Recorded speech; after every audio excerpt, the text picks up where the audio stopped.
All right, man. It's Friday night. It's time for another Skull Bro show. How are you doing, my friend? I'm doing. Yeah, man. Another day, huh? Yeah, shitty weather. Real humid around here. Oh, yeah. It's getting like that everywhere, bro. It's going to be a hot fucking summer. There's no getting around that. Oh, it's gonna be a very hot. What's up, Jeffrey, Carol, David, Carm? What's going down? The lovely Carm, lovely Carol. B1, what's up? Jason, MRH, what's going on, everybody? Yeah, good to see everybody. It was good to see some of you last night in the pirate history show that we had going on. Yeah, It was a good that show was last really night. good. Yeah, that was a good, great narrating and telling of a story. Because even when you were telling it, I could picture it in my fucking head. It was good.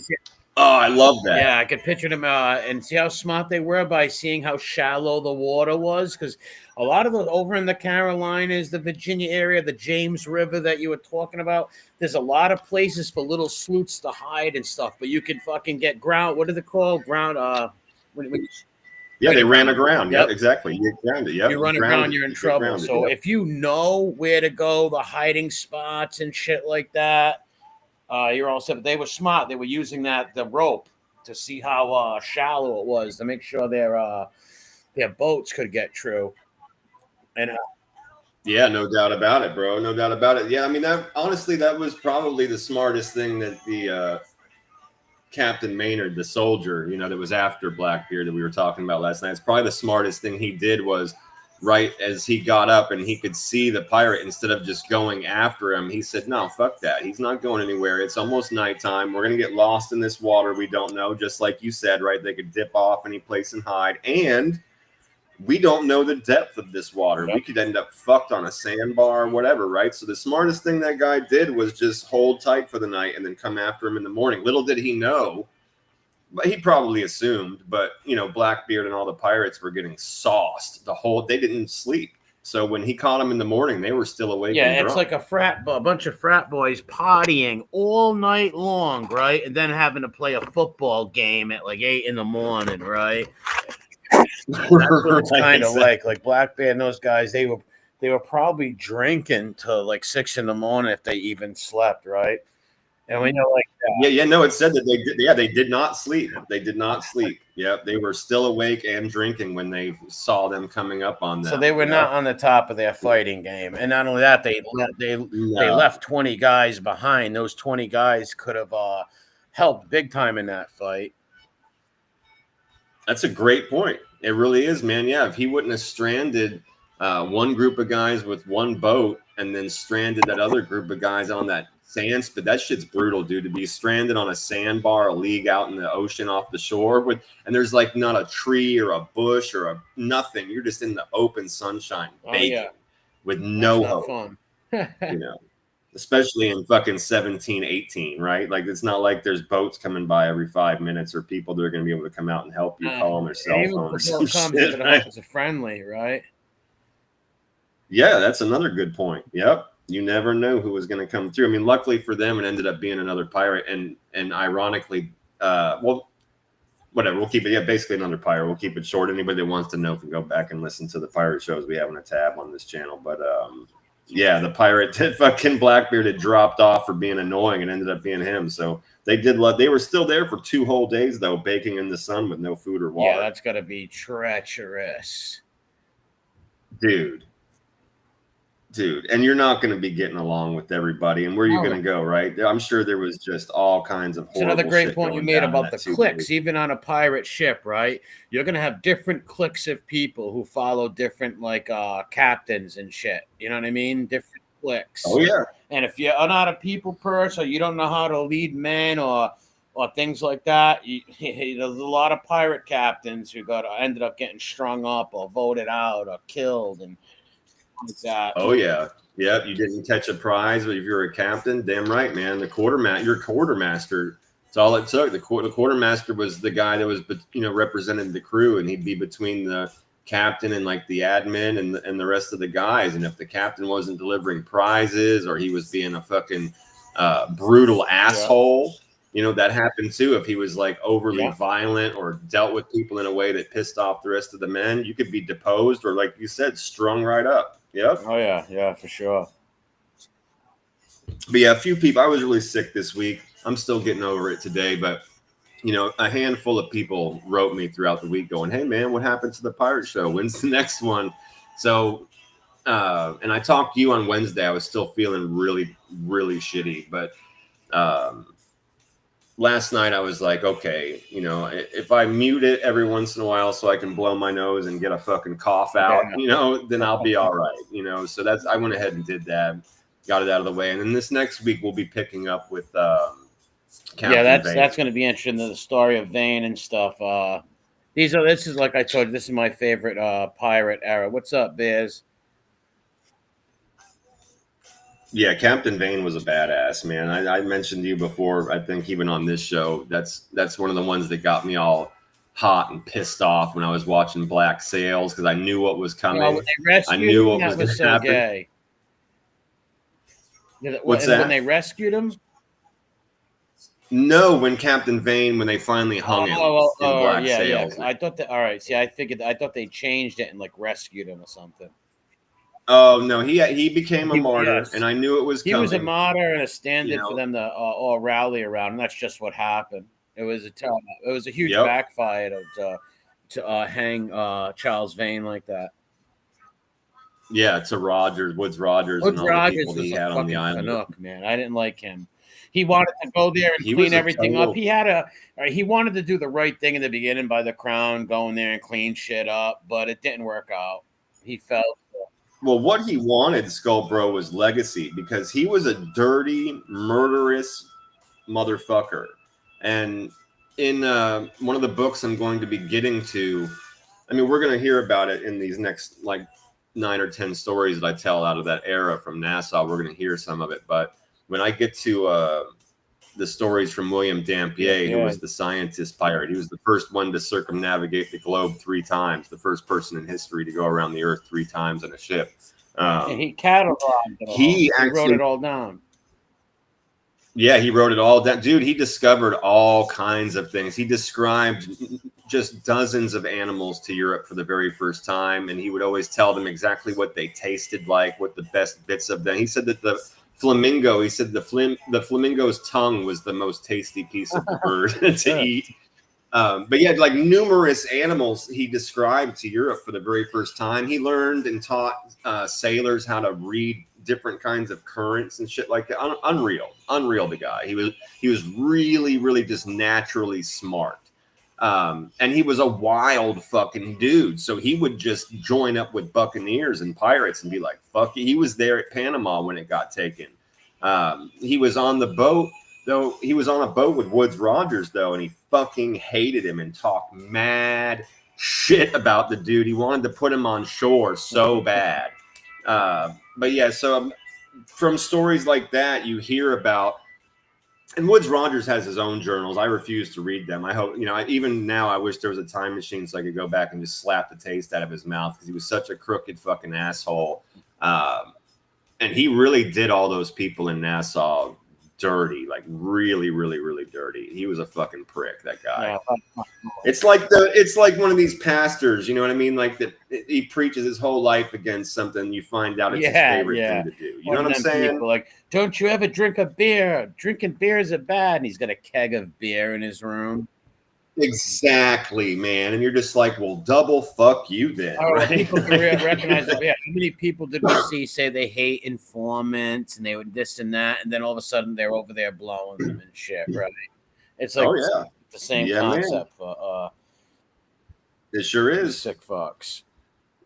Yep, sure is, dude. And for anybody that would have been friendly with them or listened to anything that they had to say beforehand, you find out who they really are, right? And again, like I say, it's like double fuck you, bro. Yeah. Somebody sent me this thing. I'm gonna do a video on it. This remember Crying Bill, Whiny Bill Catullo?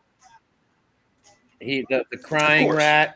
His father was a good guy, though. Wild Bill or something like that. He's a New York person, but he was part of the rat squad.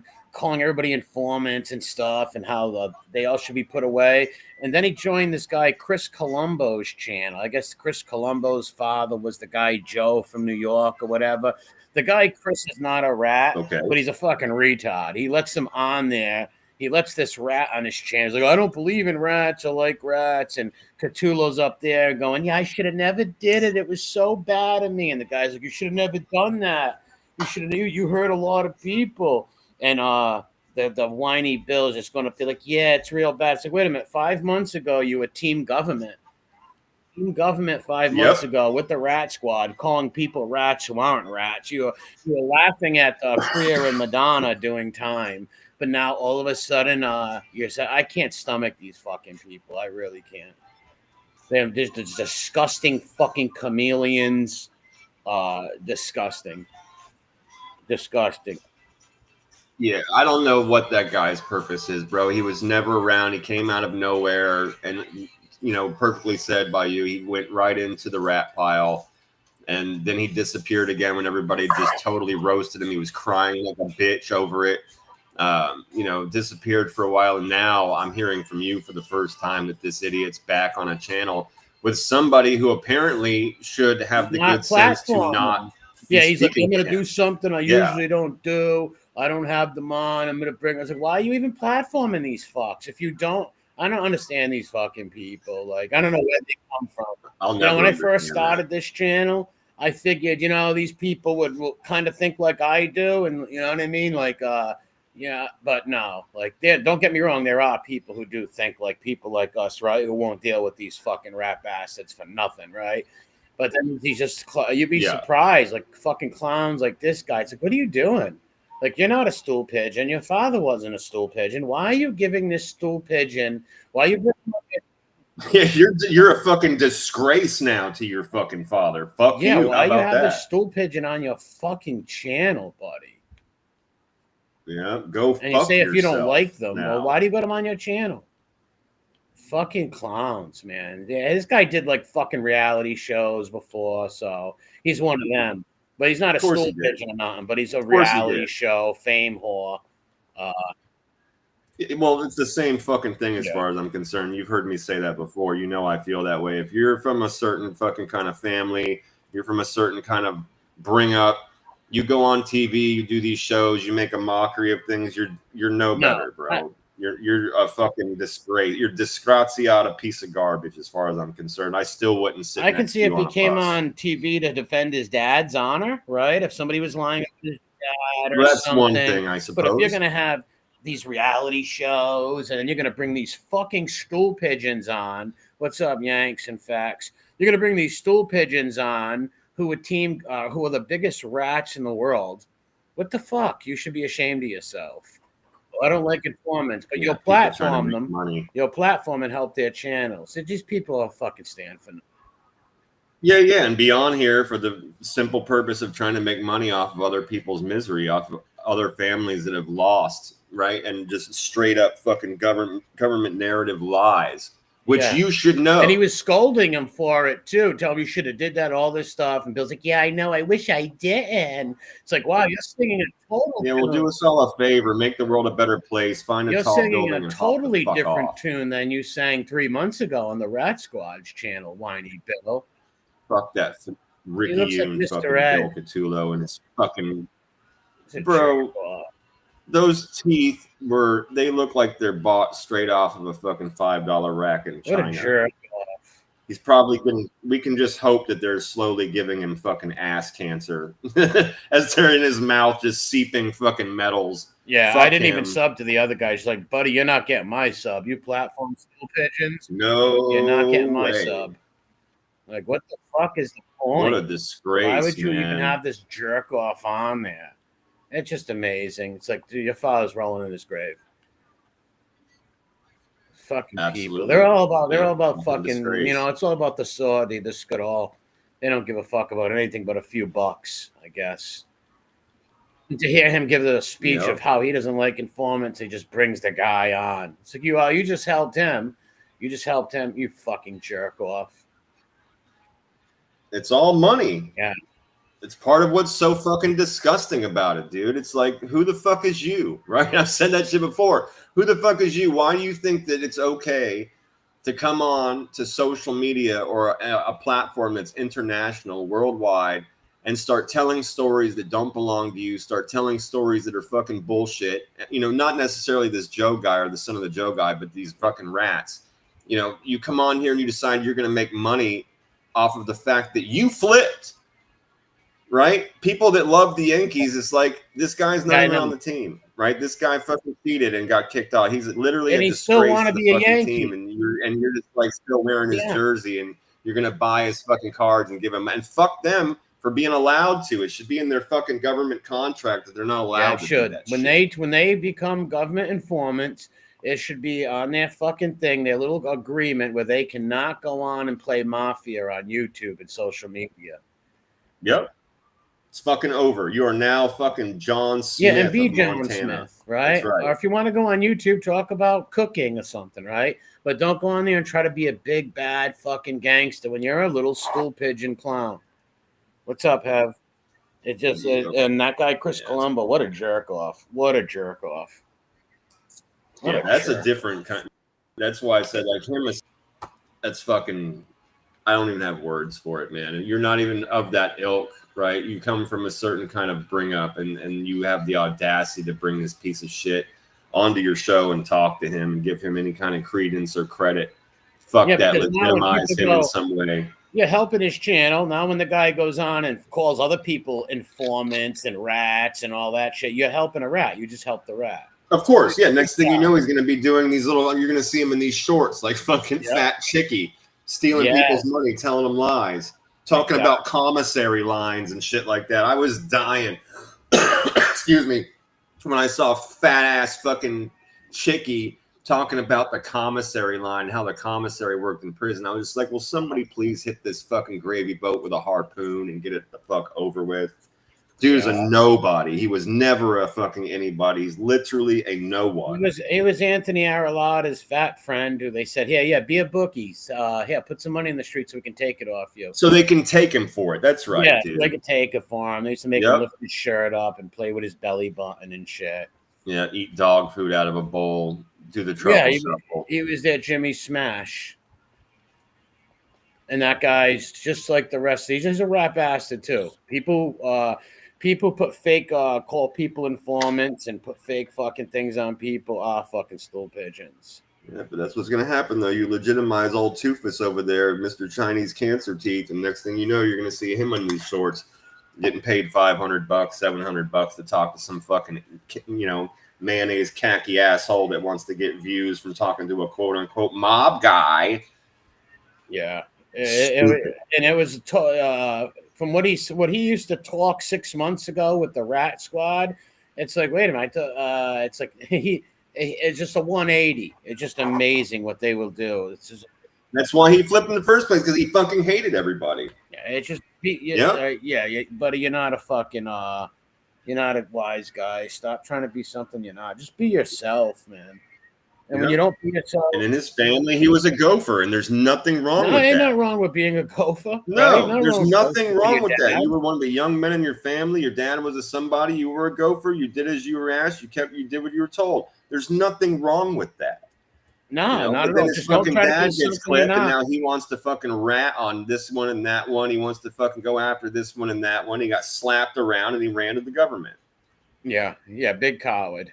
Big fucking another one with reality shows, failed reality shows. Fucking clowns, these people. Yeah. Fucking clowns. They try to be something they're not, right? Like, just be yourself, man. They're all self-serving and trying to be things that they're not, bro. 100%. Every single one of them is told mad lies and built themselves into something they absolutely are not. Wish people in prison, they were laughing at Madonna and Kriya being in prison, all that shit. But now he wants to be a good guy. Now that's bad. He shouldn't have did that. What a hypocritical fucking fanook. Yeah. Man.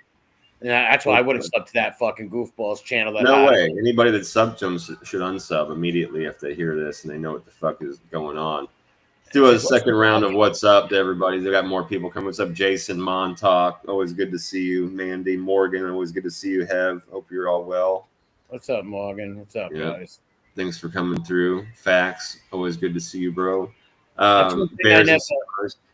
Go ahead. Oh, sorry. No, No, I just no, never got that. I always like people used to ask me, right? Hey, why don't you debate one of these informants? What debate? Hilarious. What did it mean? Like, debate? Now, would it help my channel? Yeah, of course. It's not about. I don't want to talk to them. I don't want to see them. I don't want them on my channel. I'm just going to call out their lies and their doublespeak. That's all. Yeah. Well, and for me, I've said it before, right? So for me, it's two-sided, and I know you're going to agree with me. But like, one is the one that you just said, which is, I'm not sharing air with you. No way I'm talking to you. I would never speak in my life to a motherfucker like you ever. I have integrity. I would never speak to you under any circumstances whatsoever. And the second part of the way I feel is debate. Why would I debate somebody whom I do not give a fuck about your opinion, right? I don't give a fuck what you have to say. I don't give a fuck about your opinion. I don't give a fuck about what you stand on, where you come from. None of that there. So why would I debate you? Yeah. Right? Why would I ever fucking give you a chance to utter a word of something I do not straight up agree with? Right? No debate anyway. Like, what the fuck is there to talk? I'm not talking to you. I don't want to be on any stream with any sex offender or any informant. I don't want to be on a stream. I don't want my avatar next to theirs. I don't want to be nowhere near them fuckers. Never. Right? Never. What's up, Commissioner? Nowhere near those fucking bums. And that guy, Columbo, is a fucking jerk off. What an idiot, man. Yeah. Jerk off. For real, bro. Disgraziata. Fucking jerk off. Que caso. Go fuck yourself. Fucking people are just clowns. Like, come on, what's up, Maureen? It's like, you're not even you're not a stool pigeon or nothing like that. I know you're a reality fame whore. Why do you got to bring this stool pigeon on? This guy who 4 months ago, well, he's been a stool pigeon for a long time. 4 months ago, he was on all these rat channels, laughing at people in prison, calling people rats, all this dumb shit. He pays Fibby money. He's one of Fibby's friends, right? Like, it's just unbelievable. Com says she's out of the loop. The guy is Chris Colombo. I guess he's the guy Joe Colombo's son. He's Give me 1 second. You go ahead and hold this down for just a second. Yeah, I got it. He's Joe Colombo's son. He's not a rat or nothing, but he's like a reality show type of person. Live off my dad's name, all that kind of stuff. Which, hey, no problem, whatever, right? But he brought Bill Cotolo, the whiny Bill, that rat bastard, on his show. And he was like scolding him and stuff, but still, like, what the fuck you bring him on there? He's like, usually don't do this. This is against everything I believe in. Evidently not. Right? Evidently not. And yeah, you platform this dirty rat bastard, and then he's going to go make a channel and fuck with a bunch of other families, you dumb fuck. Well, maybe if somebody ratted on you or your fucking father and they let him on their channels, how would you like it? These people are a bunch of fame whores. Fucking clowns. Unbelievable. What's up, Maureen? Bears, he's jumped. Male. He's a hump. He's a male angel. And they're all fucking misfits and imbeciles. What's up, Fax? Yeah, crying Bill, whiny Bill with the fake teeth and the tranny kid. He's a fucking weirdo. So that's right, Jason. You're one of them. You have morals. Jason's been down since day one with us, and he's never flipped. Like most of the people in this chat. If you don't like those people and they're scumbags, don't deal with them. But like I said, these people care. That, like that guy, I guess, cared more about, I don't know what the fuck he thought he was going to get by bringing that rat on his channel. You just made yourself look like a total jerk off, even worse than a reality show jerk off that you're already done. But hey, each his own. But bringing some stool pigeon on your channel, and the stool pigeon was singing a totally different song than what he was singing 3 months ago. All right. The stool pigeon should have stayed true to what he believed in 6 months ago and be like, yeah, you all belong in jail. I want everyone. He should have stayed fucked off too. Yep. Yeah. Yeah, he should have stayed whatever fucking hole he found when he got all embarrassed about his teeth and cried and everybody made fun of him. Big fucking crybaby. I'm gonna do that. I got that video. I'm gonna stream it and play it this week. It's fucking disgusting. It was hard to watch. I'm sure it was, bro. It sounds, especially like I said, it's like, terrible. Come on, dude. All right. I know you're one of these reality whores. I get that. Okay, whatever. It's not my thing, but it doesn't make you a total piece of shit. It just makes you a goofball in my eyes. But you bring a fucking this dirty rat on. What? Like, what the fuck? You're legitimizing this rat, being nice to him, and you're going to help his channel. Then he's going to go on and call people informants and trash people and all that shit. Great job. Team Rat Squad. Fucking don't stand for nothing or believe in nothing. It's like Bear said, these fucking people have a favorite rat. It's unreal to me, bro. Like, they start off watching the mob docs and catching fucking History Channel and watching these stupid things that come on YouTube, and they get all into the Mafia history. They buy the books off of Amazon, and then all of a sudden they see somebody on YouTube that they saw in one of those books, but it's a rat, and they're like, fuck it, I want to be in on the Mafia stories. I want to be friends with this guy. I want to fucking send texts to him and get comments. One of the worst ones is that be attached to the Mafia. You know, somehow. One of the worst ones is that Mikey Scares Fanuc, that fucking Gary Shandling looking freak. I know. He's got people fooled like he's the good rat, like he's Saint Ratimus, like he is Saint Ratmus. Like no, and he's such I mean, it's easy to break down for those people. He doesn't tell. He just likes to tell people the part where he quote unquote, I got shelved, so I told. It's like, no, motherfucker, you got shelved because you were stealing from everybody, and they found out about it, and you're lucky you didn't get fucking. But here's the thing, right? You flipped because you didn't want to go to fucking jail because you're a pussy, and because you wanted to go run off with your gumad and your new kid and leave your actual wife and real fucking kid in the lurch. Well, with his channel is a big hypocrisy. And someone sent me a clip. It's a great clip, and I'm going to play it. It's him and that fucking kid RJ talking about no excuses and all that stuff. But I forget what he says, but a total contradiction. I spotted it and grabbed it. It's like, wait a minute. You do have an excuse, you fucking clown. Your excuse is why you told on people because they shelved you. No, you told because you didn't want to go to jail. Just be like that. All right. If you wanted no excuses, you would say that. That would be like, all right, I didn't want to go to jail, so I told on everybody. That would be no excuses, right? Yep.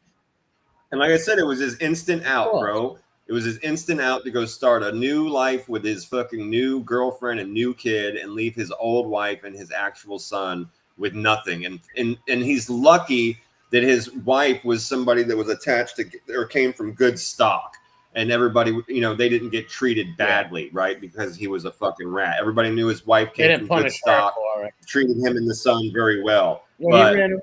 It doesn't always go that way. He ran away like Bobby DeLuca did with his new wife and kids. And that guy's a fucking piece of human. He makes me sick, shit. That Mikey Scares motherfucker. And he has all these. He's a piece of human. He has these fanboys and shit, and they go to restaurants and little pizza parlors and have meetups. I wonder if he makes suckers. Bro, when you told me that those guys showed up in fedoras with cigars and played the part to meet him, it really broke my heart. Yeah, there was like I hate humans, dude. I hate fucking humans so much, and I cannot stand these fucking Sears catalog mannequins full of fucking mayonnaise, dude, that live out in the middle of nowhere and eat their fucking sauce from a jar and love Wonder Bread and shit. I hate these people so much, dude, when they just play Halloween with it, bro. Like, what is wrong with this motherfucker? Had to leave his house in front of his wife and kids looking like that and be like, babe, today's the day.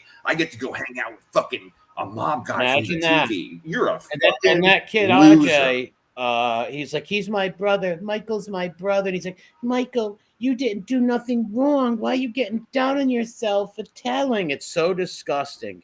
It's like, you fucking people are a bunch of LARPing fucking queers. And that guy would. Those people, LARPer for real, they're losers, dude. Straight up losers. So fast.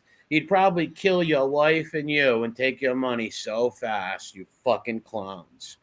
These people are sick. Yeah, they're fucking. You know, they stopped by the bank so they could pay for everything with $100 bills. It was and all disgusting that gay shit. They all had like they were like all the Italian guys were all dressed up, obviously in the mafia starter kits, and they were all around. It was disgusting. Disgusting. Yeah. Fucking rented a car with running boards and shit. Fucking disgusting. And fucking hate these people, bro. No excuses. No, you do got an excuse, you fuck. No excuses would be, I didn't want to go to jail. I could respect that from a rat bastard, right? If the rat bastard say, hey, listen, I don't want to go to jail. I told him, all right, at least you told the truth, rat, right? But don't say, oh, they fucked me over, so that's why I told. If they never fucked me over, I wouldn't have told. No, you didn't want to go to jail, you rat fucking Gary Shanlin looking fucking clown. Fucking goof. The man with the yellow fucking hat. Boy, is he a goofy motherfucker. Straight up losers, bro. Straight up poser time losers, man. And Jason, man, that's not, you eat all the fucking jarred sauce that you want, my friend. We love you, pal. No, we're talking about the Wonder Bread Whoppers out there. He put 80 men away. Bro. Yeah. He's a fucking dirty Gary Shanlin looking freak. I wish someone would mess One big excuse is right.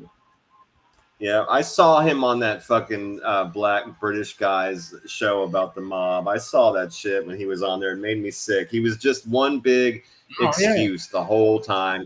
And I wanted to reach through the screen 4 or 5 times and just choke the living fucking life out of him.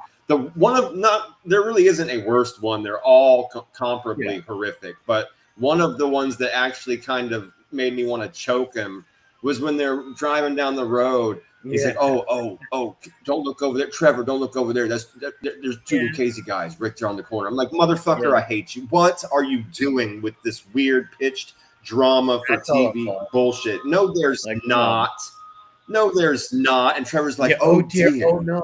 What would they do if they saw you? And he's all like, oh, well, if it was just one of them, they might just, give me a pass. But if it's both of them, they'd have to do something. I'm like, bro, I hate you. I hate you. I hate you. That made me sick too. Yeah, these guys on here really make me fucking sick. I hate them with all of my fucking heart. Yeah, you don't even want to kill him, bro, right? It's like you just want to do mean things, like hold him down, put a bucket on his head, and just ring that motherfucker with a spoon. You know what I mean? Just make life suck on nobody. But if I ruled the world, they would all be executed. If I was the king, bottom of the ocean, whatever you want to fucking call it, the Führer, the leader, the president, the king, the commissioner, whatever the fuck, I would throw. These guys would be fed to sharks. Well, bro, straight up, dude, Skull Bros for president, right? Hashtag Skull Bros for president. But if that ever went down, we'd just nix the whole motherfucker by going no deals, bro. There's no deals. No, there's no telling. No, that's not a thing. There's no telling and fucking getting. If you got caught, you got caught, and you're getting ready to go do your fucking time. There's none of this fucking wheeling and dealing shit. No, they shouldn't let that go on. And if they do, there should be some sort of. Nope. Either the cops can fucking do their job. Yep. Or they can't. They have to win fair and square. Well, here's the thing. Make up people to fucking tell them by offering them things. Fuck that. It's really not okay. They fucked up and dropped the ball by that witness protection thing with these rats. It's like, that's not good, right? Like, these guys are all fucking scumbag criminal pieces of shit rat bastards, right? Yeah.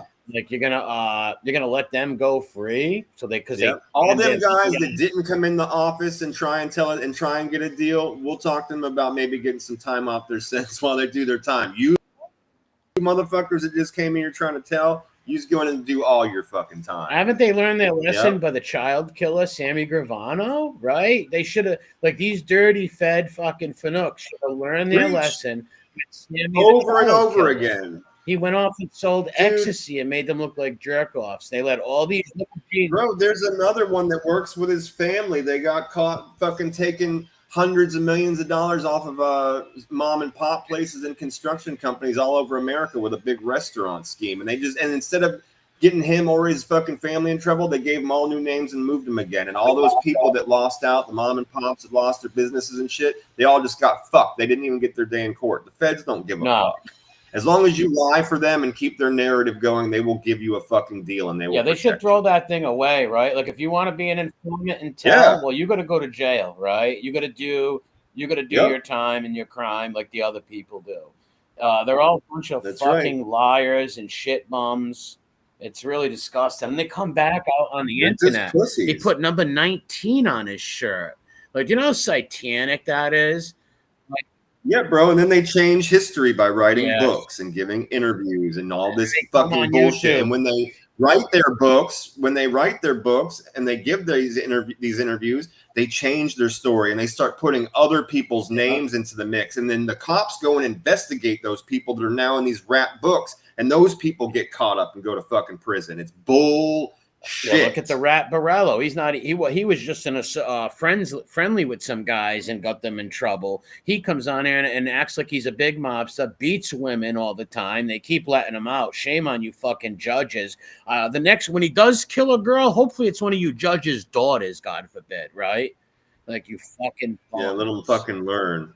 That's right, B1. Most of the time, cops can't win fair and square. That's why the saying stands that prisons would be empty if it wasn't for snitches and plea agreements, bro. Straight up. So I said they either have to win fair and square on their own, catch you, or they don't. Period. The fucking end, dude. There is no ratting. There is no fucking deal. Well, they shouldn't, like, all right, the world's going to be the world, right? You're always going to have a tattletale, but you shouldn't give them these deals and let them get out of, like, let them do their time, go to jail. Well, that's what I'm saying. Sure, to your point, you can't stop a fucker from talking. Okay, I'm with that. I understand that, and I'm with you. I'm with killed the kid, but not in the way that we're going to be like, okay, if you talk, you get time off, or if you talk, you get a deal, right? No, there should be none of that. No deal. You talk all the fuck. You want to be a rat. That's your business, to your point, right? It's like we can't stop you from talking, but you're going to be known as a rat, and you're going to be known as a rat in jail because we're not giving you. And they shouldn't put him in these little fucking PC wards neither. Like when Borello goes to the can, he goes with all the transmissions and shit. They should put him in Gen Pop and let him get a shiv in there. Fuck, you know what, right? Like. It's no different than the way they protect everybody else that's in PC, which is the trans and the fucking people say, "Oh, how can you say that?" Well, then don't be a criminal. Don't get in trouble. And think about that. That should tell the common person everything they need to know. If they don't know anything else, you just tell them, bro, in prison, this is like your favorite rat. If he goes to jail, he has to sit with the fucking chomos and the rapists. Yeah, you know that? Really they don't put him out in Gen Pop because the same thing that happens to the fucking rapists and the diddlers happens to them too. Does that put that in perspective for you finally, what kind of scumbag you're supporting? Yeah, they should really rip all of them off of fucking YouTube, also on social media, all these rat bastards. That's disgusting how it just makes me sick. I've always had such a hatred. It just really makes me fucking sick. Yeah, you don't have to be from any kind of upbringing to just understand that right is right and wrong is wrong. Yeah, listen, like the Cthulhu guy, Quiney Bill. Like all you did was go get coffees for your dad, and there's nothing wrong with that. But don't act like you were a gangster, right? Don't try to be something you're not, right? Like, don't do that. What's up, Uncle Edwin? Don't fucking try to do that. Like, you were going to go kill the guys. He didn't mention he was going to go kill the people in his story like he did. Yeah, he started talking about it, right? And that's what I was saying earlier. He was going to go after this one, and he was going to go after that one, and they smacked him the fuck around, showed him who he really is, and he got all butthurt and ratted on everybody. Yeah, it's so simple since we know it as kids. If you don't want to go to jail, don't get in trouble. Don't break the law, right? Yeah. And for sure. And back to the point of telling a government narrative, because if you're a fucking coffee boy, what the fuck do you know? Exactly, because there's nothing wrong with being a coffee boy, right? Or hanging out with your wise guy uncles and cousins. There's nothing That's wrong your family. With that. Love them. Get them coffee. Do it. But here's the thing. But don't try to be something you're not. That's right. Like, don't do it. Yeah. So what the fuck do you know? What are you on the stand talking about? How many creamers this guy takes? Because you don't know nothing else. Exactly. It's ridiculous. That means everything else you said was a fucking lie or hearsay. They want to be gangsters. They try to impress women and other people by trying to be tough. Like, don't be yourself. You're not a gangster. You're not a killer. So stop trying to play like one on YouTube, you fucking jerk offs. It's disgusting. Every day is Halloween, bro. It is. I never seen the LARPing that I've seen from these stool pigeons in the last 4 years on here. Oh, and the wannabes. Yeah, and the wannabes, dude. They're little fucking... Oh, they're fuck boys. Ass kissers. They're little fuck boys. Yeah, I don't know how anybody can be enamored with a child killer, Sammy Gravano, rat bastard with no eyebrows, right? Who literally wears 19 on his shirt. That's just fucking Sammy the Bye. That's satanic. Right, like I like that. I grew up with a lot of wise guys, right, and they never would ever put some number on their hat, anything like that. They would never even talk about that stuff, man. That stuff's never even talked about.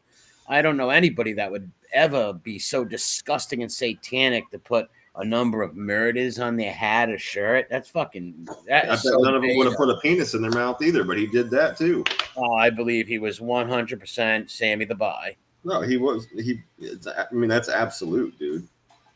That's absolute. And the It's government absolute. bought that. And the government bought that other motherfucker Teeth, the Cthulhu guy, crying Bill. They did it for fucking A Liar too, with his busted ass toothpaste. They got his chipped tooth. Close to $50,000 they paid for that dude's fucking teethus, bro. And they all want reality shows because he had one too, that whiny clown. You should have heard him on there, though. It was disgusting. I'm going to do a video on it this week. It Looking forward to it, disgusting. Bro. It's like, you weren't talking like this 6 months ago. Your rat friends are going to be pretty mad at you. Fucking goof. He can be best friends with 1,000 Pounds of Love, Catfish. He can go over there and talk to fucking Nadu. Oh, he's been on this channel before. I'm sure he has. I'm sure he has. I'm semi-psychic. I'm just fucking calling out the future, dude. You know, I'm sure of it, bro. I'm sure of it. Yeah, and it all comes down, especially with the whiny guy. It's like, just be like, you weren't a gangster. Stop trying. It's like me coming out here and trying to say I was a gangster. I'm a gangster. Like, no, I've never hurt nobody in my life. I never shot at nobody. Nothing like that ever in my fucking life. And can we just be real for a second? Just looking at the guy. I mean, come on, bro. That dude's soft like yogurt, man. Oh, yeah, that he is a straight up pussy.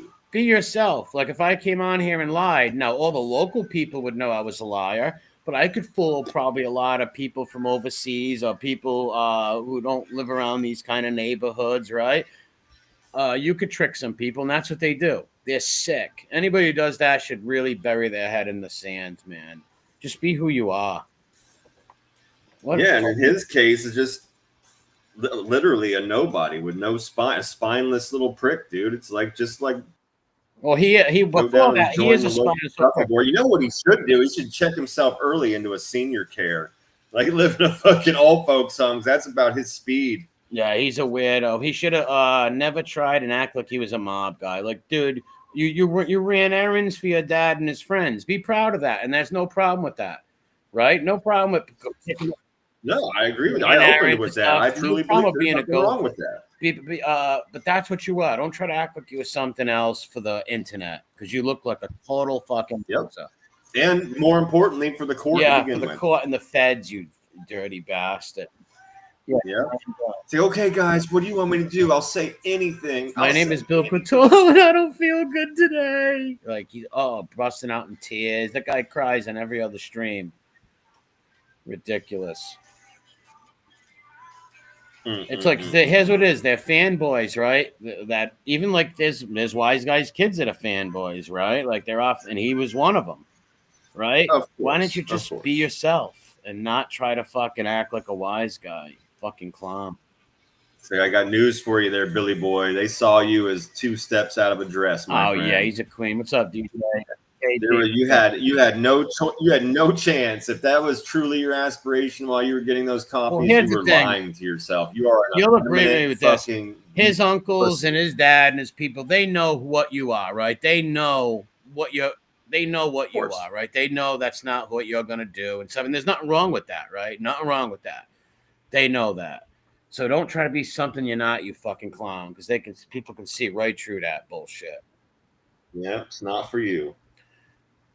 What's up, Paris? Say she probably will. Who knows? That wouldn't surprise me one bit. I would send pictures. What's up, DJ? What's up, Parasite? Would bring shame onto most fathers. I don't know who that is. What the Cthulhu or whatever? The tulip. What is it? I think Whiny Bill or something. What's up, bro? His last name is Cthulhu. Cthulhu or Cthulhu, one of the two. His father was a good guy who didn't tell on nobody. I don't know. I think he went to jail for a long time and died in jail or died out on the street. I'm not sure what happened to that. He got clipped, bro. He got clipped. Okay. He got clipped, and then that's why the son was like, at first, like, oh, I got to find out who it was. And when I do, I'm going to do something about it. And then some dudes pulled him over on the side of the road one day. And they were like, hey, listen, kid, this is not you. This is not who you are. You need to shut the he fuck went up. beyond Quit that. threatening people or you're going to Listen, get yourself in a lot of trouble. And they slapped him around. Bro, they didn't even put him on soup. You know what I mean? Like, they didn't even send him to the hospital. They literally slapped him around a few times and said, hey, get it in your fucking head. The guy's gone. There's nothing you can do about it. Go home and be a good boy for your family. They need you. According to him, he went up to two guys and he was about to murder them. And he heard one guy he was going to murder. He looked up and seen a picture of his son and decided not what happened. He was going to murder another guy. And I guess the breeze came by and in the wind, he heard his father say, don't do it or something. Of course, right? Another one that fucking spoke to Jesus. Give me a break, dude. So he tells everybody he had a gun in his pocket and he went up to kill both of these guys and some magical spirit saved them. It's like, just stop lying. No, I just told you the truth. And then everybody can look that up if they want to. Straight up and down, his dad got fucking clipped. He started talking shit and people heard that he was talking shit. That if he found out who it was, he was going to do something about it. Some dudes literally pulled him over. They pulled his fucking car. They were driving down the street. They were like, yo, pull the fuck over, stopped in front of him, pulled him out of his car and said, listen, this is not you. This is not for you. This has nothing to do with you. And if he knew anything up, go home and be a good dude for your family. They need you. And they slapped him around a few times and told him he was going to end up just like his dad if he didn't shut the fuck up. If he knew anything about that lifestyle, if he knew anything about that life, what he should have, those men all signed up for that. All those men knew the stakes that they were getting into, right? So when somebody gets killed, that's how it is, right? Like they all signed up for it. If you fuck up or something happens, that's why you shouldn't join a crime family, right? If you're not a fucking if you're not going to stay true to what you are. They all knew the consequences. And the guy we said that 1,000 times, just straight up. Everybody knows the rules to the game they play. Everybody knows the rules, bro. Yeah, they're told the rules at the beginning of the game. His revenge lies are bullshit. He had a gun in his pocket, ready to kill the guy. Yeah, all that's a lie. All that's he wasn't saying this. He wasn't saying this on the other guy's channel when the guy is literally berating him, telling him how bad he did for telling on people. See, there you go. KD said his father's. Go ahead. He's like, oh, I should have never did it. I should have never told. It's like, you weren't singing this tune fucking 6 months ago, you rat fuck. Yeah, KD said his father's own people threw him a beating even and told him to stay out of it for his own safety because he was going to get himself killed. Yeah. But exactly. Again, he was just talking shit and they pulled him. They fucking literally pulled him over on the road, dude. And they were like, shut the fuck up. Yeah. Believe it or not, most people, Parasite Slayer, a lot of them do, but most didn't tell. Most of those guys didn't tell, actually. You know what I mean? Just a lot of them did, but most people just took their medicine and went to jail, you know? Yeah. If you look at really the statistics and stuff, most people just really went to jail. A lot of them do tell, like Mikey Scares, right? They don't want to go to jail, so they tell. That's why it's know who you are in life, right? If you're not prepared to go to jail for the rest of your life, then don't join anything like that. Yeah, Scars had been through mad trials. He even beat a murder, dude. The guy's it wasn't like this guy didn't know what it was to do time. I told you, he got caught for stealing from them. He was worried not only that he was going to get himself killed, but his new girlfriend was having a baby. He saw an instant win. Yeah. He didn't want to go to fucking jail. He didn't want to do this. He wanted to run off into the sunset with his new woman and his new baby and just start a new life and sell books. But see, you know what don't get me? The kid who does this, the kid RJ is not a stupid person, right? He's just a fanboy. I don't know how he can have a channel that says no excuses when your fucking Gary Shandling looking friend is sitting there telling you his excuse. There is no excuse. The thing is, I didn't want to go to jail, so I told. That's the only excuse that ever should be used, right? Because that's the truth.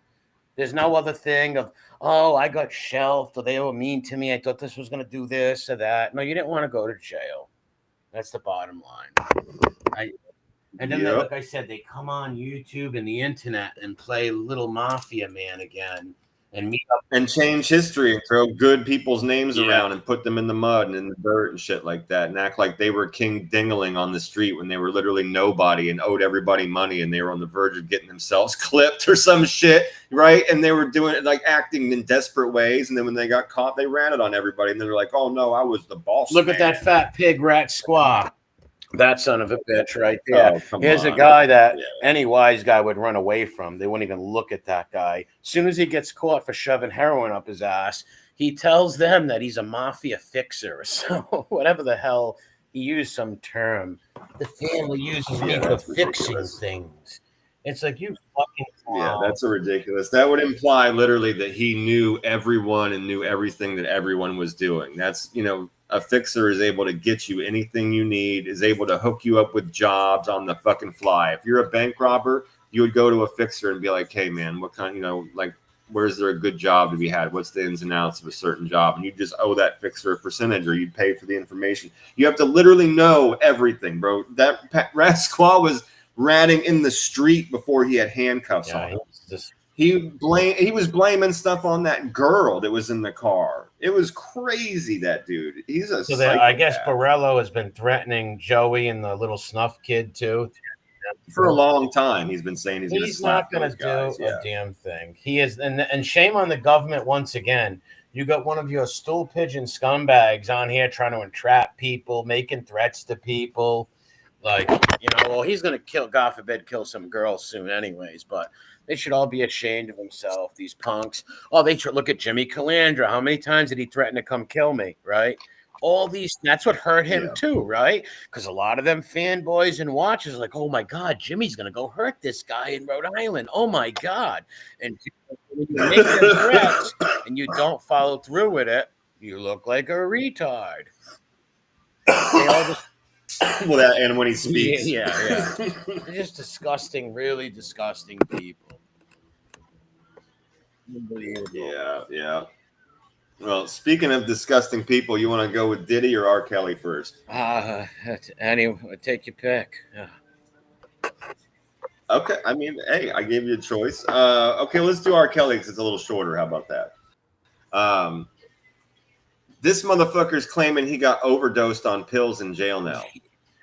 In prison. That's the big news this week, right? So for anybody that wasn't here last week, R. Kelly made up, and his lawyers made up, this ridiculous story that a hit was put on him by the Bureau of Prisons, and that the Bureau of Prisons themselves paid a leader of the Aryan Brotherhood, who was terminally ill, right? Supposedly, the Bureau of Prisons promised this terminally ill leader of the Aryan Brotherhood that if he killed R. Kelly, they would let him out and he could go be with his family. And supposedly, that leader of the Aryan Brotherhood had a change of heart and told R. Kelly's lawyer all about the plan. Okay.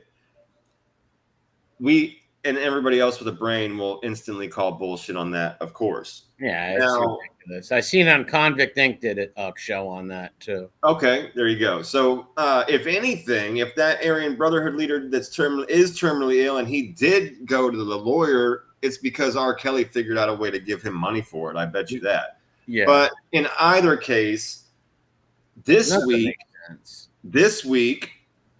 Well, remember, so R. Kelly was like, "Oh, I'm not even eating food," right? His lawyer was like, he's scared he's going to be poisoned now. He's being kept in fucking PC, and there's rats and spiders on him. It's horrific conditions.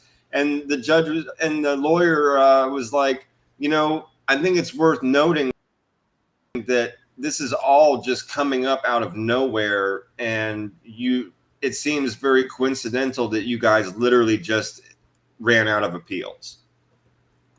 You guys literally just tried your last shot at an appeal and you got turned down. Your Honor, this dude is doing 30 years, and 20 years of those 30 are for child sex crimes specifically. And so the judge held him in PC to look into the charge that this leader of the Aryan Brotherhood was going to kill him and then had a change of heart, and that it was, quote unquote, ordered by the Bureau of Prisons. This week, while he's in protective custody, being scared of being poisoned, not eating, he claims that he was given medicine and that he overdosed and passed out and became unresponsive. They took him. So here's the thing. None of that story.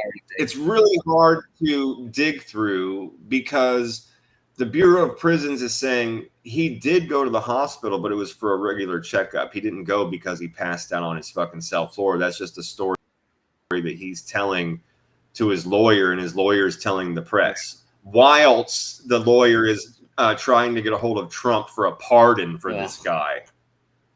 Okay.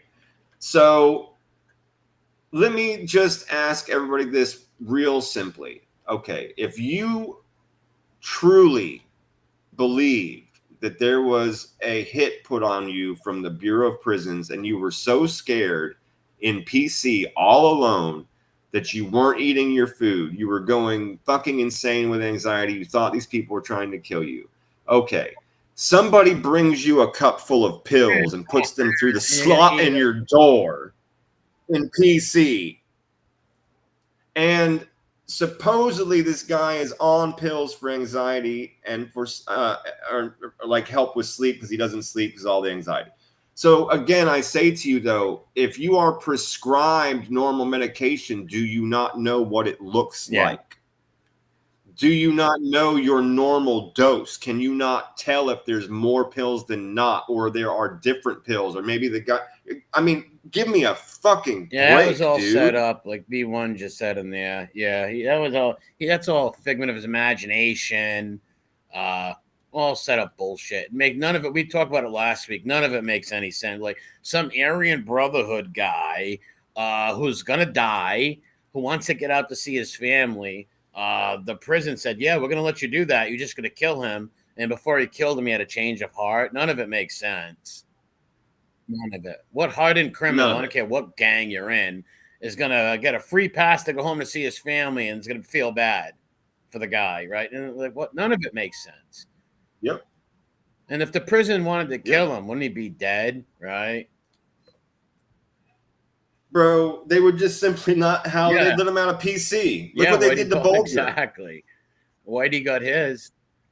That's what it looks like when the Bureau of Prisons don't give a fuck what happened. Yeah, when they don't give a fuck about you, what happens to you is you get whiteyed, right?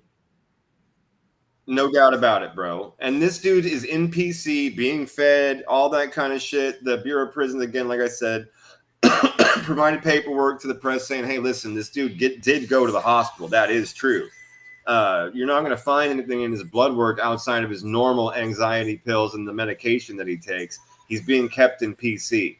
You know, he didn't come in there because he OD'd. That story is coming from R. Kelly's, him or his camp, I guess is what I was going to say. R. Kelly and his lawyer.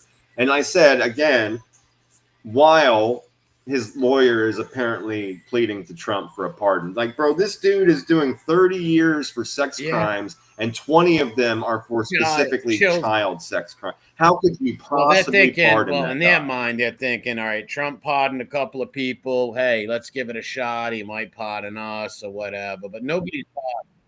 Yeah, that's a career destroyer. You pardon R. Kelly, what he did to those girls and these like 14-year-old girls. And it's not even like he hasn't tried for appeals, right? Like a president could say, oh, well, you know what I mean? He was up for appeal. He could have won anyway. No, dude, this guy went through all the appeals all the way up to the Supreme Court. He's done.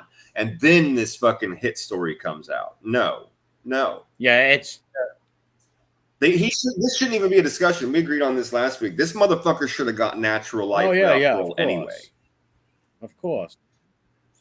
Right? This shouldn't even be a discussion. No, he was... At all. And he wants to go that's home. All he wants. I want to go home and suck a prick. Right? He's the dirty little fanoid. Yep. Woman abuser, child abuser, sleeping with 13-year-old, 14-year-old girls. You sick fuck. And we've talked about the way they throw around the sex trafficking charge and all that. You know what I mean? It's fucked up. Like, you get a prostitute now and you get charged with sex trafficking. We've both agreed that's horrifically fucked up. Right? But this motherfucker, I want to pee on you, right?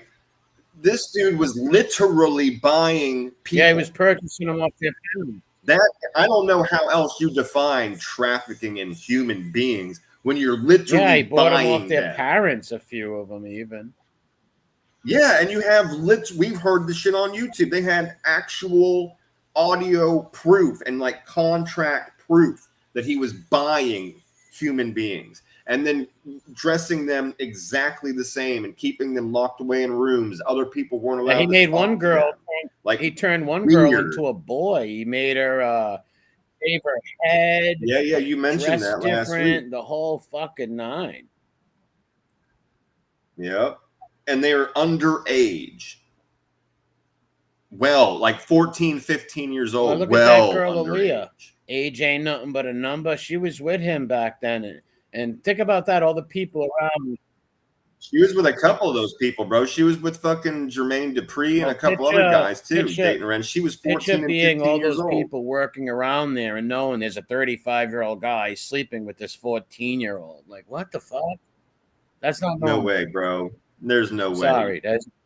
How can you not straight jump that fucker? Give him a beating, right? Do something. Don't work with him. That's what I'm saying. How could you not? With him. Don't take his money. Don't work with him or something, right? I don't care how much money you paid me. I'm not helping somebody date 13-year-olds and sitting back while they hurt some kid in a room. Hell no. It's like, bro, you should know I'm seriously considering like what I've got to lose right now by cutting. Anybody, and there are people that will do that though. Money will change people. Let alone get along and work for you, bro. It's like you need to know I'm seriously like, bro, you're lucky I've got some stuff that I can't really walk away from. You know what I mean? Sadly, like, or I might really think about just. Sadly, most don't give a fuck. Money, when it comes to money, people are fucking man. There's people sell their own children. You're right, dude. Apparently, they sold him to R. Kelly. That father did. I heard the phone call with the father. It was disgusting. Yeah, fucking Jesus Juice Jackson, man. They do it all over. It happens all over the world. This trap. Yeah, KD, Jermaine Dupri hit them fucking crisscross kids. You think they were molested? The crisscross kids? I never heard that. Yeah, oh, wow. I do. Yeah, I think he fucking. Jermaine Dupri will make you want to jump. Off a fucking building. He touches your backside and makes you jump. Fucking creep. All those sick fucks, bro. And what was funny, dude, is that when I was watching a part of this Diddy thing, they were talking about how they called it the Dr. Huxtable defense, like the nerd defense, the way that he dresses like Mr. Rogers and he hasn't been dyeing his hair. He's been letting it like Santa Claus white and stuff like that, wearing glasses, right? The nerd. And but they called it the Dr. Huxtable defense. And I was like, yo, Dr. Huxtable was R-ing bitches too, dude. That's not going to help you at all. Dr. Huxtable was straight knocking bitches unconscious and having his way with them. Nope. Cosby had those fucking secret drugged out pudding pops. Yeah, all these rich elite bastards, not all of them, right? But a huge majority of them are a bunch of creeps. What's up, Bella? What's up, MRH? Are a bunch of fucking creeps, man. Like I said, those Rothschild parties and all these celebrity parties. Yeah, that's just gone on for history, that kind of stuff. That shit's been going down. Yeah. That's part of history. Yeah. Even the Greeks in Alexandria were fucking banging out their sisters and cousins while they were drunk and covered in gold paint, right? Like that. Little Shirley Temple and all those kids were fucked with and given drugs. Look at Drew Barrymore. Of course they were, bro. Those when you watch those clips of like those old Shirley Temple movies and stuff, the way those grown men are with her and how they dance together and where their arms sit. And them all like her singing and dressed up the way she was, and the men fawning. That was fucking weird. Real fucking weird. Man, who was I just gonna mention? It slipped my fucking head, you nerdy motherfucker. I forget. Fuck it. He'll come to you, bro.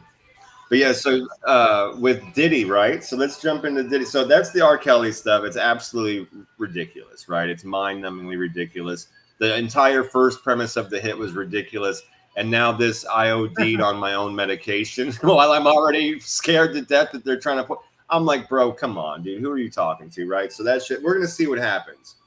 But it's ridiculous. Diddy is doing the Dr.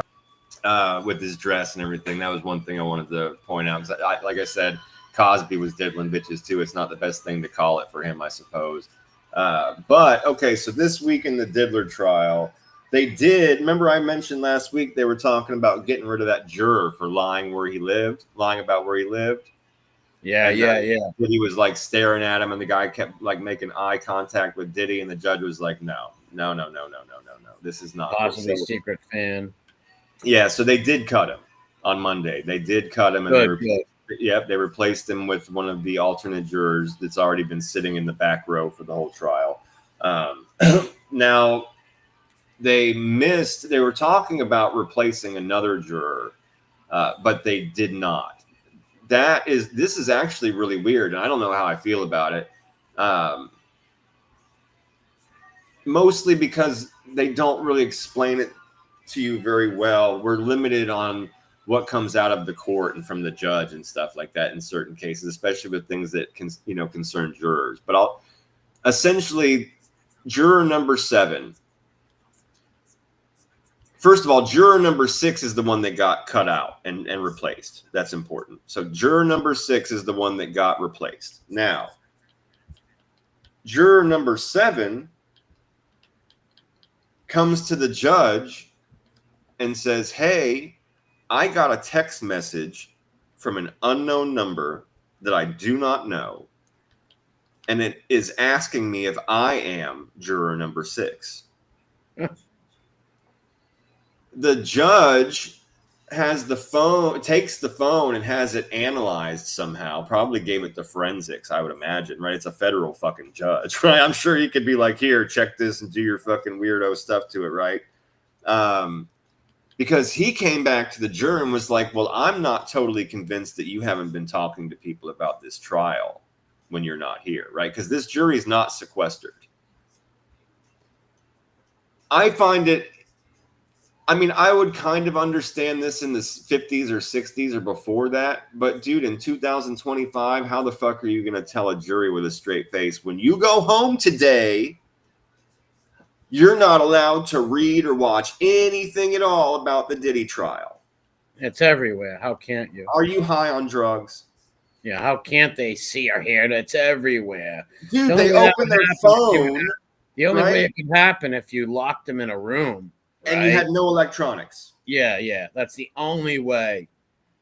You open up your computer, what do you have? A homepage. There's news all over it. You don't think Diddy's going to be right at the top? Same thing with your phone or tablet. Do you open it up? There's a fucking homepage. You don't have to open up Google and say, "Hey, what's up with It's going to be right in front of you. It's going to be in newspapers in the city, magazines, everything.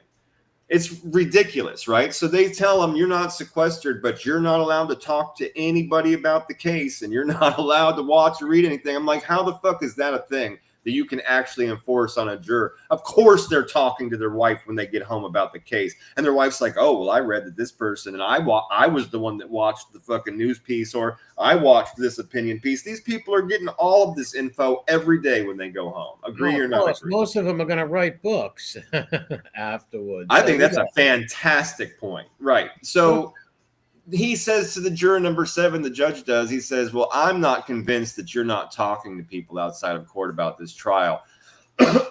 This is really weird that somebody would just text you out of nowhere from an unknown number, asking you if you are, in fact, juror number 6. Maybe you were talking to somebody about the trial and you didn't tell them which juror you were." And I think that's a fair point made by the judge, right? Maybe you've got a neighbor, maybe you have whoever, and you just haven't told them what juror number you are, but you were talking to them about the case and they know that you're on the jury. And they texted you from an unknown number. Maybe they used the second line just to ask you, "Hey, are you the one that got replaced?" Right? That makes sense. Yeah. Could happen. The other weird, though, is from the people that sit in the Diddy defense camp that are like, "Oh, well, what if people are just searching for the jurors so they can pay them off? What if they were getting tagged by somebody and it's not their fault?" And I say, bullshit. What, you're going to literally fucking text out to 500,000 numbers, and how come nobody else got that? Well, how'd you track down this person's number specifically? Maybe facial recognition from a hidden phone cam in the court. It's just highly conspiratorial. I think the judge's point is probably more logical, which is they told somebody they were a juror, and somebody heard a juror was getting replaced and hit them up and was like, "Yo, is that you?" Right? The juror probably got paranoid, thinking, "Oh, maybe they're monitoring our phones, or what if somebody sees this? I better just tell them." And none of it makes sense. You get where I'm coming from? It's like there's too many ifs and buts. Either way, they kept juror number 7. Then on Wednesday, they fucking canceled court because a juror called in and said that they got vertigo on the way to court and had to go home. What is vertigo? When your balance goes and you get like super dizzy and you can't keep your balance, everything's kind of fucked up. You get sick. I thought it was that skin disease. Oh no, no, it's not a skin disease. It's when you get real dizzy, like the equilibrium in your ears goes off and your balance goes off. You get real like kind of like sea legs. Yeah, it shows how much I know. I thought I didn't even know sciatic. I didn't even know men had sciatic nerves. I didn't even know that. Oh yeah, everybody's got those nerves. Yeah, I didn't fucking know. And the doctor's like, "Yeah, sciatic nerve." I'm like, only women have that, right? They looked at me like I was a retard. I'm like, guilty as charged. Yeah, I got you, man.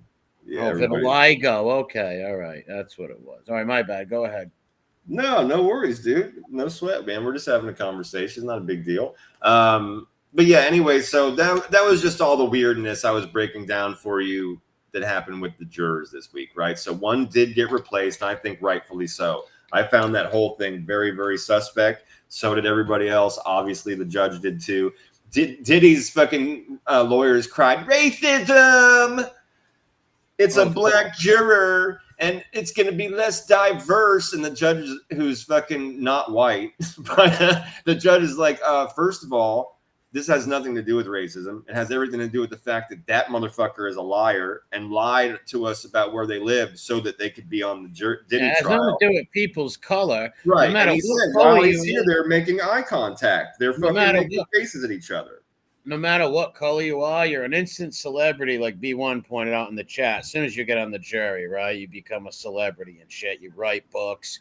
Everybody's going to try to lie and get on there. And it's funny for a country who says we don't see color and all that shit, that all they do is bring up color, right? Oh, they're going to fucking toss that card around every time they can. They've done it several times throughout this trial. And as soon as they were like, "That's a black juror, Your Honor. Racism. It's racism." They're just like, "Come on, bro." No, it's not. They're like, "This is highly inappropriate," and he lied. He's fucking out of here. Should it matter what color the jurors are? I don't think so. I think human beings see a shit bum and they know a shit bum's a shit bum, right? Because that black juror could have 3 daughters and he could hate him even more than anybody, right? Because he has daughters. So, yeah, they all go by this. For a fucking society, we don't see color. Well, it seems like you awful see a lot of color, you fucking dopes. Well, that's the problem with the woke thing. Like when we were growing up, it was that stuff doesn't matter, don't pay attention to it. And then the woke stuff is pay attention to it, look at it, and call it what it is, and don't be wrong, be specific, or you're a fucking... No, dude, that's not how everybody gets along works. Everybody gets along the way we were raised, which is, dude, it doesn't matter. Don't even pay attention to that shit. Yeah, like the juror. Like, who cares what color the juror is? Like I said, what if the juror had a bunch of daughters or sisters, or he's a normal person and doesn't like men who abuse women, right? Like, I don't know why the color thing. Like if anything, it should hurt him. It's a black juror because he hurt black women, right? And that black guy's black. His sisters are black. His daughters are black. So he might want to even punish him even more. So I don't know why they even bring all that dumb shit up. Well, like I said, they replaced him. Judge was like, "Fuck you, you're retarded." It's like, it has nothing to do with that shit. No, veto. He's fucking gone. They replaced him. Then, like I said, they had that weird thing with the text message to juror number 7. I told you before I told the story, it doesn't make a lot of sense to me. Well, Bella said the drug dealer took the stand, the little white dude. He did. Yeah, I'm going to tell you all about that. But yeah, so anyway, that text message thing was just weird. Who knows where the fuck it came from? Who knows the context? Honestly, they probably should have replaced that juror also, because if there was any truth to the judge's logic, which is you probably told somebody you were a juror, you didn't tell them what number juror you were, but they knew you were a juror. They heard a juror was getting cut, and they used the second number to hit you up. Let's be honest. Somebody comes home from you're on the biggest trial in the world. Your wife, your kids, your whole family knows you're on that jury. And if you turn on the TV, what's up, Yanks? You cannot but see everything on YouTube. Everywhere is P. Diddy. So how the fuck are they not going to see it? What are you going to be, fucking Stevie fucking Wonder? Thank you. Right, come on, they're gonna see That's what I'm telling you, bro. I didn't even. It just They made no sense to me for the judge time. to even say those things with a straight face. It's like, bro, come on, dude. They like when I was reading the book on my channel, The Guilt for the Guiltless, right? Before they're like, oh, they're telling the jury, right? Don't read nothing or anything like that. But they blast all over the news and calling these guys mob guys and shit like that. You're tainting the jury right there by all the newspapers calling them mob guys and shit, right? Like, what the fuck? Yeah. So as far as like witnesses, let's just talk about, because we've been waiting for this guy for a while. So let's just there's a little twink. Let's just go straight to the fucking drug dealer guy. Okay, so this is actually pretty interesting. So he took the stand today, and he was how do I say this? I'm not really a sports guy. He was on a professional basketball team, but he was on the bench. Is that the right way to say it? He wasn't a starter. Yeah. He was like on the bench. Okay. Yeah, he was a bench player. Matter of fact, he only played, and I think it was college. I might be wrong about actually I don't think it was NBA. I think it was like a major college team, but he was a bench player. Tall, athletic guy. The reason I mentioned that comes into why he got hired. So that's the only reason I'm mentioning. He was actually like a pretty big guy, very athletic guy. He was never played like on the court. He played 2 minutes in the last game, and then he never got to play again because COVID happened. So he's looking for a job. He at the time knew or was friends with a guy that was working for P. Diddy as like basically his drug supplier for all intents and purposes. But he did other things for him. He was like not an all-around personal assistant, but he was like a personal assistant in the way that he would do more things than get drugs. Let's just put it that way. So he was quitting his job. He told this guy about the fact that it was going to be open, and he was interested. He was like, oh, shit, bro, that'd be cool. He's like, how much do you make? And he goes, dude, I make almost $100,000 a year. And the basketball player's like, yo, I would love to fucking do that job. And his friend told him, well, listen, man, you're not going to be able to have a life. If you have a girlfriend, get fucking rid of her. You're literally going to be working around the clock, right? You're going to be taking naps to sleep, dude. And the guy was like, well, all right. He goes, I was young at the time. I figured I could times like they used one time I didn't get to sleep for 3 days. He goes, right near when he was going to release this album, we were all like literally on call 24/7. He goes, we weren't allowed to fucking go to our hotel room, and he's like, we were basically just awake. We would take naps in chairs. That's what a lot of his employees have said it's like working for him. I've mentioned that to you several times while we've been covering this trial. He says that he first got hired because it was going to be, yes, to get the drugs, but also to be the guy that like looked after P. Diddy's workout regimen. He wanted him to be the guy that like a trainer sort of put him on. Yeah, like a trainer, exactly. Like put him on certain kind of diets and make sure he did certain kind of exercises and things like this. Now he got hired. I kind of want to take like a quick swerve because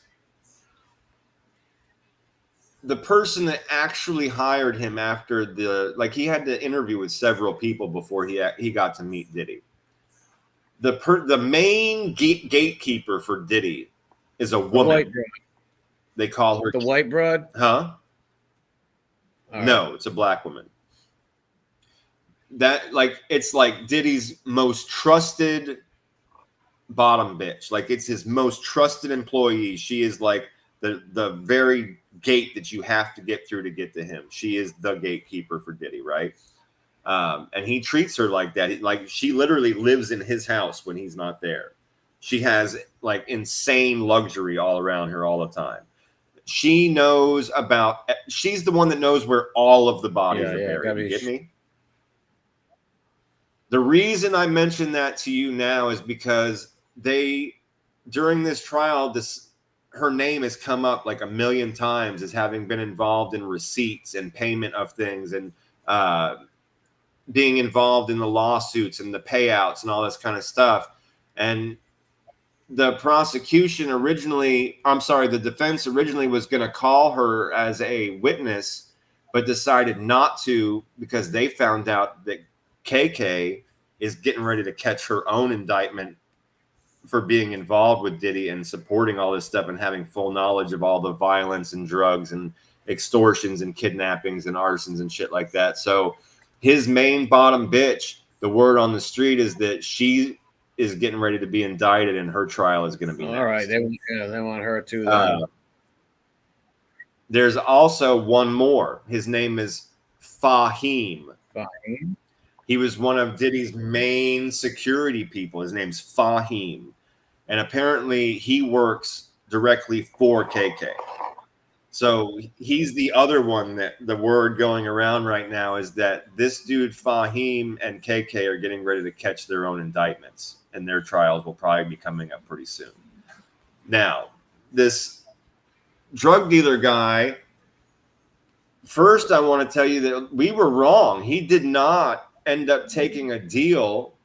He said that on the stand, he said that he knows that that's what's been going around in social media and that people have been spreading a lot of rumors about him, that he took a deal and he had his name changed and went into witness protection. And that's the best information we've had because he disappeared the day he got arrested. No one's heard from him. And everyone, even the lawyers on these channels, have been saying this dude made a deal. He had to have. He's fucking gone. Right? And he has no charges. Well, this is what really happened. The reason he kind of disappeared and didn't have any charges is because when he got caught getting on that airplane and he had cocaine in his bag, he had just under an ounce of cocaine on him, pink cocaine.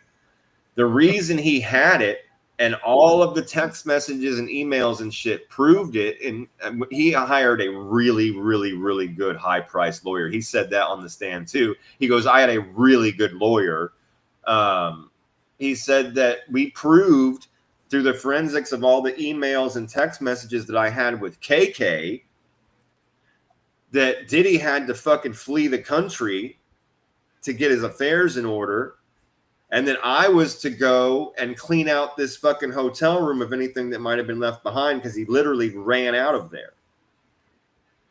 So when he went to clean up this hotel room, he found this bag of pink cocaine.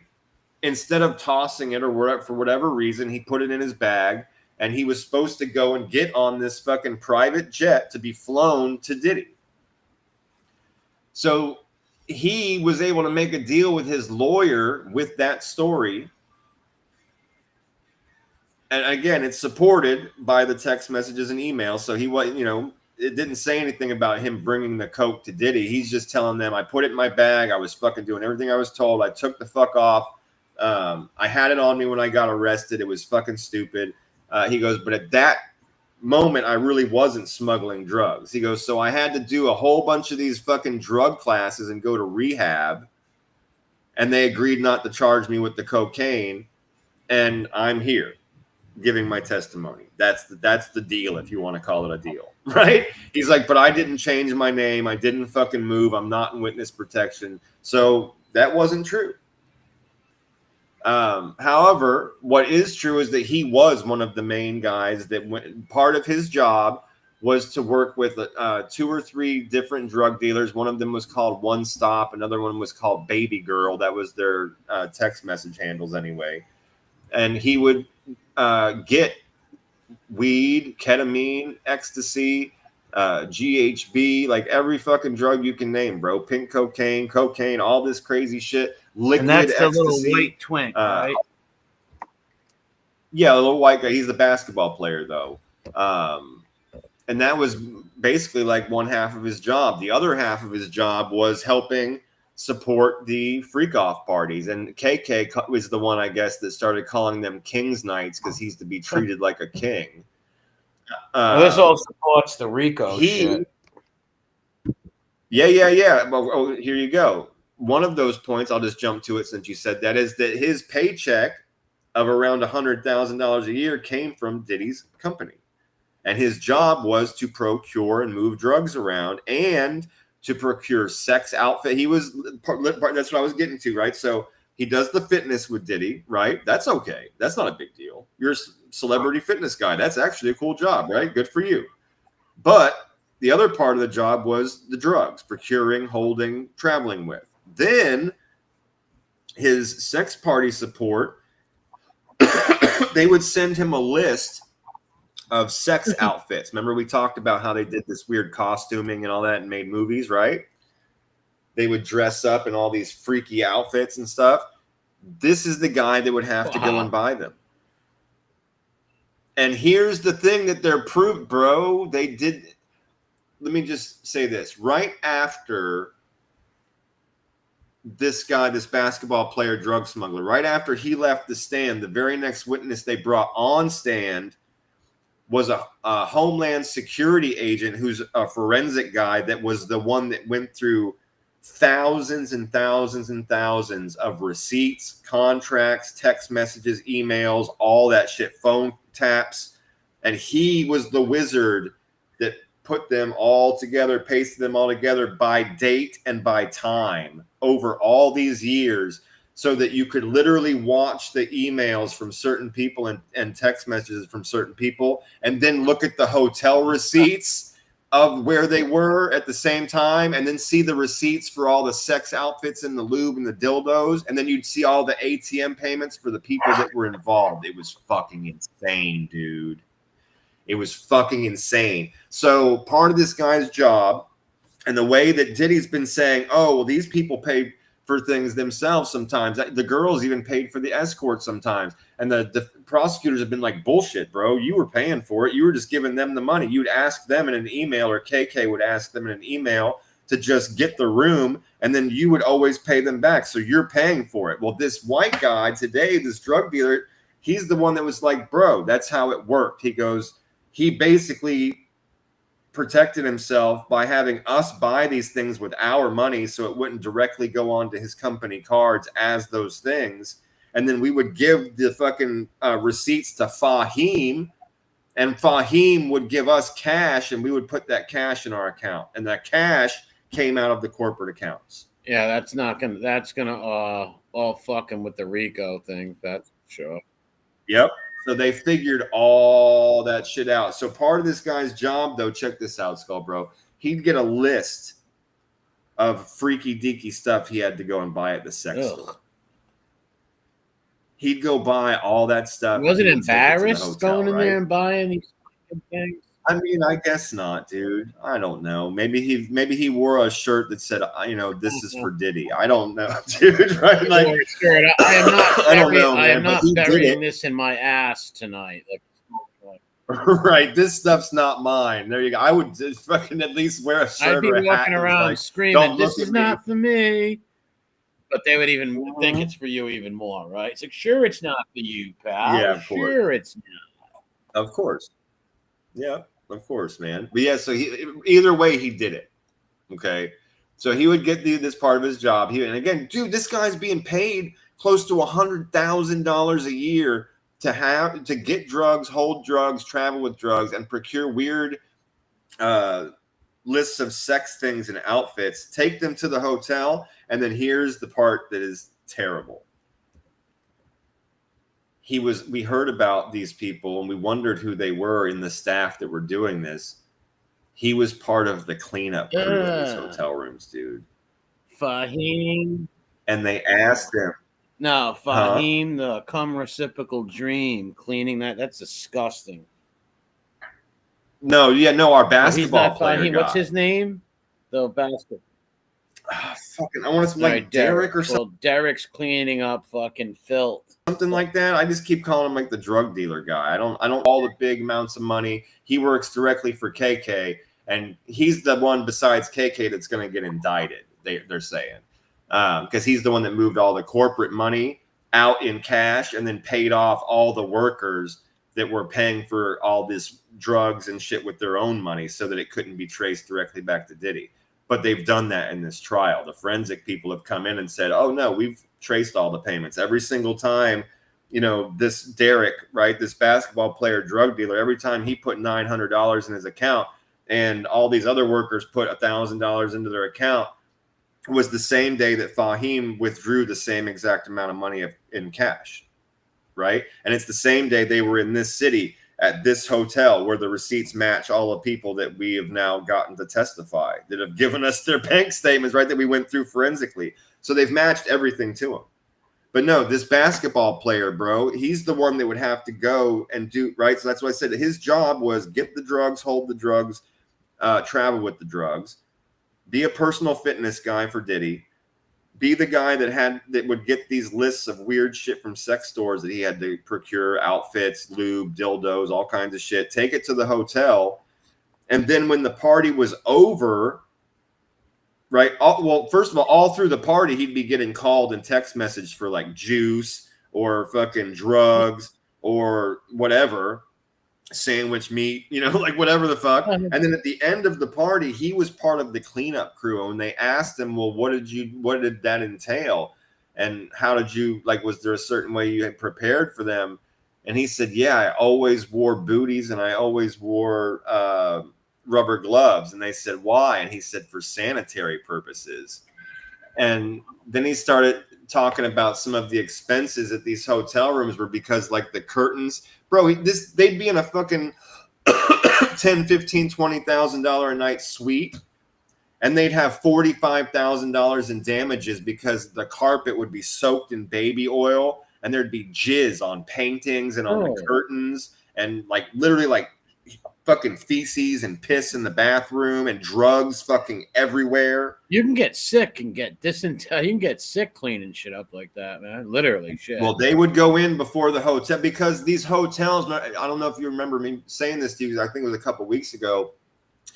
He's been doing this shit for so long in these very specific hotels that they had on hand notes to all the managers that said, if Diddy comes in this hotel, then you have to automatically put a $10,000, $12,000, $15,000 hold on the card that they use because they always damage the rooms.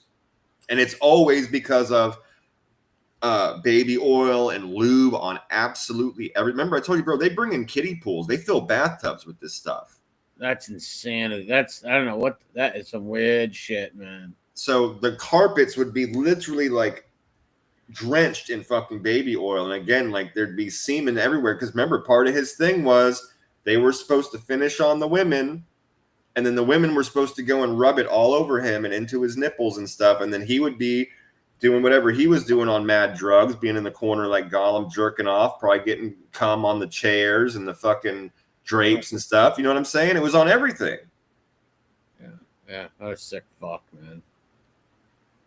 Yep. So this dude's fucking buried. Now, are you ready for the big news of the day? Daughters been there? Big news of the day. Huh? Go ahead. Have his daughters been there anymore, or his son? Nope. His sons, yes. His fucking daughters, no. His daughters never came back after that second or third day. Yeah.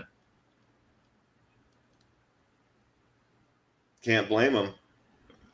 Nah, fuck that. They were disgusted. Why would you want your daughters there for support? They're gonna hear all that filth. They probably know about. You shouldn't want them there. No. You should have told them right from get, baby. This is a really gross thing. Like, even if you were pleading your innocence, you're gonna be like, they're gonna accuse me a lot of stuff. They're gonna be saying some things about daddy I don't want you to hear. Just please don't come. You know, like, but they did the first 3 days, and they left. They fucking took off in the middle of it. The humiliation those girls are got to deal with their friends, right? Anytime they get in an argument with a boyfriend, they're gonna be like, "Oh, your father's the diddler and the pervert and all that kind of shit." Dude, they're also hearing stories that their brothers literally spit roasted women with their father. That's disgusting, dude. Fucking gross. Yeah. They're saying that fucking Diddy and his son shared women. That's deranged right there. What's up, Spiffy? Yep. Fucking sick. Oh, what's up? Well, like father, like son, they grew up watching him do that. He trained them. Like, that's child abuse. He fucked them kids up, man. Yeah, one of them's got their own R case from that yacht girl. Remember? Yeah. I don't think it's the Al B. Shaw kid, because one of his kids. It's the one that looks exactly like him. Prince. It's the son. He literally looks just like Prince him. Puffy Combs or something like that. They all name their kids Prince. Sounds right. It sounds right. Fucking Count and all this weird shit. Oh yeah, and the text messages from they were playing a bunch of audio messages today to kind of wrap up some of the stuff that they hadn't played before, and one of them Diddy was literally telling that Jane girl, "You're not treating me like a king.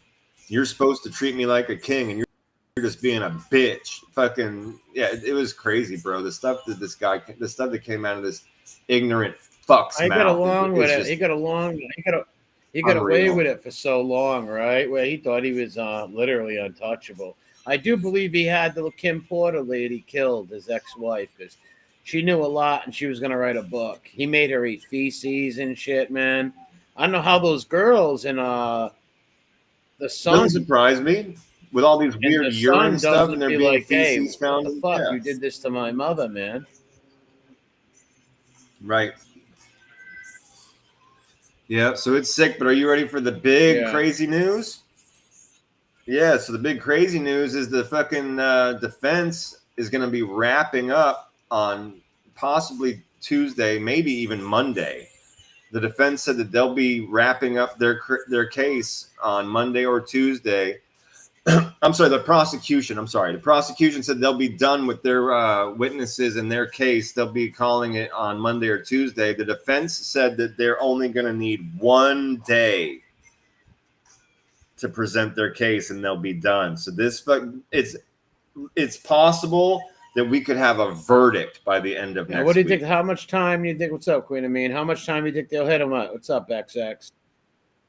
I don't know, but let's just for just a second before we get to that, think about that though. The defense is going to rest after only 1 day. That means they might have 1 or 2 witnesses very quickly.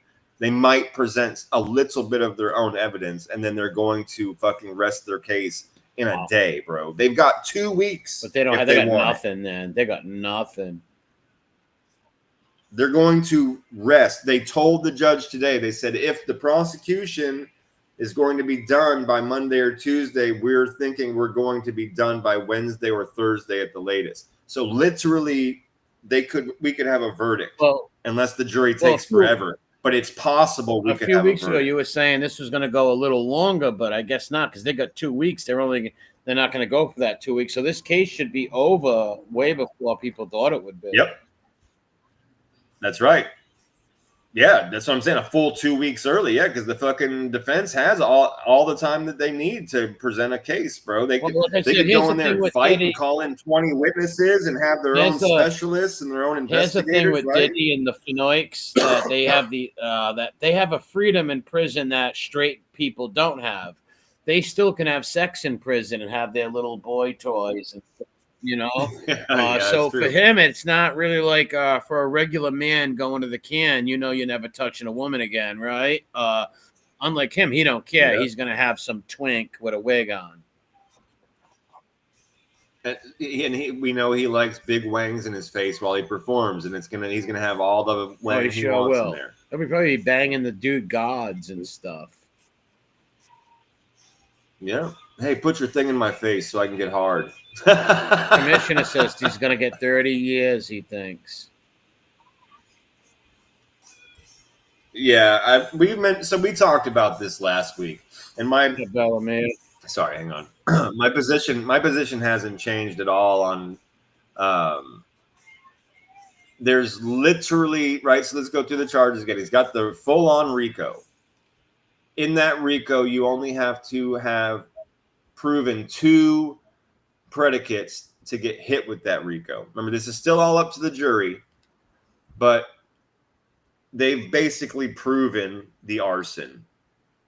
They had people literally testify that they were the ones that were kidnapped. So he's dead on that. You even had Kid Cudi on there talking about this motherfucker dismantled the cameras, the security cameras on my house, and went inside my home with the woman he kidnapped and told her he was going to kill me. Right? They came in my house, locked my dog in a bathroom, opened up all my Christmas presents, and then called me. I don't see how he gets He told people he was going to blow up my car and set it on fire. 2 days later, a hole was cut in the roof of my fucking convertible and a Molotov cocktail was thrown into it. What the fuck? Yeah, I don't know how he beats that, right? Right? That's the right. I mean, right there, that's two predicates of the RICO, let alone any of the other numerous ones that attach himself to the business and all of that kind of shit. So then we move on to like the other federal charges outside the RICO. Okay, because RICO's 25 to life. So let's say he doesn't get that. Let's just continue with the other ones. The next two charges are actual sex trafficking. That's literally the title of the charge, and there's two of them.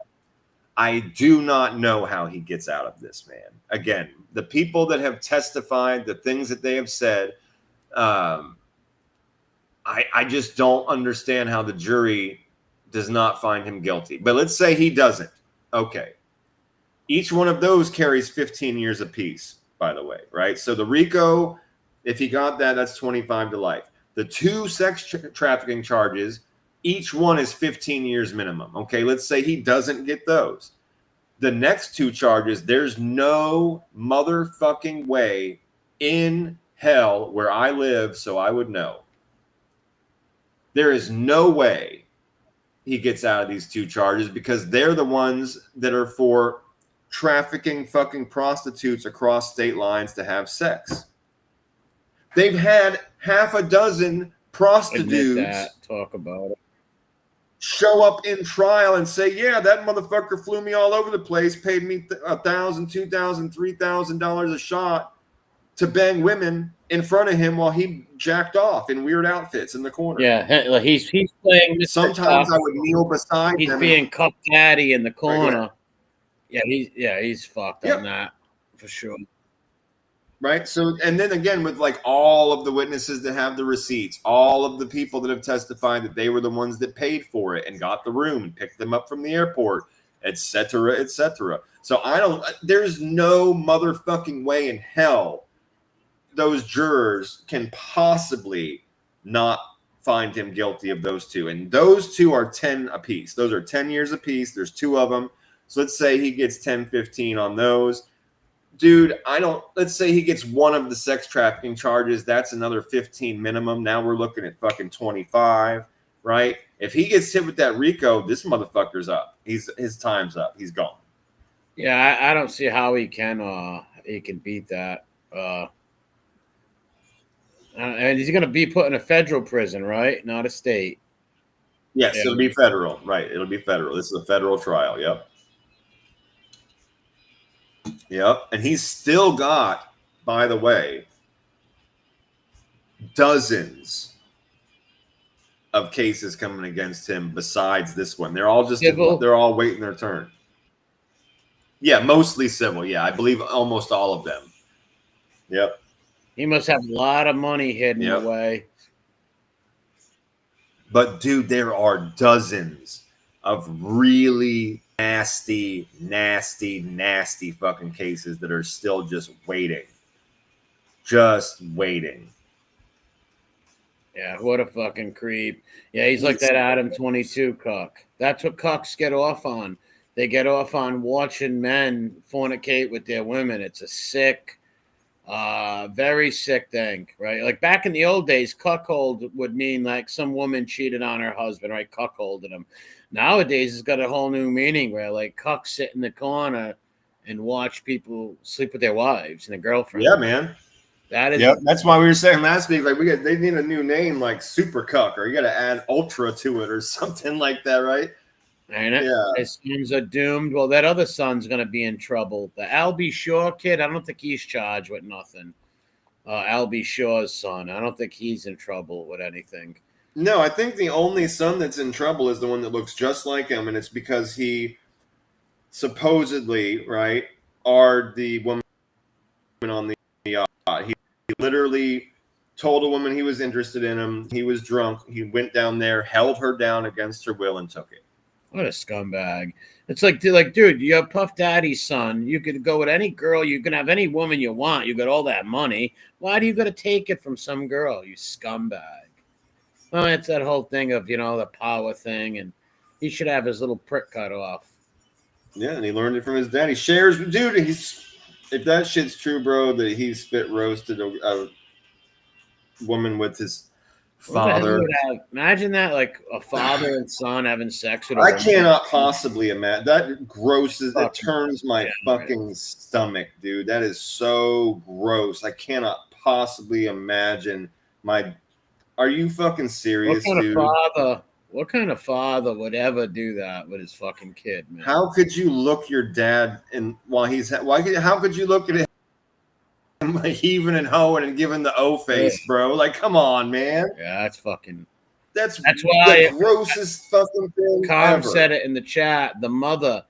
Well, somebody said about the mother. Yeah, the mother's a real weirdo. Like I said, I guarantee you, she had her friends. Her friends molested him when he was little. I'll bet any money on that. I can't prove it, but I'll bet any money on that.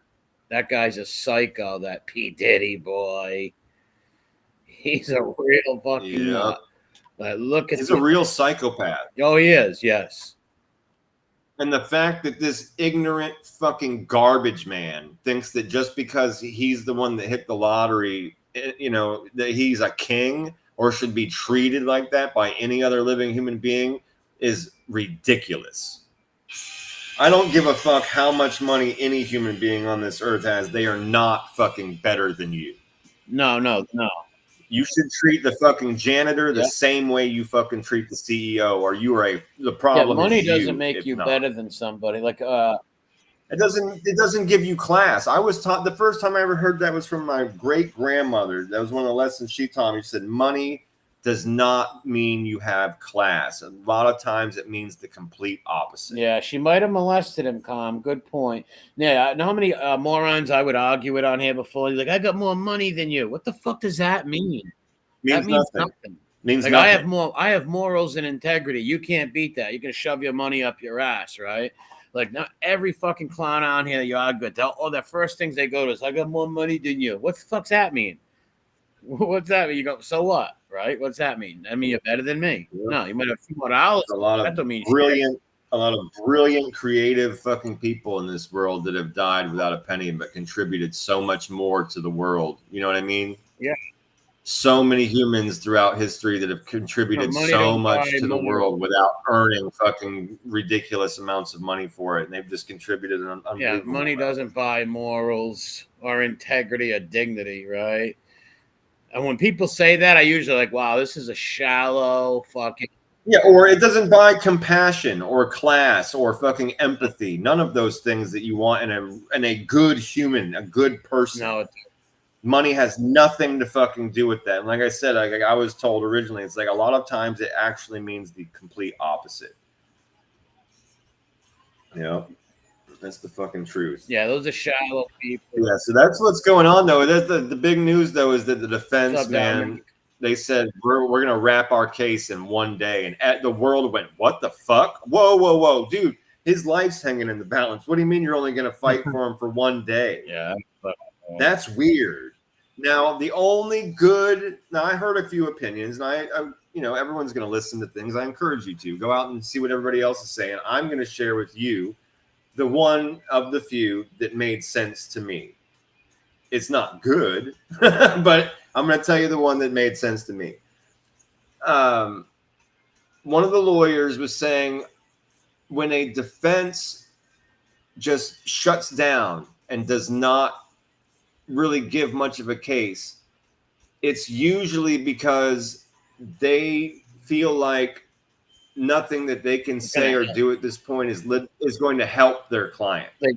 that they're better off just shutting up at this point and letting the jury make their own decision based on what they've heard. Yeah, because it's something they say could hurt him. Actually, they don't want to hurt him any more than he's hurt. Well, I think that's a great point to add to that. Yeah, right. So they could actually hurt them even by saying the wrong thing, right? Sure, that's a great thing to add to that. No fucking defense.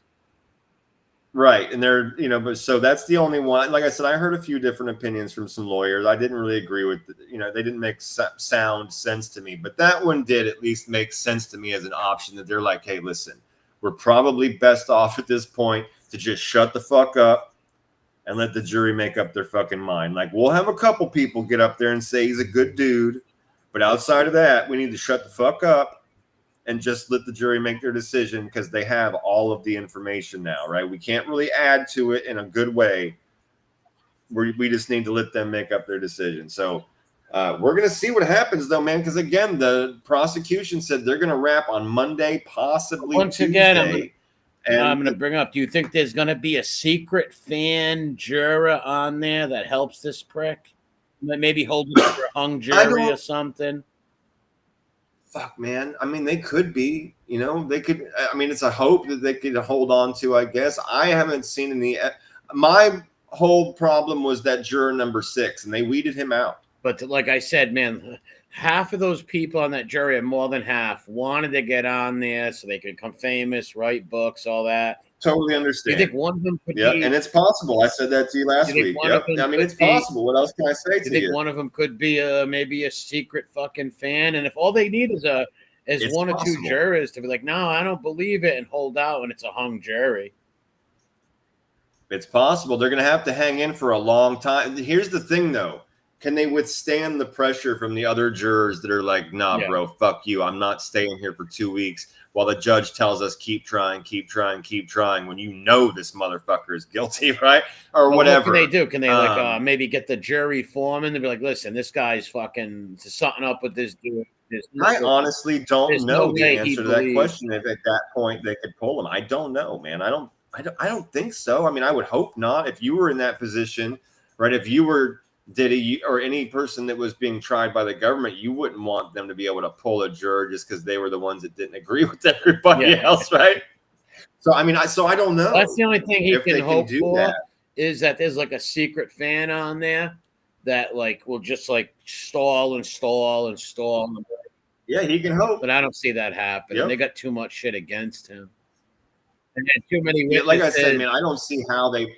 And you could have one that does that for like the RICO. So let's put it this way. There's 5 charges that they all have to say yes or no on, right? 5 of them. So let's say you do have a fanboy holdout. Maybe they just refuse to vote guilty on the RICO. Yeah. Right? Maybe they refuse to give their fanboy love life in prison. But they're like, yo, I can't literally with a good conscience and a straight face look at these other people in the room and be like, oh, I don't agree that he hired sex workers. I don't believe none of them. See what I'm saying? So like there's 5 charges. So I mean, the best way I can put it to you is like, sure, it's 100% possible. Of course it is. But how hardcore are they going to be? What are they going to hold off of? Because there's going to be at least those couple of charges where everybody looks at them and it's like, dude, no fucking way. Especially you add how many fucking prostitutes told their stories. Dude, man.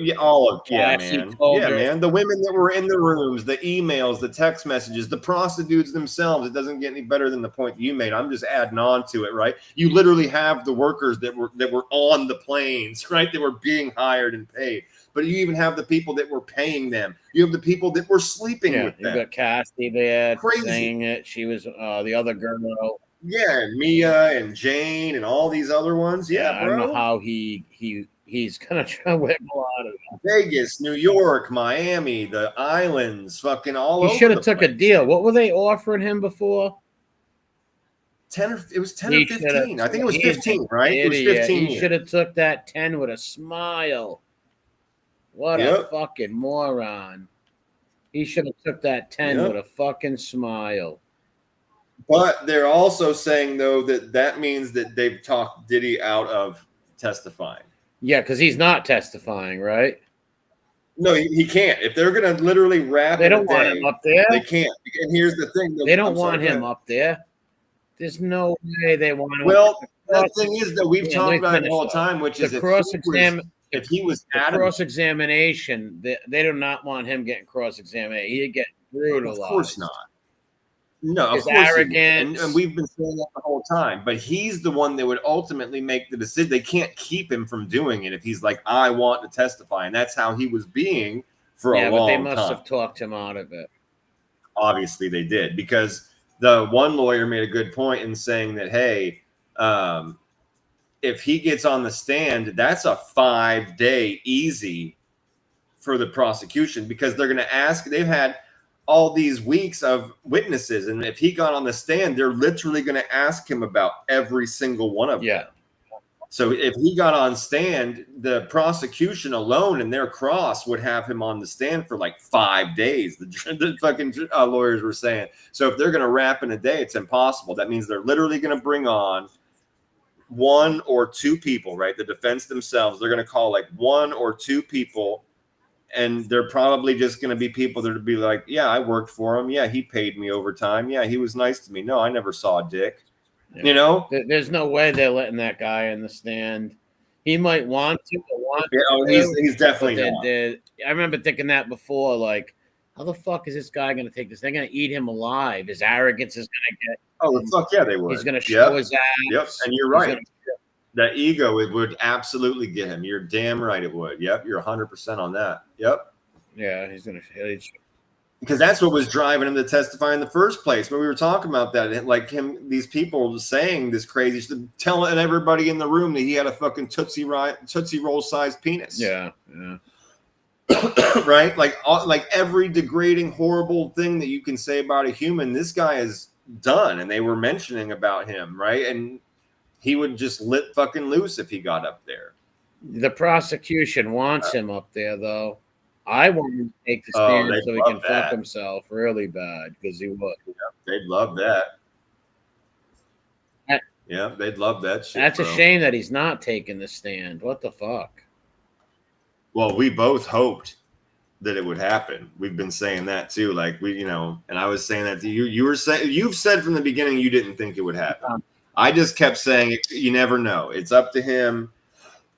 It's up to him if if it comes to push or shove, and it won't matter. It's possible, but apparently they've talked him out of it, and that's clear in the fact that they said that they're going to wrap in a day. We now know that there's no possible way that he's going to be up there testifying. Yeah, that sucks. I wanted to hear him get up there and fucking lie and look like a fucking nut. He'd be a foot, bro. How much entertainment we would have out of that? Oh, forget about it. Yeah, it'd be amazing. Oh my god. Be amazing. Yeah, be amazing. But they the forensic people that have tracked every payment from his companies back to him for every bottle of lube, for every hotel room, for every prostitute, for every condom, for every dildo, for every fucking hour or salary of the people that were buying all of those things and setting them up and buying the ticket. They had his fucking travel agent. He had a travel agent that would buy all of these things. Treat him like a prostitute. The tickets and arrange the travel for these people. Yeah, forget about it. Yeah.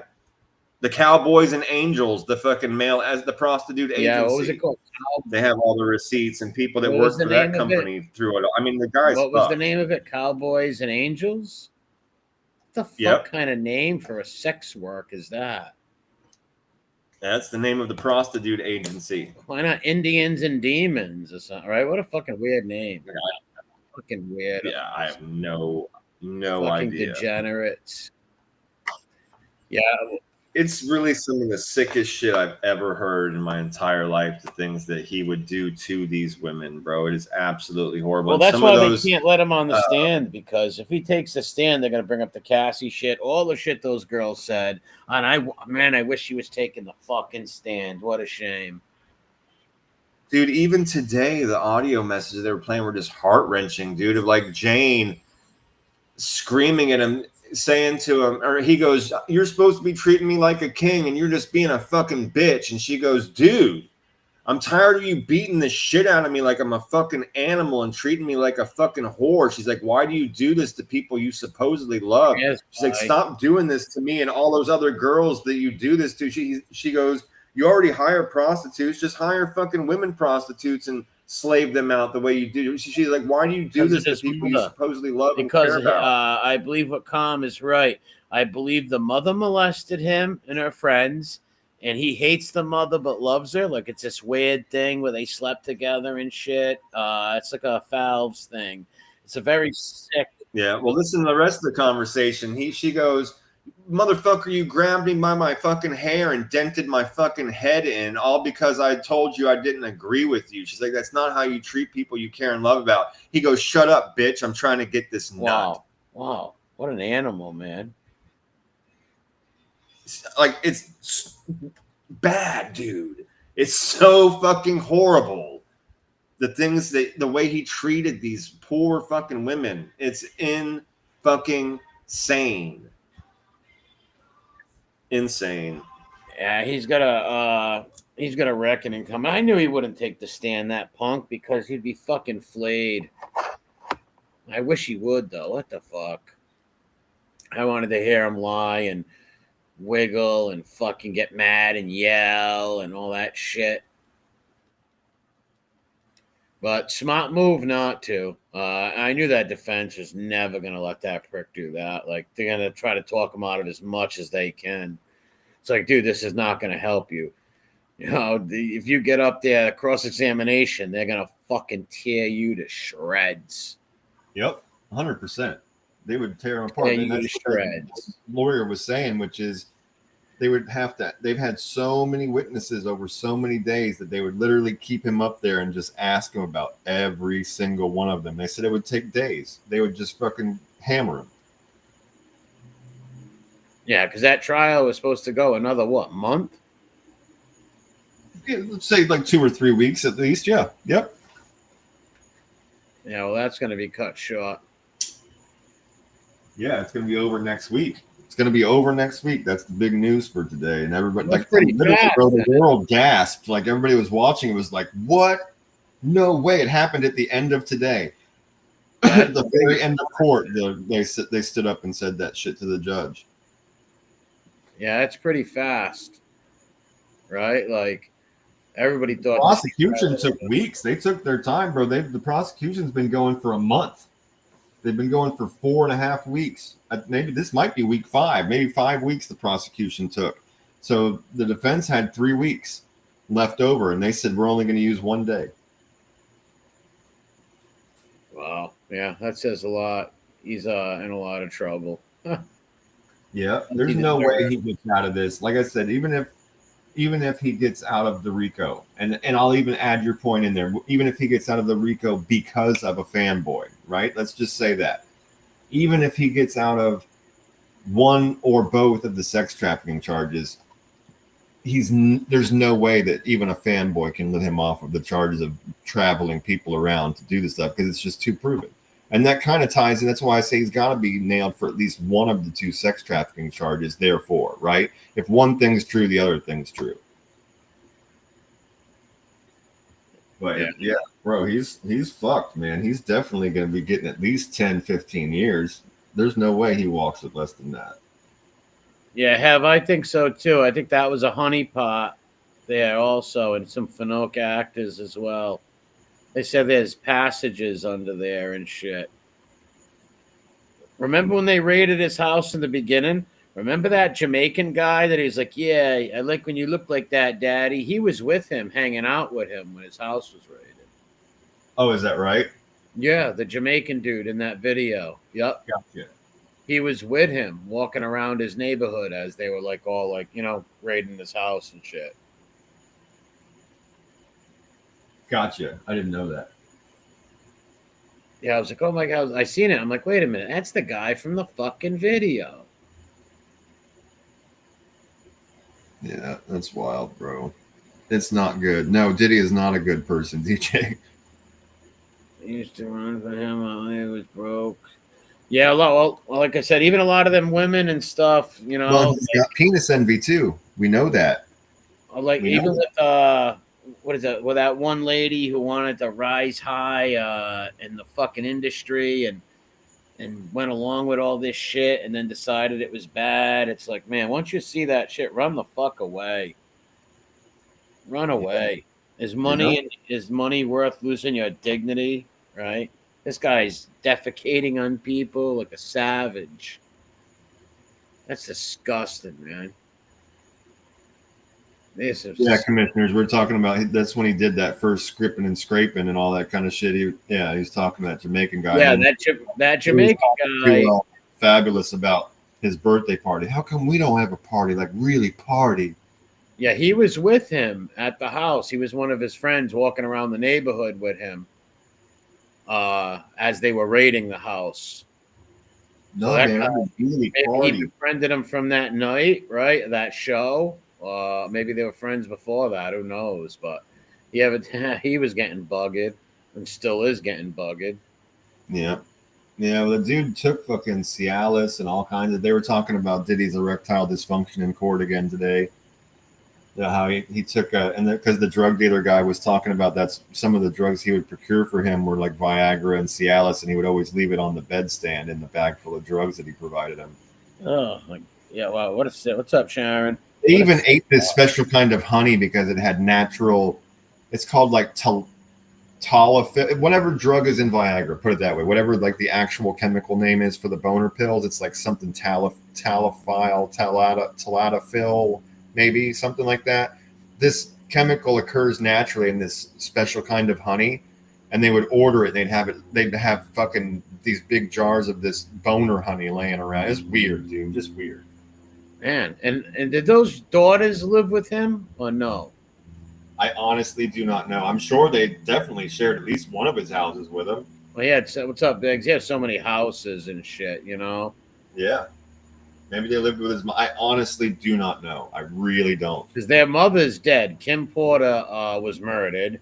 So, man, maybe they stayed with the grandma or somebody else. I don't know.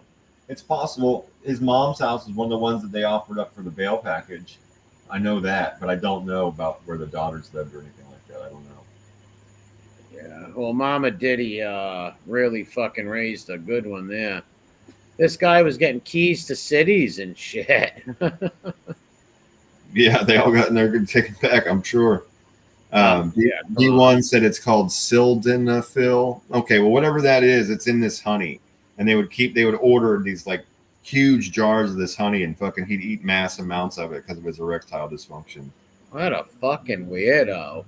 Yeah. Was he just screwing all day long? And we talked about that. How many of these girls, bro? If he wasn't on a freak off with one, he was on a vacation and a freak off with another, like constantly, like every day. Like it seems, they'd run for days at a time. That's fucking weird, man. They'd switch. They'd ruin one room and they'd go to another room. They'd switch. Well, that's a sickness. That's a sickness. Like any straight guy, right? Normal straight man. Right, you might sleep with your woman once or twice a day or something like that, whatever, right? No one's gonna be doing that all day long and shit. Your life revolves around all smut and filth all the time, right? I remember we've had these women that worked for him testify that he was R-ing them. That like they'd be doing their job and he would walk up and grab their skirt up and he would just start, and he didn't care. He'd hold them down. He'd tell them to shut up and fucking whatever, but he would take it. Oh yeah, he thought he was untouchable, right? He got away. He was a king, apparently. Yeah. Well, in his head, yeah, he thought he was what, King Combs. What a sick fucking person, man. Literally, a real sick bastard. I hope he really gets fucked with in there, right? Like, you can only hope, bro. It's some of the sickest shit I've ever heard in my life. Excuse me. I'm still getting over this fucking cold. Some of the sickest shit I've ever heard in my life. I told you, like that first week, I mentioned this before to you, like the first week of the trial, I listened to like, most of it, like every day.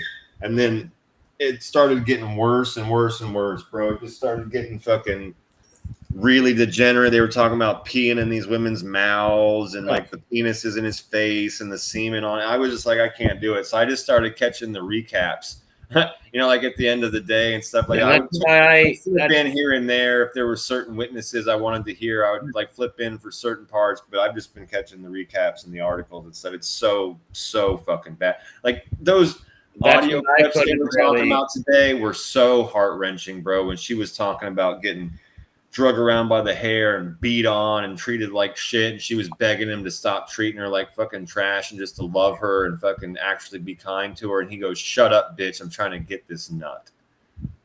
Yeah, it's sick. And that was their voices. Like, you can't, you know what I mean? It's fucking wow, bro. Fucking wow. A bunch of degenerates. What's up, babe? Yeah, I'm gonna grab a drink. I'm gonna be right back. I'm gonna grab a drink. All right, what's up, KD? Down neck, what's up? B1, the thing is about... Yeah, that was sick, ain't it? That was weird, rubbing stuff on his chest. That's disgusting. That would skeeve any human out, right? What a fucking degenerate. DJ, you're funny. And it, like every guy likes women, right? You see some beautiful woman, oh my God, she's gorgeous, but never does it run through your head, hey, let me grab this lady and rip her, right? Who the fuck thinks like that, right?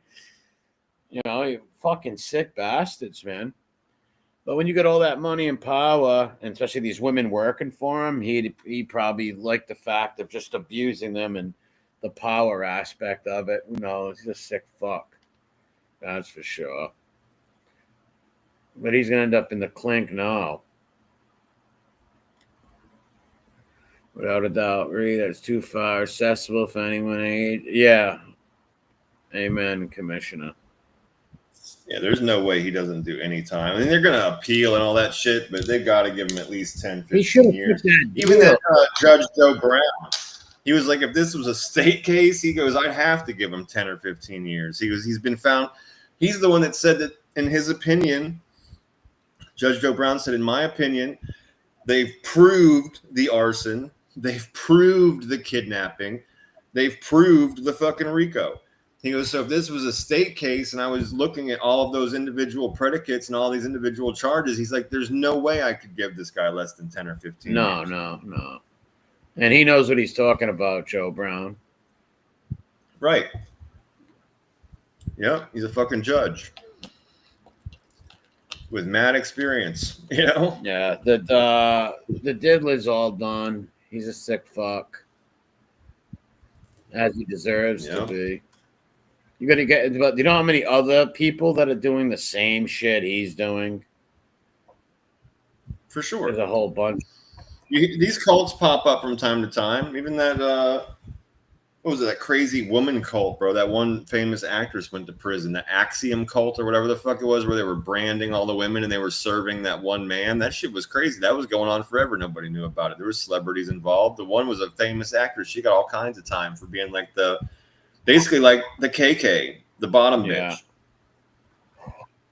Yeah, wild, bro. They won't. This stuff's going on all the time. No, they won't deport him there down there. They've been a holding cell. There are no deportations to Cuba.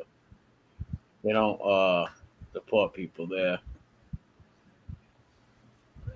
They would just probably hold someone like him in like a detention thing or something. Well, that guy's a federal informant, though. That guy's an informant. He's told on people. How do you think he met the helmet? That guy's a stool pigeon. Him and Moby Thick, that tub of shit he lives with. He's an informant. He's told on people before. That guy's a fucking flaming freak who hates women. He gets off on abusing these old fucking sick broads and these people. Well, they've showed his paper. He was a fucking PC rat. Yeah, he was a PC rat in prison. Yeah, we know that already. Like, on top of that, he was a wig wearer. He was a dick sucker. We know that too. Yeah, so there's no way he's gonna get in any kind of trouble. When you're an informant, look at Gene Barella. Look how many women he's beat. All those judges. God forbid, when he kills one of these girls, her family should go to that fucking judge and sue the judge who let him the fuck out. That'd be perfect if you could do that. Yep. I don't think that's lawful, but it should be. No, but that's why I said it'd be great if you could do that, though. Yeah. Yep. It'd be But right. It'd be right. all these people Right thing to hoping do. that Ripper clown is gonna get deported. I hate to bust their bubble. Not gonna happen. Not gonna happen. Not Yeah. gonna happen. I wish I was wrong, but not gonna happen. Guy's an informant. No way that. Fuck. It's fucking cold. Prison. Yeah, he was a PC bitch. That's why. Why do you, look? You did all that time in prison. You got prison friends because I have friends who did 20, 30, 38, 48 years in the can. I've had them on people's shows before. You know how many friends they have, right? That were from prison, people they know and stuff. That guy was a PC Fanuc. That's what he was. Why do you think he doesn't have a It's all over his paperwork. They even showed the paperwork of him ratting on people while he was in prison. Yeah. Big fucking stool pigeon. Big. That's why they hate some of those people so much. They show his fucking paper. They've shown his paperwork. They've dug up his shit. That's how the helmet found him. I guarantee it. I've been saying. I don't know if I could be wrong, but dude, we said that when the fucking guy popped up. Literally, when the guy popped up, we started saying that. Well, yeah. How do you think he met him? One of Jimmy's Fed friends said, "Let me help you." I know a sick fucking pervert that can help you, right?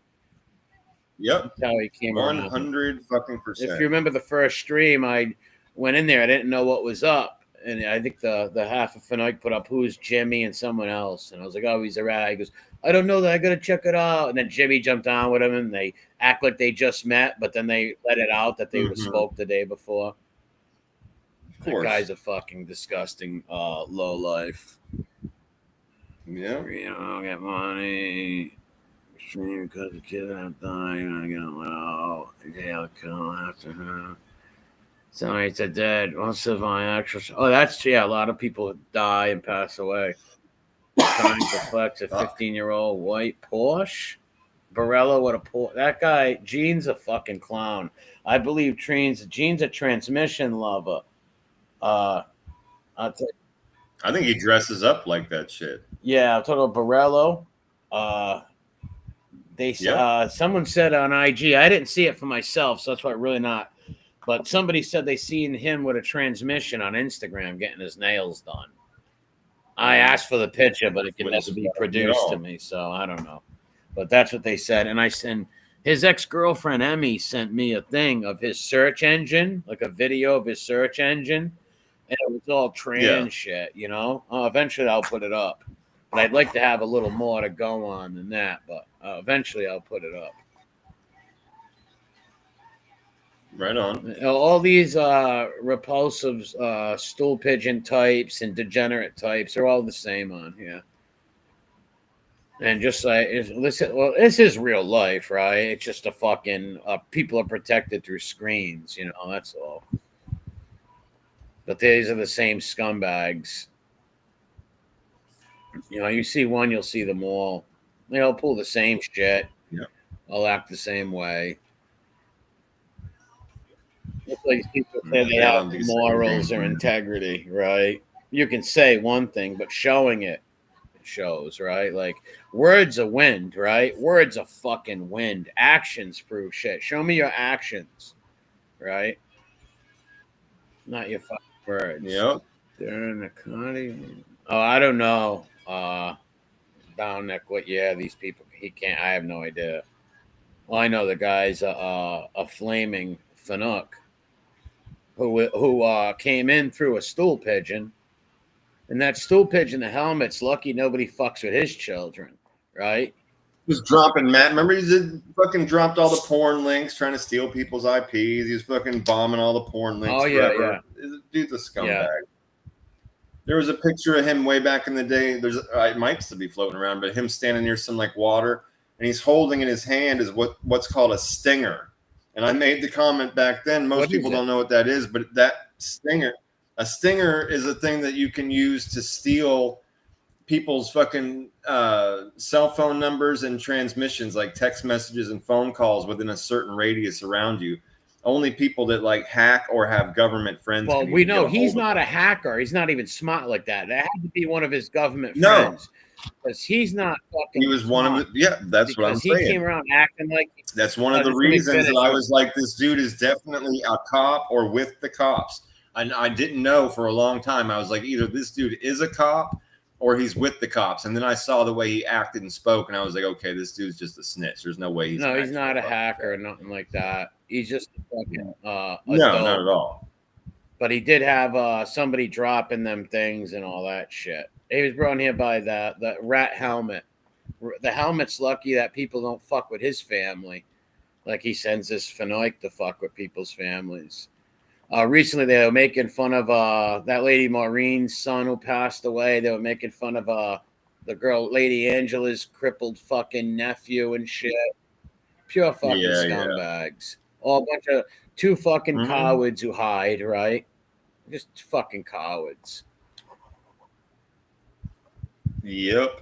They're trash, bro. Straight up fucking trash. They'll never change, just like the rest of them. They'll always be fucking garbage. They'll die. Yeah, they're garbage. fucking bottom feeders. Now, what the fuck are we looking at here?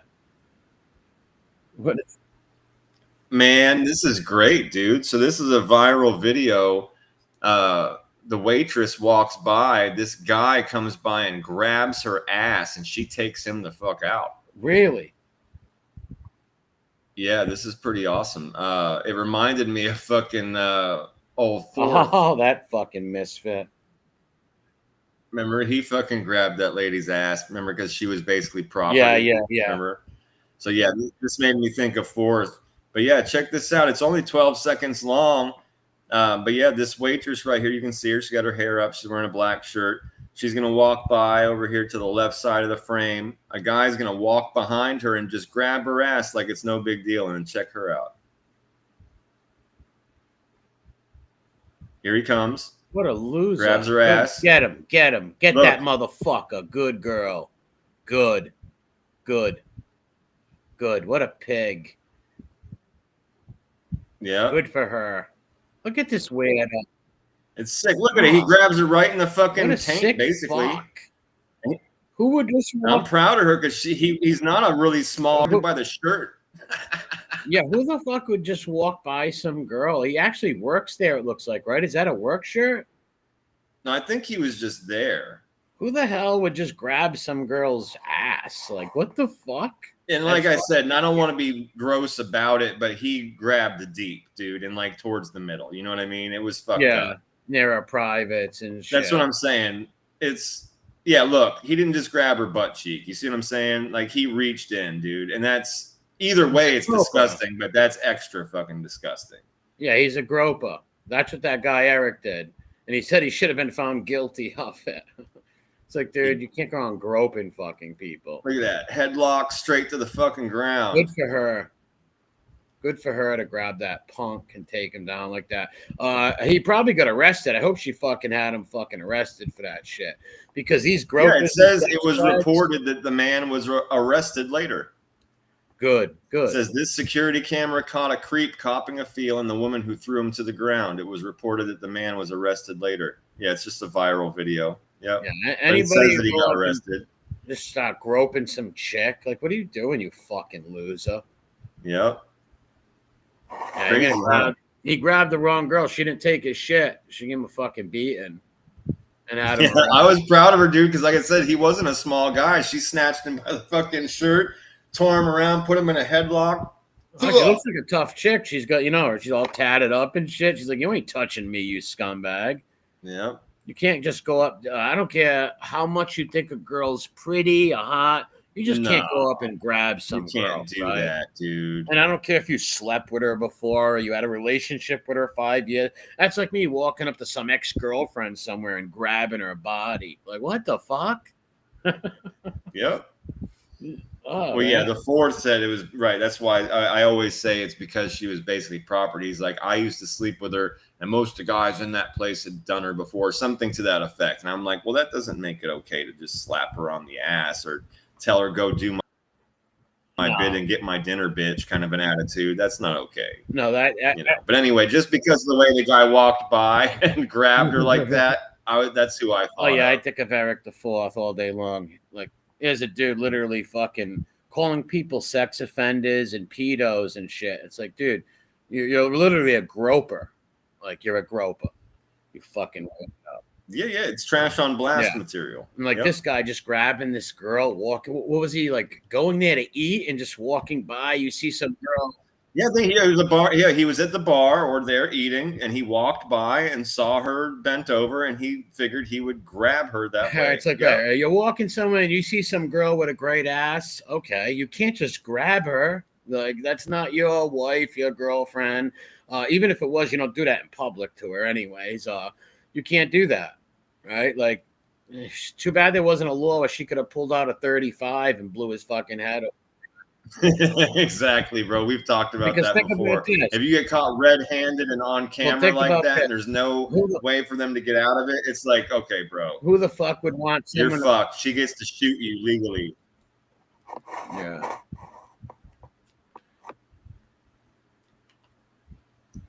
Yeah, they should be allowed to shoot him legally, bro. I've always agreed with that. Someone ever grabbed my fucking girl or my sister or my niece or something like that, be in trouble. Fucking weirdos. A girl fight, WNBA. I didn't see that. Yeah, he just walked by the girl and grabbed her. Like, what an idiot. Yeah, right in the fucking butt crack, dude. Like, right, that's what he looked like. He grabbed her right in the middle, dude. Get arrested for that shit? Or you don't think she's going to turn around and freak out? You know that's wrong. You just can't walk up to some girl. And she's a waitress, it looked like, too. Yeah, she was a waitress. Yeah, yep. You can't just walk in and grab some waitress's fucking keep walking like it's going to be okay. Like, she's going to be like, oh, wow. That was so nice. That was an accident. And it's not like he like brushed up against her on accident or bumped into her or nothing, and his hand like hit her a little. Right. I'm sure she would have known that was an accident. That was a disgusting fucking groper move. Yeah, he grabbed her, bro. Yeah, that was straight up groping. Groper. The groper. Grope on. Grope off. The groper. Fucking scum. Yeah. He definitely thought he was going to get away with it, too. That's why I say, what do you really think in your mind? She's going to be like, oh, wow, he finds me attractive. That's hot. Like, no, bro. And good for her, though, for having balls, dude. Yeah, good for her. Yeah, that's what women should do. Some creep comes up to you and grabs you like that, you stick a fucking knife in his eye, a fork, you do something. Sick bastard. At least throw him to the ground like she did and then start screaming for the men in the bar to stomp his fucking ass. Yeah. Fucking sick, man. Well, he's lucky he doesn't have any brothers or uncles there, right? Oh, that would have been great, dude. Yeah, we didn't get that. One guy was walking up on him as the video stopped. That, hopefully that was like the manager helped get him arrested and stuff like that. But it would have been great if there had been a couple dudes that ran over and stomped a mud hole in him. Yeah. Yeah, that would have been awesome. But it was still awesome. What's Connie Chung up there? What's Connie Chung doing? Well, this article is titled "Man Finds Out He Was Married Without His Knowledge. Ex-Girlfriend Arrested." So I figured we'd check it out and see how the fuck that happens. Even work? You didn't even know he was married? I guess not. Maybe she drugged him. I guess not. Maybe if she's arrested, maybe she like stole his information or like forged his signature. Let's find out what Connie Chung has to say. A 36-year-old woman is being held on felony stalking charges in a bizarre case where a wedding was held without the groom. Fox 44's Zoria Goodley joins us now. Whoa. Hold on. Can we stop there and say she's charged with stalking and that there was an actual wedding held, but he wasn't there? Is that Jesse Roth? That's Roth type shit. That's insane, dude. That's big Roth maneuvers. She had a wedding and he wasn't fucking there. That reminds me of Jesse Roth and Paul Smoke getting kidnapped. What's up, Charles? Yeah, right. Fucking, he wakes up like in the back of a Chinese restaurant. Yeah, about to get married by some ship captain that got kidnapped from the port. Yeah, Shanghai. Yeah, let's see this. Let's hear this again one more time. A woman is being held on felony stalking charges in a bizarre case where a wedding was held without the groom. Fox 44 Zoria Goodley joins us now live in the studio to help us understand what happened. Zoria. Thanks, MG. Traditionally, when a couple gets married, a 42-year-old man in Beverly Hills claims to law enforcement that he Beverly didn't know. Hills, Texas. According to a press release from the Beverly Hills Police Department, the resident reported on June 13th that he'd come home to a package on his property led by his ex-girlfriend. The package was a gift bag from Bath & Body Works containing products and a surprise. A picture of his ex-girlfriend, Kristen Spearman, holding what appears to be a marriage license and officiated by a local reverend, and a copy of the marriage certificate filed with the county clerk's office. Today, I spoke with the Beverly Hills Chief of Police, Corey Martin, who says he's never seen anything like this. I was talking to the lieutenant. I said, I don't think in 23 years I've ever heard of anybody who managed somehow to get married to someone who wasn't present for a ceremony. I've talked to the victim, and he's going through a significant process to try to have to fix this at this point. And so that's a whole other situation. Is not only you have the concern of what does that mean for my safety, my property, you know, which is a huge conversation in this, but also what do I have to do to fix it? According to the press release, the victim reported that he'd been in a relationship with Spearman, and they had decided to obtain marriage licenses on or about June 2nd, 2025. However, after that application and license was issued, the couple got into an argument, and the victim told her he no longer wanted to be in a relationship. During a follow-up investigation, police learned that Kristen Spearman convinced the local reverend to perform a marriage ceremony without the victim even knowing or being present. After that, she went to the county clerk's. How the fuck? That's Jesse. That's a skinny Jesse Roth, but that is Roth. You are now my husband. Like, that is Roth all day. Dude. How does that even work, though? Like, what's up? We gotta run. Yeah, we gotta run that back one more time because that's fucking insane. So they were together. Yeah, but how do you marry somebody if they're not there? That's fucking weird. Right. But it says they were together. We're going to listen to it one more time, but they were together. They did file for a marriage certificate, but before they got married, they got into a big fight. He told her to hit fucking bricks, and she decided to get dude, what kind of a I thought pastors and reverends were supposed to be honest. How did you convince him to have a wedding without maybe there? Roth had a 38 pointed to his head. You will marry me. Shotgun wedding type shit in Beverly Hills, Texas. Could be. You will marry me. Could be. Yeah, let's run that back one time. Former marriage ceremony. Hold on, I got it back. The victim even argued, and the victim long June 2nd, 2025. Okay. However, after that application and license was issued, the couple got into an argument, and the victim told her he no longer wanted to be in a relationship.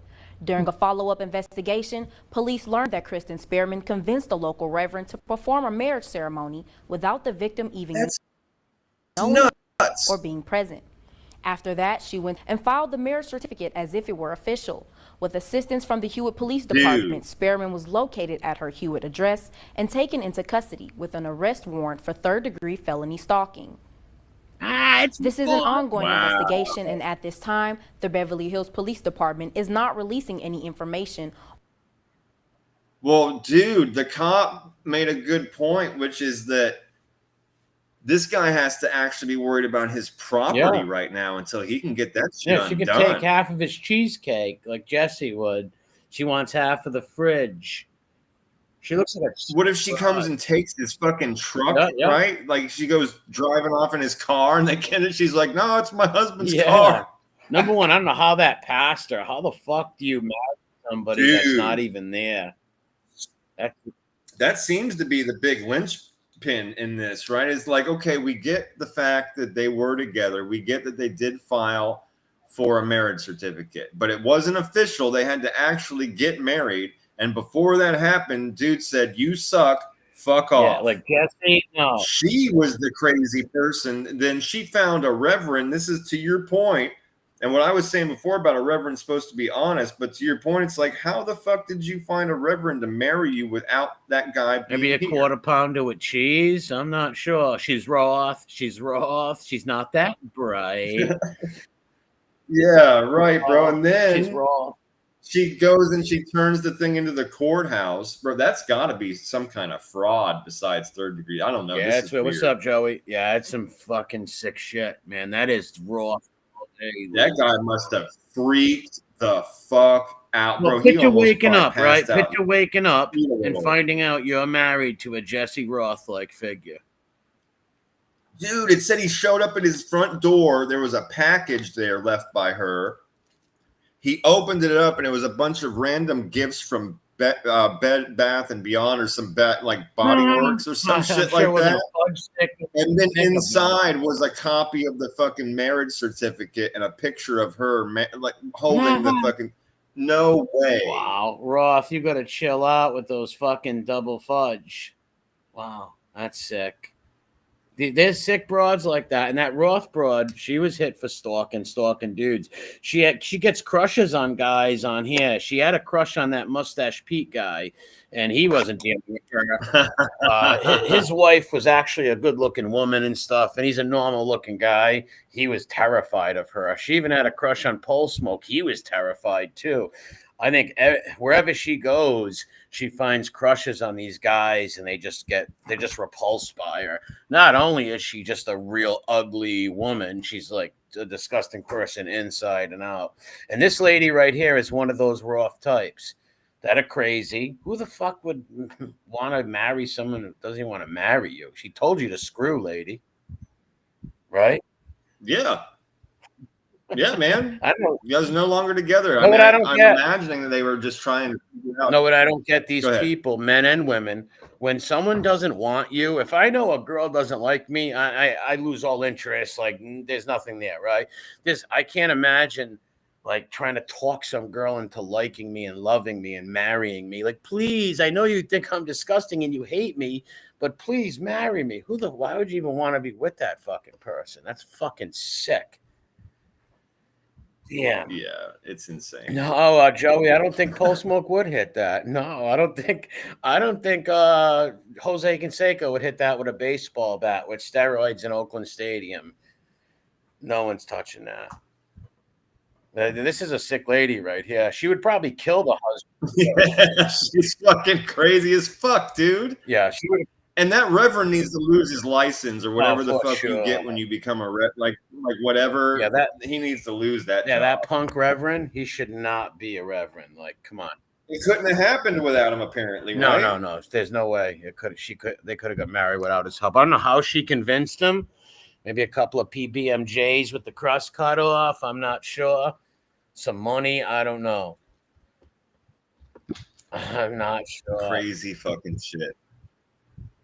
Yeah, because you got to do your I do's, man. You got to do your oaths, right? Yeah, and it's illegal. Like, yeah, he's gonna lose. He's probably not allowed to preach or whatever he does anyway. What a sick bastard. Well, that guy should probably sue him or something, right? Yeah, because I was even at I had some friends that even got married at the courthouse one time, and the people behind the little fucking glass even went through the same exact speech as a reverend would. You know what I mean? Like, they said the same fucking words. My friends still had to say, I do. You get what I'm saying?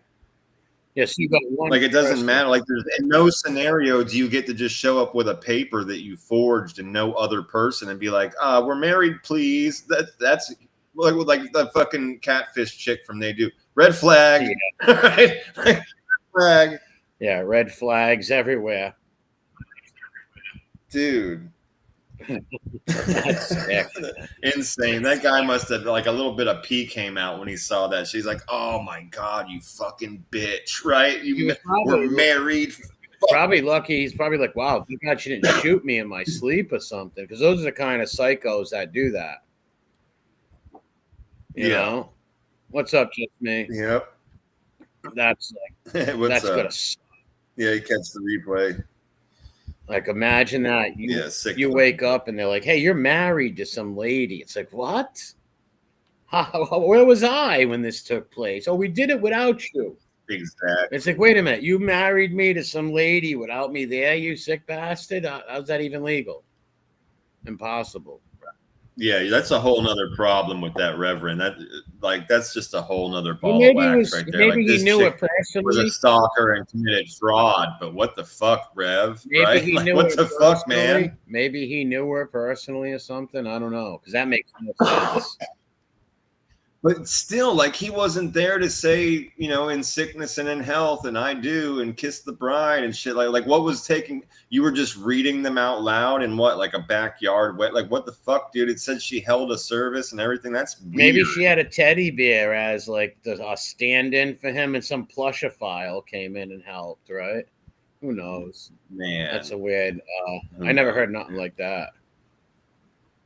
Yeah, it's wild. Well, here's another one that I've never heard anything like.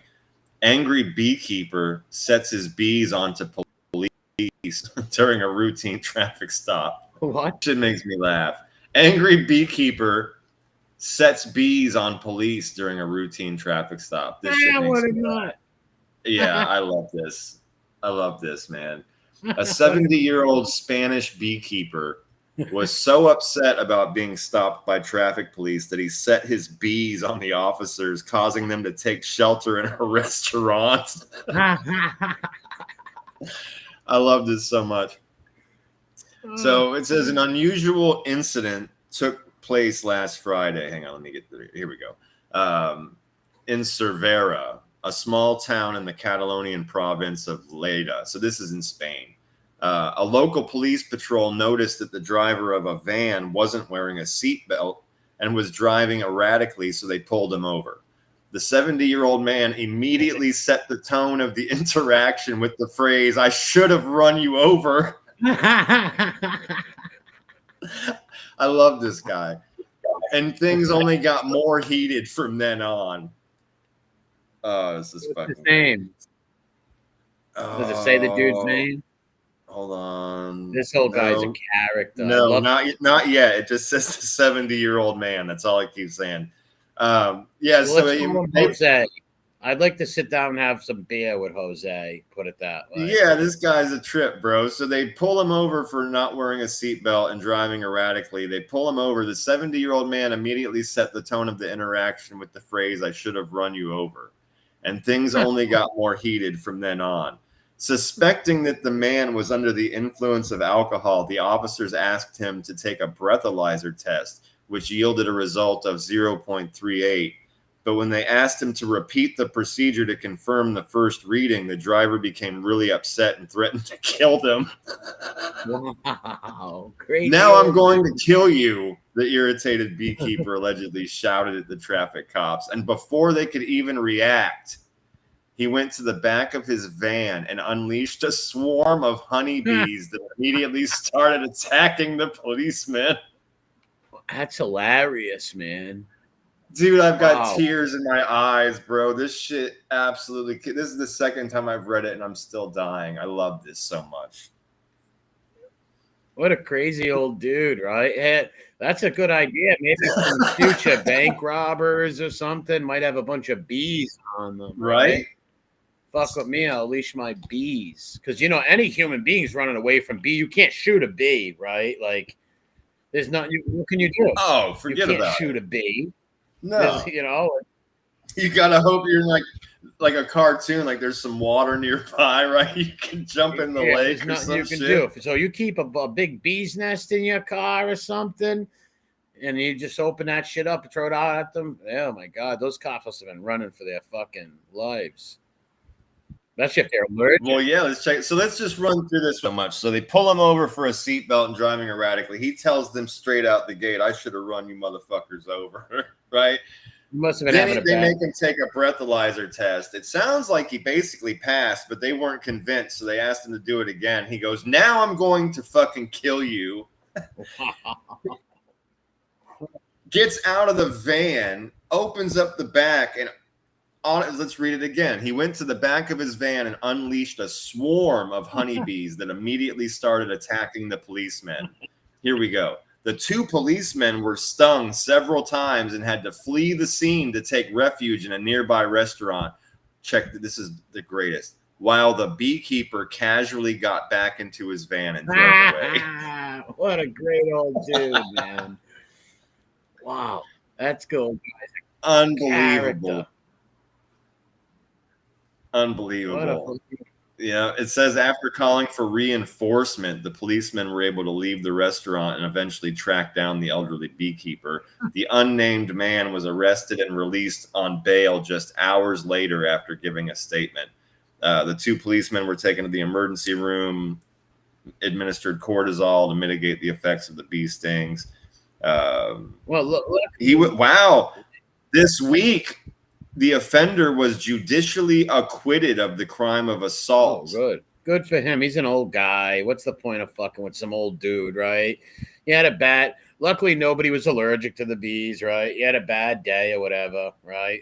He's an old guy. He's in his 70s, right? Like, give him a break. The crazy, kooky old fucking dude right there. Yeah, they were fucking. Who did not have a fuck to give. He did not have a fuck left. No, he didn't care. He's like, you want to fuck with me? I'll let 400 or 500 honeybees on your ass. And it's so fucking movie perfect too that he opened the back of the van. Those bees could have gone anywhere, bro. Yeah, true. Right? But they swarmed the fucking cops and they had to run. They were getting stung. That shit is so good. And then the best part too, again, of that paragraph, while they're getting stung and running, our boy casually got back into his van and just drove the fuck away. This guy is amazing. What a character. The guy's amazing. Man, his grandkids and stuff were talking about that all week. You never guess what my grandpa did. Fucking happy Grandpa Jose went fucking nuts. Fucking crazy old dude. No shit. Yeah, KD says, is it the same guy who let the raccoon loose and took off on a donkey? No. That guy was in Kentucky. That guy was a fucking character too. What a nut. This is some old dude who probably had a bad day, right? Didn't want to get pulled over or something. And it was just like having a bad day for some reason. It was like, fuck these people, right? I'll stick my bees he told him I should have run you over, he said. That's amazing. Yeah, hell of a thing. Yeah, right away I should have ran you over. You could tell he was having a real and then I'm going to kill you, and then sets the fucking bees on him. Crazy old Oh, it's guy. fucking great. Well, he's lucky. You know what he is lucky, though? He is lucky none of those cops were allergic to bees and died. Because then no, for sure, right, and like died or something, right? You're right. Thank God nothing like that happened, because then someone would have died. The old dude would have went to jail. Yeah, I love that he got acquitted. It's just the whole story is amazing. It's fucking amazing. The whole story is great. Yeah, it's hilarious. I love that he got it. I love that he drove off like a gangster. I love he told the cops he was going to kill him and then used bees. And then the bees actually swarmed the cops as if on command. It's amazing. The whole thing is great. Yeah, they knew maybe the uniforms or something, or maybe they knew, hey, he's fucking with my owner, right? Yeah, right. They smelled the fear. That's what it was, man. They smelled the fucking fear. Oh yeah, I don't fuck around with bees and hornets, man. I'd have ran too. Anybody would have ran. Oh hell yeah! Especially if you're getting stung by them. Fuck that, dude. Yeah, I'm not getting swarmed by all those fucking bees, man. End up looking like Jeff Lohman after you get bit by all them bees, all deformed for and sure. shit, blown up. You'd definitely be fit to stand next to the monster for a picture. Yep. I remember when I was a kid, there was some kid who got stung in my neighbor. I didn't see it happen, but we seen him in school, and his face was all blown up and shit. Oh yeah. Yep. It was pretty crazy. It's wild, man. When you see people that have allergic reactions to certain things and all that fluid is stuck in their skin, it's crazy looking. Yep. Yeah, TSA. Well, this article, every once in a while, we have an article that we immediately just throw under the title of Idiocracy, as you know.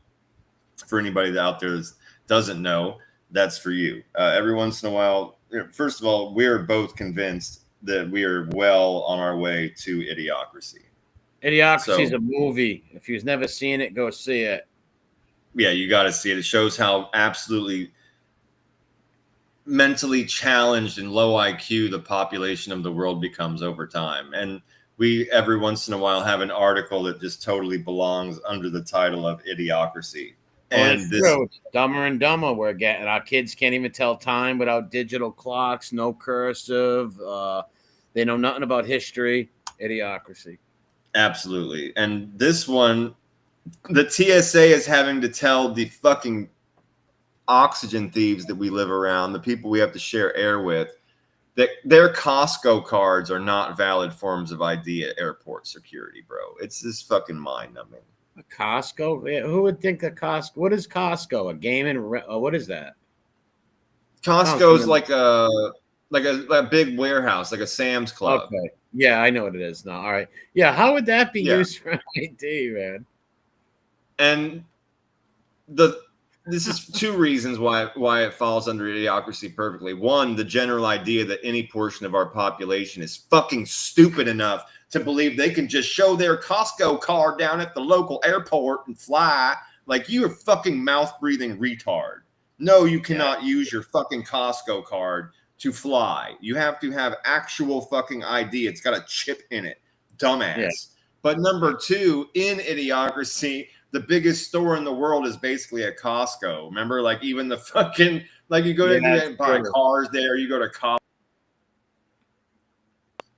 So this was just perfect for the idiocracy title. But yeah, bro, they're having a problem. More and more people are showing up at airports and trying to use their Costco cards in place of real IDs and passports. It's fucking insane. Yeah, I like BJ's too, but I'm going there with a BJ's card. Hey, can I fly? Unreal. Heck, on the. No, it's me. Look, it's got my name on it. This is my ID. Yeah, you're going to be really stupid to think that any plane or train is going to let you on with a BJ's or a Costco or a Walmart fucking card. Give me a break. Insane. It's mind-numbing. It's just mind-numbing to even think about how somebody could possibly be like, oh, yeah, I'm good. They'll totally how can't you let in fighting with them? Like, let me on. It's like, dude, you don't even get an ID. Your ID is a Costco fucking card. Yep. Yeah, B1 remembers. Yeah, in the movie, Costco was huge. Yeah, remember the fucking one guy's like, oh, yeah, I went to law school here. Remember? Yeah. Everything was at Costco. When you walked in the door, there's like that giant. Basically, it was somebody we know from around here, another big, fat, fucking mentally challenged idiot. When you walked in the front door, they're like, hi, welcome to Costco. I love you. Yeah, it was weird. Yeah, sick fucking. Yeah. I don't know who would think that would get away with that, right? Like, I just lost a little bit of hope in humanity when I saw this and I was reading through it. I was just like, I kept sighing. Anytime you get on a train or a plane, right? You need an ID, bro. Right? You need an ID, and I think any adult would know that, right? You ain't gonna. All right, maybe a Hail Mary, or you lost your ID and you think you're gonna get away with it with a Costco card. You can, I guess, give it a shot, right? But it ain't gonna work. No, right, let's say I'm going to the airport and my ID legitimately fell out of my pocket or something, right? And I'm throwing a Hail Mary, right? And I'm like, hey, I got my Costco card, and she says, no, I'm not going to fight her on that, right? I'm like, well, you're gonna no, it's the Costco. Well, yeah, and dude, that place is one of the most secure places on the planet in order to get into airports through the airport security and fly. Now, back that up several layers of security and ask yourself as a grown adult, not you, not us, we're not high-functioning retards, but as a high-functioning retard, you should say to them, say, hey, do you think that if you went to a strip club and they carded you, that would fucking get you in, right? Like, do you think that Costco card would prove to a bouncer that you are who you are and that you are the age that you are? No. Then it's definitely not going to work at the airport, moron. Yeah, no, like we said, especially after 9/11, right? The airports are like, dude, fucking locked down. If you think you're gonna get on with a BJ's or a Costco card, you're fucking crazy. Come on. Like I said, maybe someone lost their wallet, they're on a Hail Mary. But they still should know it's not gonna work. Right? Never gonna work in a million years, bro. What a crazy. Never gonna work in a million years. So yeah, that's our idiocracy article. So far, we're kicking off with people are actually using their Costco cards to try and fly in place of real IDs and passports. More than one? Absolutely amazing. More than one person tried that. Yeah, it's a problem. They had to put this shit out. That's Yep. Well, From the TSA. The TSA says Costco cards are not valid forms of ID at airport security. TSA has made the clarification as rumors began to spread on social media. More and more people have been trying to fly with their fucking Costco card. It says Costco cards don't count in airport security. Only real IDs, passports, resident cards accepted. It is idiocracy. It literally is. If you think how stupid people are nowadays than they were 30, 40 years ago, these people are dopes nowadays. Yeah, it says it's only going to cause fucking delays for everybody else, so don't be a mook. Yeah. Don't be a mook and try to do it. You're going to fuck everybody else up. And then they'll fight with the people probably. This is really me. I go to Costco. It's like, oh, dude, you know there's going to be people showing their fucking ass. I seen it on Facebooks. Yeah. I seen it on the Instagram and the TikTok. Don't you tell me, bitch. They're going to throw their fucking dirty sandal at them. Yeah, they're gonna have a fucking doo-doo diaper baby with them. You know what I mean? With a big snot my bubble. point, even if you do try it and they don't, no one's gonna go for it. How are you gonna get mad and freak out, right? Like, come on. Yeah, but they will. There's gonna be fights. Oh, of course. Yeah, you called that. You're 100% right. There's no way to get around it. There's going to be fucking mad fights, dude. Oh yeah, like I'm gonna miss my plane. It's like, well, you don't have an ID. But I got my Costco card. It's like, wow. I can't believe that's that is fucking insane. Insane. Yeah, people are fucking idiots, bro. Yeah, it's a special kind of stupid. Let me switch this one up real quick. Yeah, Yanks, that's right. Now you have to have what they call real ID on your driver's license. Yeah, exactly. It's got the chip in it. It's got the special star and all these holographs and shit like that. Exactly, bro. Yeah, you got to literally have the IQ of a fucking cork, right? To fucking exactly, man. And even Corky, right? Shout out to Corky Thatcher. I love that show. Even Corky would know that, all right, my Costco card's not getting me on the fucking plane. Crazy, bro.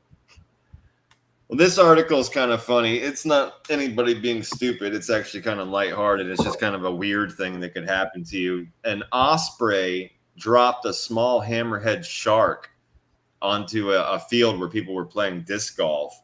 It says the hawk was forced to give up its odd prey after getting mobbed by crows. But these people were in a field playing disc golf, and a small hammerhead shark fell out of the sky onto them. What the fuck? Isn't that wild? Yeah. What was in a plane getting shipped somewhere? No, a bird, a hawk had. Yeah, it grabbed it. Here, let me see if I can pull this up. Oh no, it brought up a different Facebook thing. Hold on. Either way, it's like I don't know, 16 inches long. It's obviously a baby hammerhead shark, but a hawk grabbed it out of the water, was flying overhead, and it got attacked by a mob of crows, and it dropped it, and it fell down in front of these people that were in a field as a fucking little hammerhead shark. Yeah, what's the odds of that? That's like exactly. Randy. You don't follow sports, but back in like '94, Randy Johnson threw a pitch, right? And a seagull went by, and the fucking ball exploded the seagull. I've seen that on YouTube. Yeah. I didn't watch that game. I was watching Sports Center that night when it happened. And that's a 1 in a billion thing like this. For sure. How many times do you think this happens? This is like a 1 in a billion type scenario. Yeah, it's just wild. That's why I said it's like nothing like insane that somebody did for once in a while. We'll show something like this. It just was crazy, bro. I couldn't imagine shark. Even as a baby or not, a shark just drop out of the sky in front of me. That'd be wild, especially a little hammerhead shark. Yeah. Any shark would be like, well, fuck that, right? Like, no fucking shark falling on me. But how much does it weigh, you think? It probably gave them fuck their neck or their head up hitting them. Yeah, I don't know. They said it's about 15 or 16 inches long. So it probably weighed maybe a pound and a half. I don't know. Yeah, maybe a couple pounds. It would still suck if it hit you. Yeah. That has to hurt, man. Getting hit by a shark, getting dropped out of the sky by a hawk. Yeah, that's a blow to the head. That's gonna knock you down, man. Yeah, it would suck, man. Yeah, it's not gonna feel too good. Guarantee that dude had fucking neck problems and shit after that. Right? Like, fuck. Well, they say you throw a penny off a building, it can kill you. Yeah, I've heard that before. Yeah, it just picks up the speed and momentum. It Yeah, can the go through you like velocity a coming bullet. down. Yeah. Yeah, kill you. Well, you know, in like these new cars, they have all these different sensors and stuff like that, and some of them can actually tell if you fall asleep, and it'll like apply the brakes. Right? Have you seen those before? No. Okay, well, they have all these different kind of sensors that they're putting into cars now, and one of the sensors is to be able to determine whether or not the driver is awake, and if they fall asleep. Yeah, and if you fall asleep, the car will literally fucking come to a stop, and it'll make like really loud beeping noises at you to try and wake you up.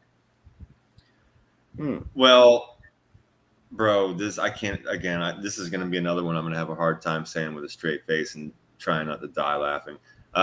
Chinese man with extra small eyes keeps triggering cars asleep at the wheel warning. Bro. Well, oh, because of his eyes. Yeah. So wait, so they go by the eyes? If your eyes are getting low, they think you're asleep in the car. So yeah. Yeah, so what do they do for like some Asian dude, right? Like, what do you do? Well, yeah, and this guy's got extra small, tight, slitted eyes, so it keeps triggering the cars asleep at the wheel warning. It's insane, dude. A Chinese motorist claims that his new driver fatigue warning keeps triggering because of his really small eyes. It's a luxury car that he bought, and I guess it's one of the most coveted electric cars in the world right now, it says, but the guy says it's a pain to drive. Racism.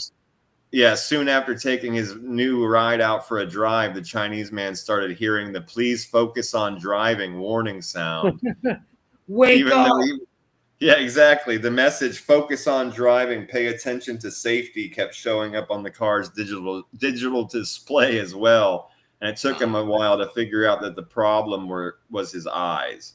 The poor Asian dude must have been like, "This is what I can't help it. You fuck, I'm not sleeping. This is the way I am." Too funny. It's too funny. The guy says, "So I opened my, oh my god, I opened my eyes wide, and then I didn't hear the warning sounds anymore." Insane. He said in a video that's now gone viral on social media, "But when I opened my eyes normally, I would hear the warning sound again. Apparently, my eyes are so small that the car thinks I'm about to fall asleep." I'm screaming racism.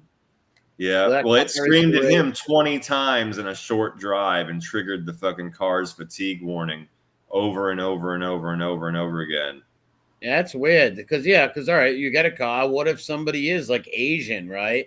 Or somebody, I don't know, just has small eyes or gets a black eye or a pink eye or whatever, right? The car just going to keep jacking up on them, right? Yeah, and it says, interestingly, many of the comments on his clip were from other Chinese motorists who claimed to have similar experiences and problems. And here's the kicker too, is that these brands of cars that they're driving are Chinese car brands. So they hate themselves. Here's a picture of him opening his eyes nice and wide so that it wouldn't trigger. Eyed wide shut. Yeah, and then a picture of what he normally looks like when he's not opening it. And I got to be fair. I mean, they do basically look closed. But if it's a Chinese car company, they got to take that kind of shit into account, right? If you're a company and your buyers, especially in China, yes, you're going to take that into account that our eyes are a little different than other human beings' eyes. So we can't use that. They're going to use some other thing. I don't know, some other way to see if somebody's sleeping. I don't know how the fuck you do. That's all this AI filth, man. I hate this AI shit. I think it's disgusting. We're going to have the Terminator. That's what we're going to fucking have. The fucking Terminator. Have said, what if you're squinting because of the That's sun? Another thing. Great point, Great point. Yeah, I think that's very fair. That's fair right there. Yeah, literally. What if your eyes are regardless of who you are, you might be squinting from the sun. It's gonna jack up on the brakes and possibly cause an accident. You're gonna kill 3 or 4 fucking people. No doubt, bro. That's pretty wild, though, huh? I couldn't keep a straight face reading through that. It's just too much. Fucking weird story. Too much. Yeah, I love that he opened his eyes all wide and shit. He's like, "You racist car! You a racist car!" I cockadoo! And then it turns out it's made by his own fucking people. It's like, you son of a bitch. What about sunglasses, B1? Good point. Yeah, that's it. That is a good point. Don't know. Doesn't say. I don't know what it would do in that case. That's weird. And there's got to be a way you think you could maybe. See how technology and this AI shit is just no good for stuff like this. You have to fucking turn it off somehow. Yeah, they're like, well, the Asians must have been pissed, right? You buy a bunch of cars and it's jacking the brakes up on you. And screaming at you. Pay attention to the road. Pay attention to safety. And you're like, you're a motherfucker. Yeah, quit talking to me. This guy's trying to rock out to his Lady Gaga and shit. You know what I mean? Yeah, this dude's got K-pop jamming in the speakers. Yeah, he's got the Kung Pao K-pop on. And he poor bastard. That's got to suck, though. And they're just screaming at him to open his eyes. You buy a car and like you can't even drive it because it's telling you you're sleeping. Yeah. It's fucking racist. Racism. Shit. Could have killed him. So here's another weird one. Yeah, here's another weird one, but I kind of feel like you should this guy, I mean, you should figure this kind of stuff out for yourself. But it says man suffers heavy metal poisoning after using the same thermos for 10 years, right? A Taiwanese man died of suspected lead poisoning after using the same rusty thermos for over 10 years, despite visible signs of metal degradation. And that's where I'm at. I'm like, bro, you used it for a long time, but if it was rusty and showing signs of the metal wearing down, you had to have, like, bro, you got to get a new thermos. Yeah, I get maybe his wife gave it to him or it was special. I get that. But hey, listen, that shit's getting rusty. You're going to get sick. You're going to get some sort of a disease from it. Their man reportedly started experiencing health problems about a year ago, and blood tests showed that he was suffering from heavy metal poisoning. While trying to discover the source of the contamination, doctors learned that the man had been using the same thermos on a daily basis for the last 10 years. Upon examining the container, they discovered rust had formed inside of it, which hadn't prevented the patient from using it to store acidic beverages like coffee, tea, and juice. Bro, wouldn't you taste that? I would think so, but maybe he's so used to it. I don't know. I would think you would. Right, like your coffee or tea or drinks would like have like a metal taste to it. And if it was rusty, would you want to drink out of it, bro? And he died. Yeah, he must have never cleaned it neither, I guess. That shit is fucking gross, man. I can't believe he didn't taste it. I can't believe he didn't start like just throw it away immediately when he found out he had like high metal. I wouldn't have even used metal. I would have started using plastic spoons and everything else if my doctor told me I had like high metal content or poisoning in my fucking blood. Yeah, yeah, bro. I'd be telling people I'll kill you if you bring metal in my house, right? Yeah, that you would think, like I said, all right, I had it for 10 years. There's rust in it. Maybe I shouldn't drink out of it. Dude, it said the poisoning affected his immune system, and despite the doctor's best efforts, he succumbed to pneumonia less than a year after his initial diagnosis. Yeah. Toxins generated when containing carbonated beverages such as cola. Yeah, it says that the toxins generated when he mixed that soda with all the fucking rust and metal entered his body. Wow. Bro. So everybody out there, man, maybe Get a new thermos every once in a while. You notice rust in it, don't use that shit no more. You're gonna end up like this poor bastard. Yeah. That's good. What Have a the good one fuck? down, Nick. Yeah, that's fucking crazy. If I, like I said, if I see rust or anything, and I'm not drinking out of that. You know, shit. Hell No. no. What the fuck? Like I said, maybe it was a sentimental thing to him or something. He just never wanted to get rid of it. That's all I can think of. Yeah, and then it's like just keep it, right? I mean, keep it. That's Yeah. cool, but if you can visibly see rust inside, bro, maybe don't drink out of it, especially after the doctors told you had all that shit in your blood. Don't drink out of it, pal. Definitely not. Put it up in your, I don't know, put it on a fucking desk or on a shelf, right? Something. Anything but drinking out of it. That's not good. Not smart. You're going to catch some kind of disease. Fuck that. Yeah, bro, that's not good at all. That's no good. Metal thermos. Yeah, it was probably old too. Old as hell. And motherfucker! This fucking thing. What a sick fuck. Poor bastard lost his life over it. Yeah, bro. That shit. Sorry, I'm looking up and grabbing this next article. Yeah, that shit's mad fucked up. I wonder if his wife and them afterwards and his kids are like, shit. Maybe we should have warned them, or I don't know. Not have bought him that thermos. You got to use common sense sometimes. You know, like use common. Yeah. That's why I said you didn't taste it, right? Like you didn't taste it. The whole thought of even seeing the rust didn't trip you out at all. Like, come on, bro. Yeah, that would definitely fucking freak me out. If I look at any fucking, you dirty who, if I look at any fucking thing and it's got rust in it, I'm not fucking touching it. Hell no. Fuck that. Just burnt my arm with this tea, you dirty hoe. Dirty motherfucker. Fucking smashed this off the fucking wall.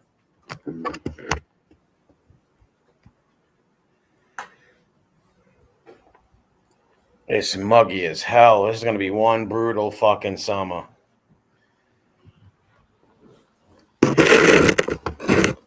Fucking humidity.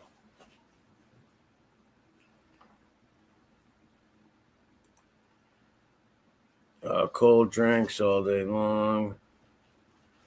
See, you cut while you ground yourself on. Alright. Sounds like a third world problem. Sounds like common sense you should have used. Like once you look at something, you see it rusty. You don't drink out of that. At all. No matter what, I don't care how thirsty you are. Maybe it was rusty for mad years too. I don't know. But I would have said to myself, "Fuck that. I ain't touching that shit." Maybe he couldn't tell because of the coffee stains. Yeah, if he could have cleaned it though. Yeah. Maybe it was the coffee stains, but maybe he was a fucking drazul and just never cleaned it like a cavon and didn't clean it and didn't care. Who knows? Burn sock on the tip of my finger. Yeah, I hate those little burns. Those suck. I burned myself making a fucking heating up some tea. I burnt myself. I'm gonna smash this off a wall. I think we lost RatTrapCity. Yeah, I can't hear you if you're there. Oh no! What is that? An old ice fault. cream, a wrestling ice cream bar?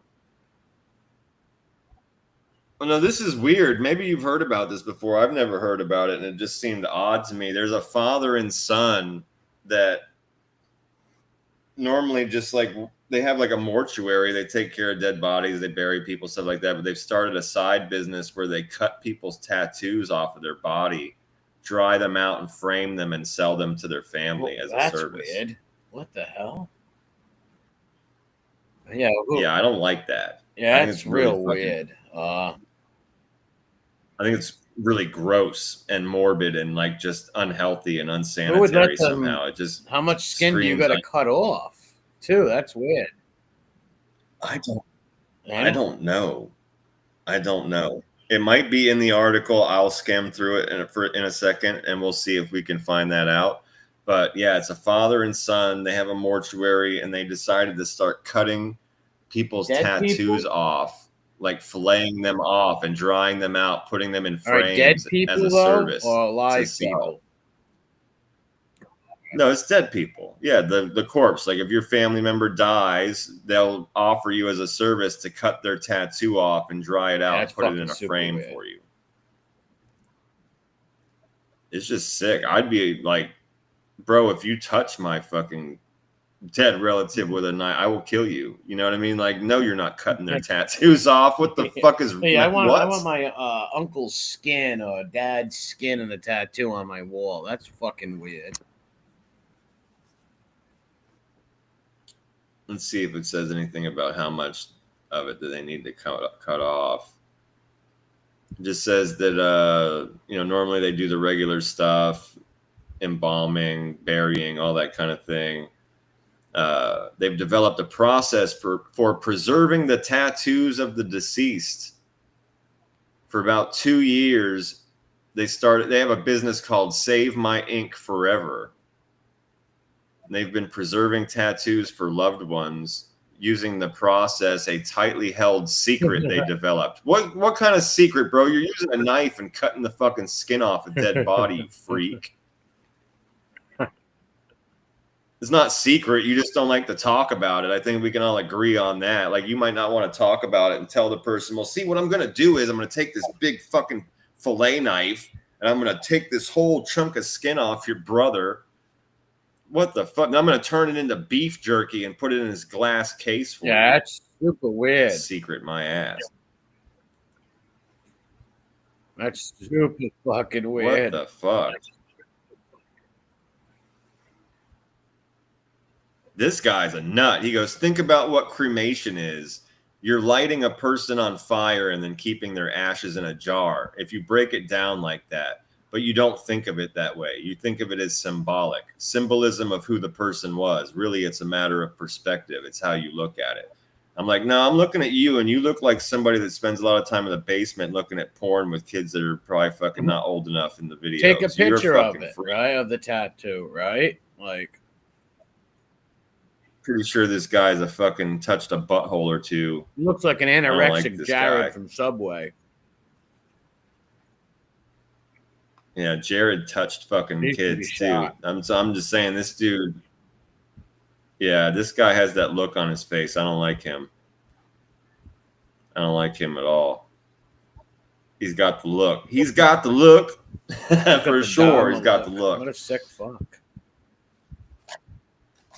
Yeah, but no, it just says that. Yeah, it's a secret. How they fillet the body. It's a secret. It took about 2 years to develop the tattoo preservation process. Give me a break. Give me a fucking break. And what if the tattoo's the whole? And yeah, well, they're gonna fillet your fucking leg. Look at what you'd have to do to cube steak off that dude's leg, right? What if the tattoo is on his head or his back, or I don't know? That's fucking super weird, bro. I don't like this at all. I want to keep my wife's tramp stamp. Like, what the fuck? That's some weird shit. Oh man, one fat guy was getting a tummy tuck. Yeah, he had a tattoo on the area that he knew was going to be cut off of him, so he let them test that out. Spanky.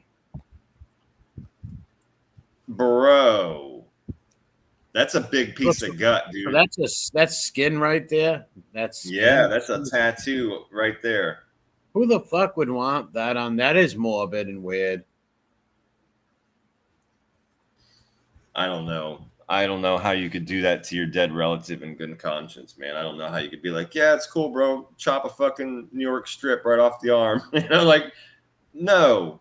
And I'm definitely not going to put it on my wall. Love you, bro. I don't want your rotting skin in my hat. We're good. Yeah. I've got pictures of you with your tattoos on your body. We're good, man. Yeah, that's what I don't get. You can just show, I don't know, you can just have a picture of your family member's tattoo. I don't see why anybody would want a skin on their wall in case you're Ted Bundy. Right. Very strange. People are fucked up. And I told you about the pools, and I told you about that funeral parlor in Virginia a long time ago. Yeah, you mentioned that before. Yep. Creepy fucks. Who even thinks of something like this, right? Like, hey, maybe people are going to want their family members' tattoos skin on the wall. Like, who even thinks of that, man? I have no idea. These nasty motherfuckers. And that guy that looked like you said, Jared's cousin. I don't like that guy. I don't like the way his face looks. I look like a banged turtle.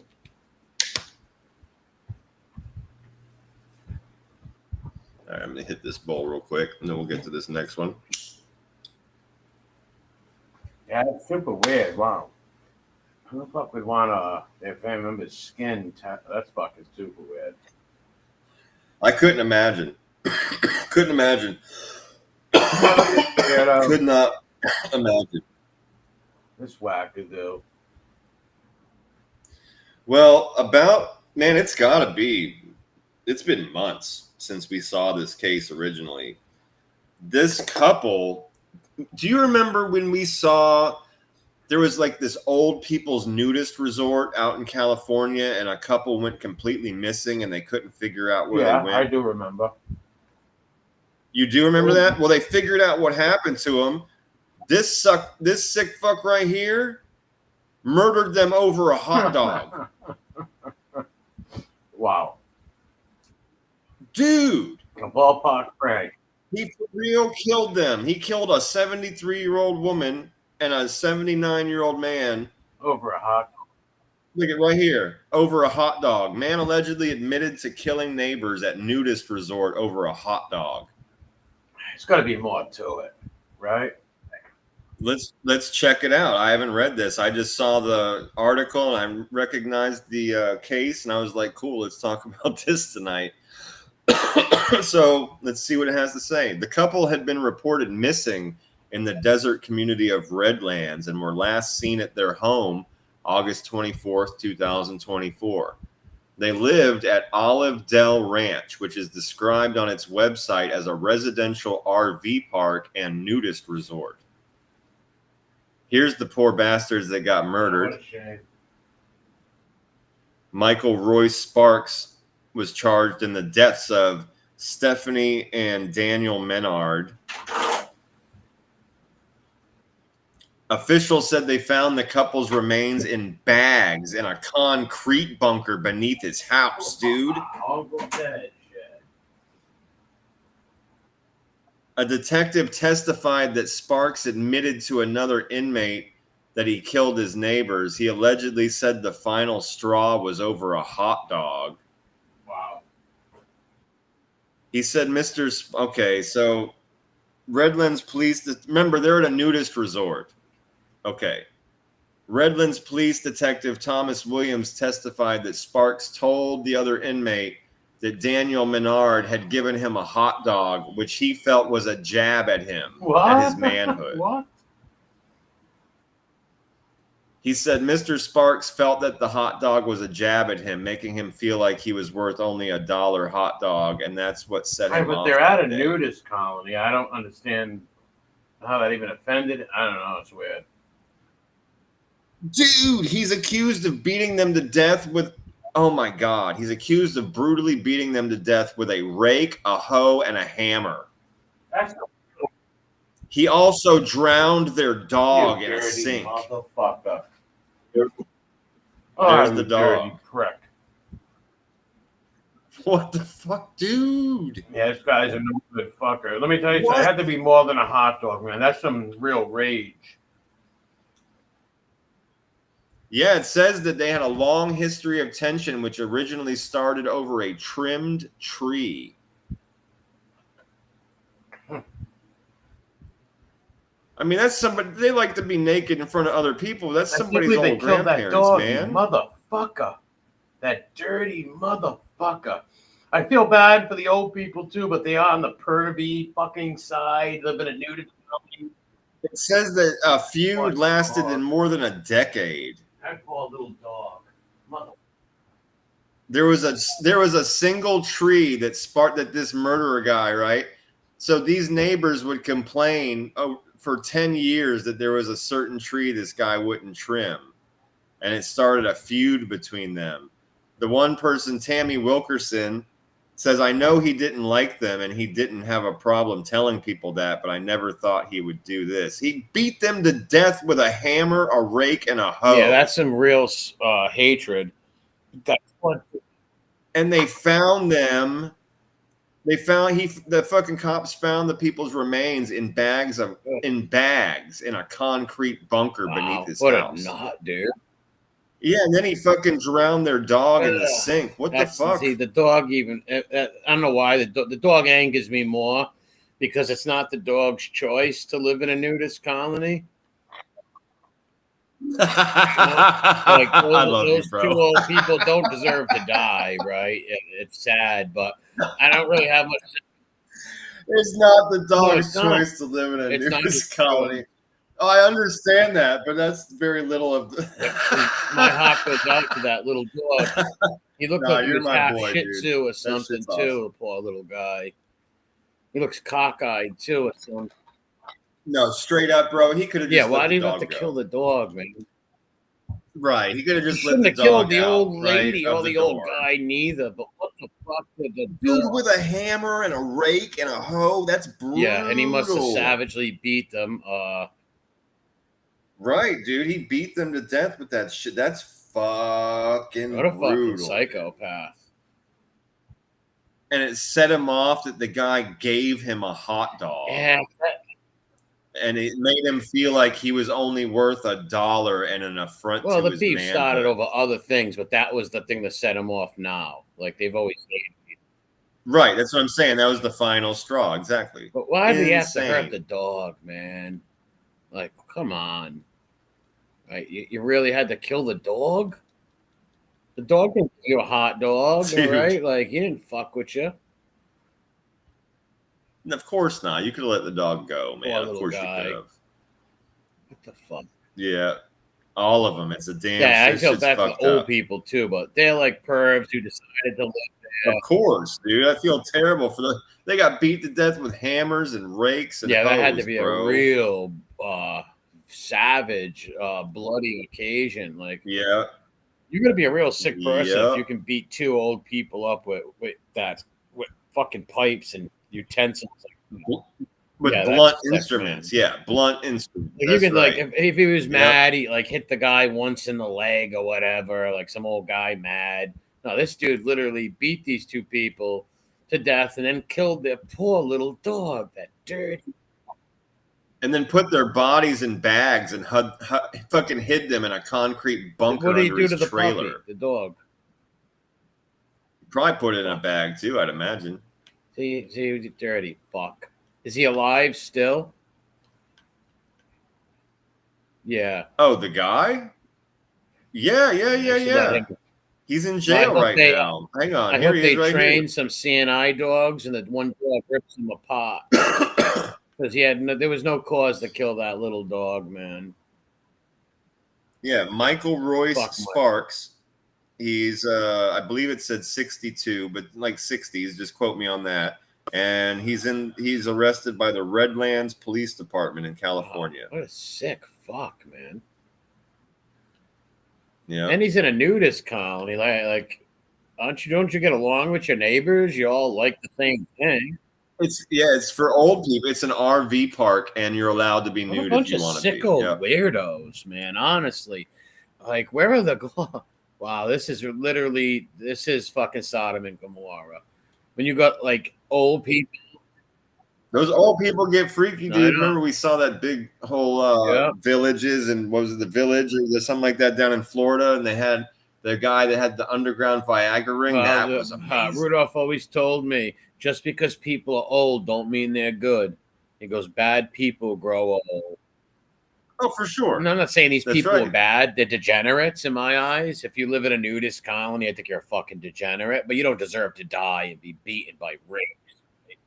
Yeah, it's somebody's grandparents. And that's parents, a little dog. That little poor dog. That fucking pissed me off. Motherfucker. That looked like, a dog that looked like, what's her name's dog? Sharon's dog, little Biddy, who passed away. Looked like one of those little sweet, cute little furry dogs, that dirty.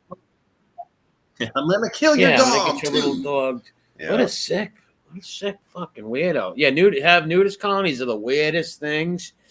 I couldn't imagine. I couldn't imagine for several reasons. I couldn't imagine. It's just sick and weird. That's what I said. Yeah, for several reasons I can't imagine. But why did he have to kill the little That's dog? just weird. Stop scratching your ear. Get over here, andiamo. Why do you have to fucking kill the little dog too? What a shame. I get it. He hated them for years. Man. They were beefing for years, right? The nudist people. Still, it's not good to kill them, but you had to kill. Well, yeah, it was right. So on its face, to your point, this was a case of your typical bickering ass old people. Yeah. They were neighbors. They were bickering about trees that were being trimmed or not being trimmed. Yeah, right. Just bullshit. And they would fucking have a little over the fence feud. It said for over 10 years. And then this guy just obviously full lipped the fuck lives out. In a nudist colony for 10 years. Anyway, right? It's weird shit. Yeah, bro. I know. I get it, man. I could never do it. I could never be in a place like that. Never. That'd be weird. Would feel so. It would just be weird above like all other reasons. It would just be straight up weird and awkward. Yeah. No, that's just degenerate shit, man. It's all degeneracy and sick. It's like, hey, nice to meet you. Hey, Frank, good to meet you. Back up. Your balls almost just touched me there. Hey, Martha, your wife, nice tits, Martha. Yeah, like what are you supposed to say to these people? Like, it'd all be awkward and bizarre. So what do you do? Like sit on their couch, right? And their bodies such as get the fuck. Yeah, with your asshole on the couch cushion, right? If you think about it. No, right? For real. No, I what if you're like Moby Thick? Definitely aren't coming in my house with no pants or underwear on, you fucking weirdo. You definitely aren't sitting down and puckering up what any if of you're my like chairs, Moby dude. Thick Fuck and you have diarrhea issues, right? And something like, about it, man. Weird you can swallow furniture with your I just don't know how any human would want to live in a fucking nudist colony, man. That's weird. Well, if you do, don't give your neighbor a hot dog. They might think you were telling them something about their wiener and freak out and kill you with a fucking rake and kill your wife with a hammer. They live in like campers and shit. RVs. Yep. Said RV park. Yep. But I guess that guy had he'd set his up permanent because he had a concrete bunker. They probably did too if they were there for over 10 years, right?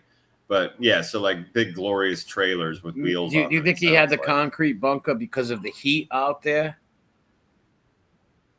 I honestly don't know. Maybe that's where he put the bodies before he disposed of them. Maybe they were late on another batch of bodies. My old house, house, like my grandmother's house, I had like an in-law apartment in the basement, and I never had an air conditioner in the summer. I don't care if it was 100 degrees out.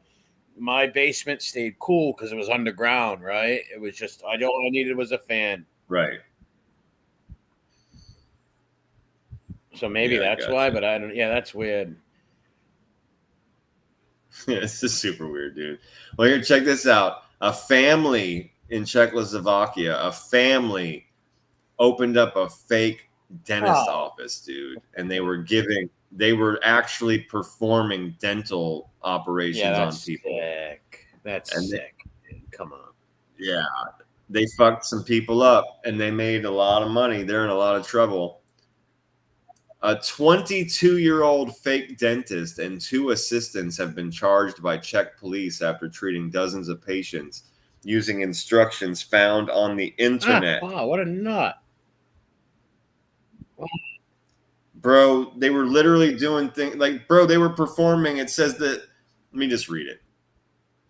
Police said the 3 family members opened a surgery without a license in their home 2 years ago and treated patients without any necessary professional knowledge.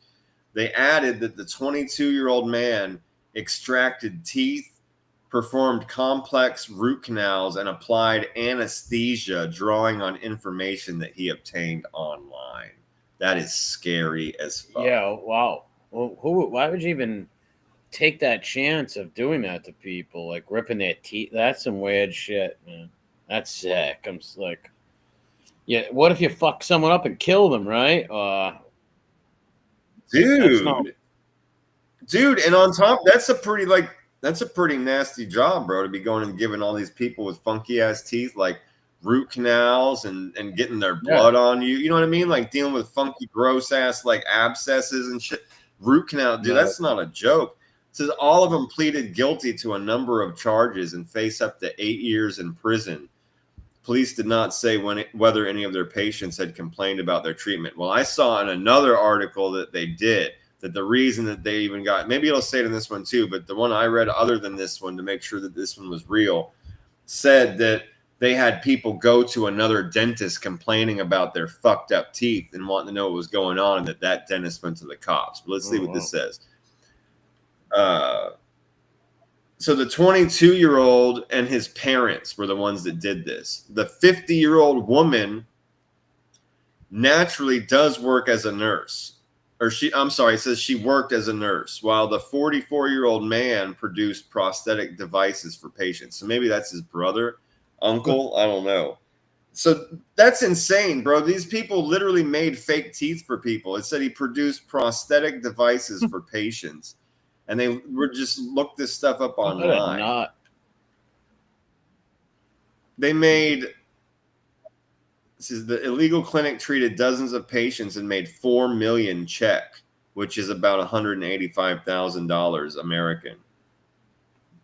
It's crazy, bro. The woman who worked in the health sector provided anesthetics, but also other dental material to which she had access, such as fillings, cleaning powder, glue, impression material, and more. Yeah, they're fucked, dude. They're all 3 were arrested earlier this month. They got charged with operating an illegal business, money laundering, attempted assault, drug dealing, and theft. Oh yeah, they're in a lot of trouble, those fucking people. Dude, the president of the Czech Dental Chamber said that they have an average of 10 fake dentist cases every year in their country. Wow. That's ain't scary. It? Like shit. Let's go to the dentist. You don't know if it's even a real dentist. The dude says, he goes, I have 2 more submissions today. So today there are 3 cases in the Czech Republic of fake dentists. That's, bro, don't get your teeth worked on in the Czech Republic. Yeah, people faking to be dentists. Holy shit! What did they must have? They have to give people numbing shit, right? They must have gave them drugs. That's the guy. Yeah, that's your number one thing, right? Because I mean, even if you do fuck up right then, they're not going to feel it. At least, I guess, if you've given them the Novocaine and the gel and all that stuff, right? Yeah, they keep them high or something, right? How much they beat them shit. How are you not? Yeah, it said he gave some of them anesthesia, which meant they literally put fuckers under, which is dangerous. What's up, You got to go to school to be an anesthesiologist, man. You got to know all those chemicals and the ratios and what to do if something happens. That's not good. That family's crazy. And root canals, you're dealing with people's nerves, dude, in their gums. I heard that one guy, I know this one guy, I didn't know him, but I heard this story. This one guy went and got his tooth, right, to get his tooth fixed. And he fucked up, like, there was a nerve that got hit that fucked up his sciatic nerve and fucked up his shoulder. Because I've been recently gotten fucked up from this shit, right? So I've been talking to people, and I heard this story where somebody went in, now, is it true or not? Who knows, right? I went in for a tooth thing, and they hit a nerve, and it fucked their shoulder up. from their neck. Fuck their neck and their shoulders up. Yeah, well, there are certain nerves like in your shoulder that absolutely connect into your jaw. So like if you have a problem with certain nerves in your shoulder where the shoulder meets the neck, it can literally make your jaw feel like you're having like a really bad toothache, and vice versa. If you end up with a toothache, it can set off that same nerve patch that's in your shoulder where it meets the neck, and you can be really fucked up. Well, you remember 2 weeks ago on here, I couldn't even keep my head up. My neck was killing so bad. When I jumped early a few weeks ago, I couldn't even keep my neck up sitting at the table, man. I was in so much pain. Yeah, well, I'm glad you're feeling better. Yeah, it still hurts, but it's not. It's nowhere like it was, though. You know, nothing like it was. Thank God. But yeah, someone told me that they went in. They knew somebody. I heard a story of somebody went in for their tooth, and it fucking hurt their neck and their shoulder. And I was like, holy. Yeah, I believe it, bro. They can do that. Yeah, there's jaws. There's nerves in your mouth where your very back bottom teeth where they sit on your jaw. If they fuck those nerves up, those nerves connect to the feeling that you have in the very front, like right above your chin and under your bottom lip. And if you get a bad enough abscess on one of those teeth in your back bottom jaw, or if they fuck that up in a root canal or a tooth pull, you can literally permanently lose the feeling in your bottom lip and in that area above your chin. So, I mean, nerves are nothing to fuck with, bro. You know, nerves are nothing to fuck with. They can really paralyze parts of your face. Yeah, man. Nerves not. Like I said, man, my neck has been and back has been just like you have no idea, throbbing and killing me. Yeah, it fucking sucks, dude. They said all nerves are connected. Yeah, listen, even when it was killing me to cough, man. Even right now it hurts to cough. Right? Yeah, it's all electricity. Yeah, we all run on electricity and light. 100%, man. The nervous system is all electric pulses, bro. They all talk to each other in one way or another. It's no joke. Shit, painful, man. Almost drop you like the kind of pain I was getting. It was bad. I took ibuprofen helped. I will say that ibuprofen did help. They said it helps with inflammation.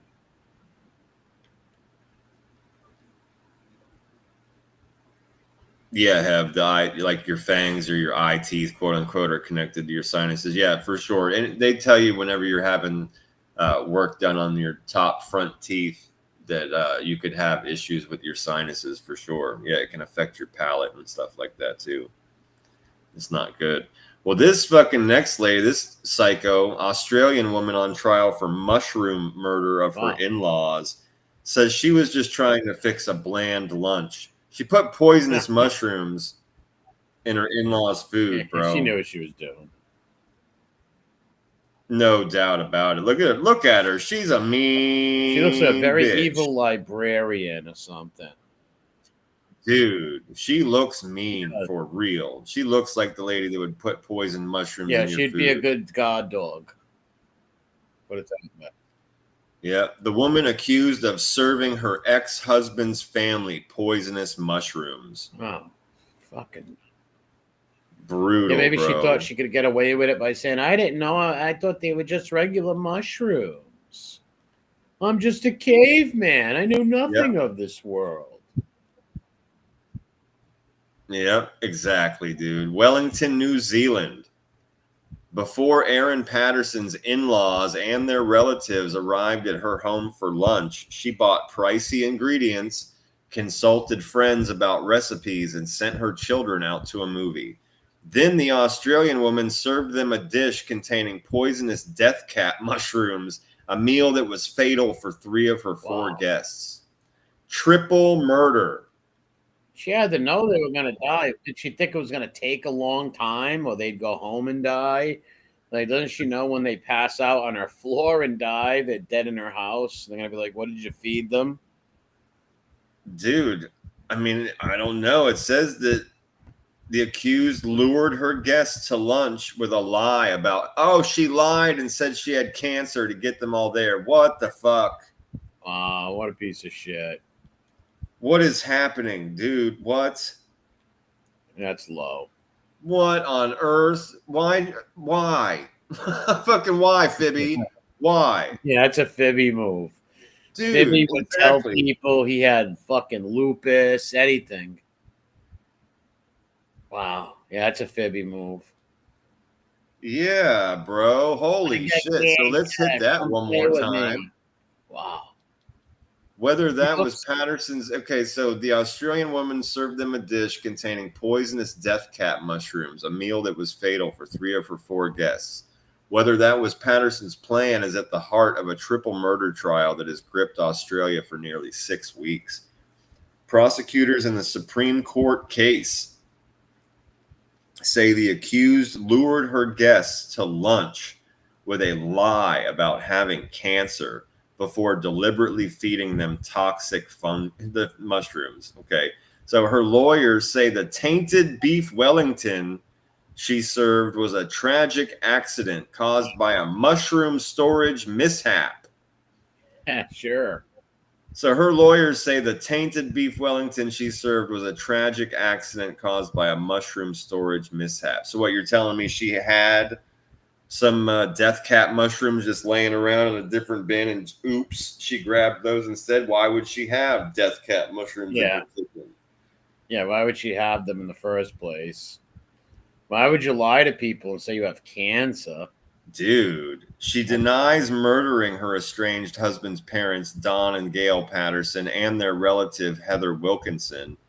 The mother of 2 also denies attempting to murder Heather's husband, Ian Wilkinson, who survived the meal. Oh, dude, his wife got murdered.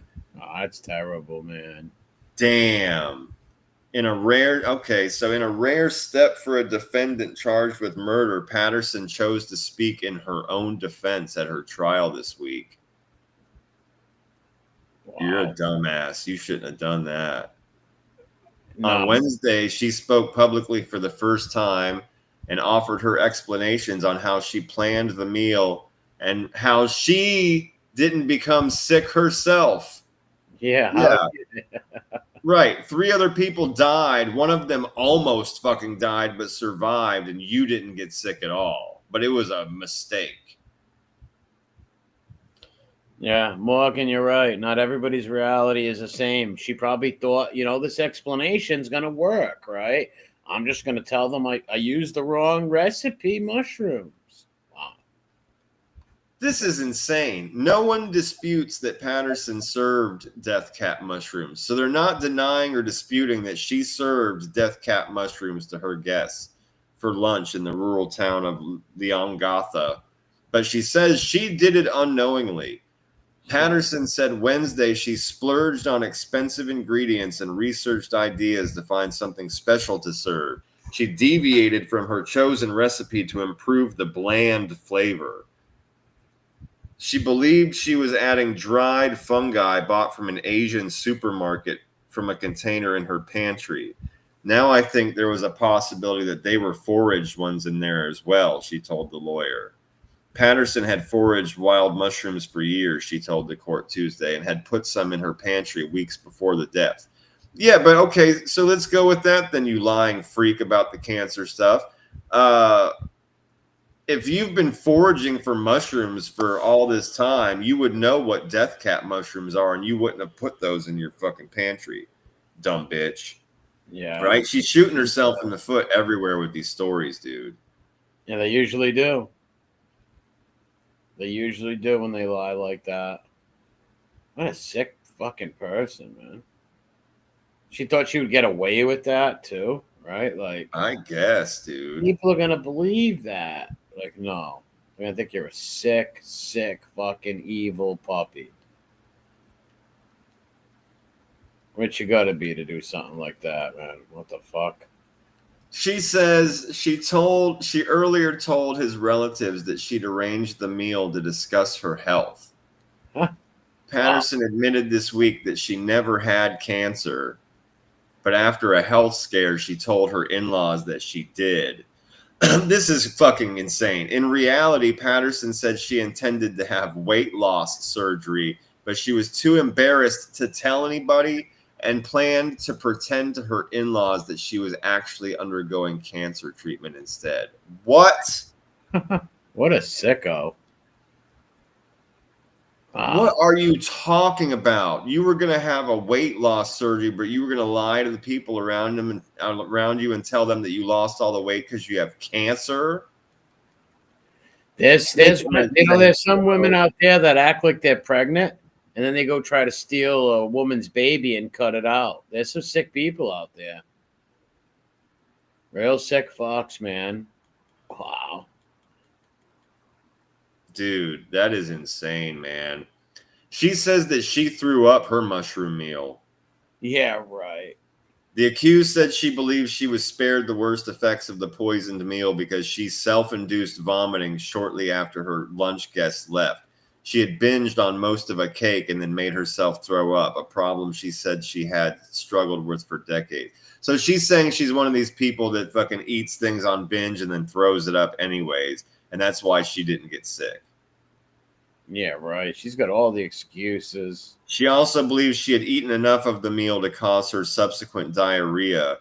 She then sought hospital treatment, but unlike her lunch guest, she quickly recovered. What is that, Moby Thick? Dude.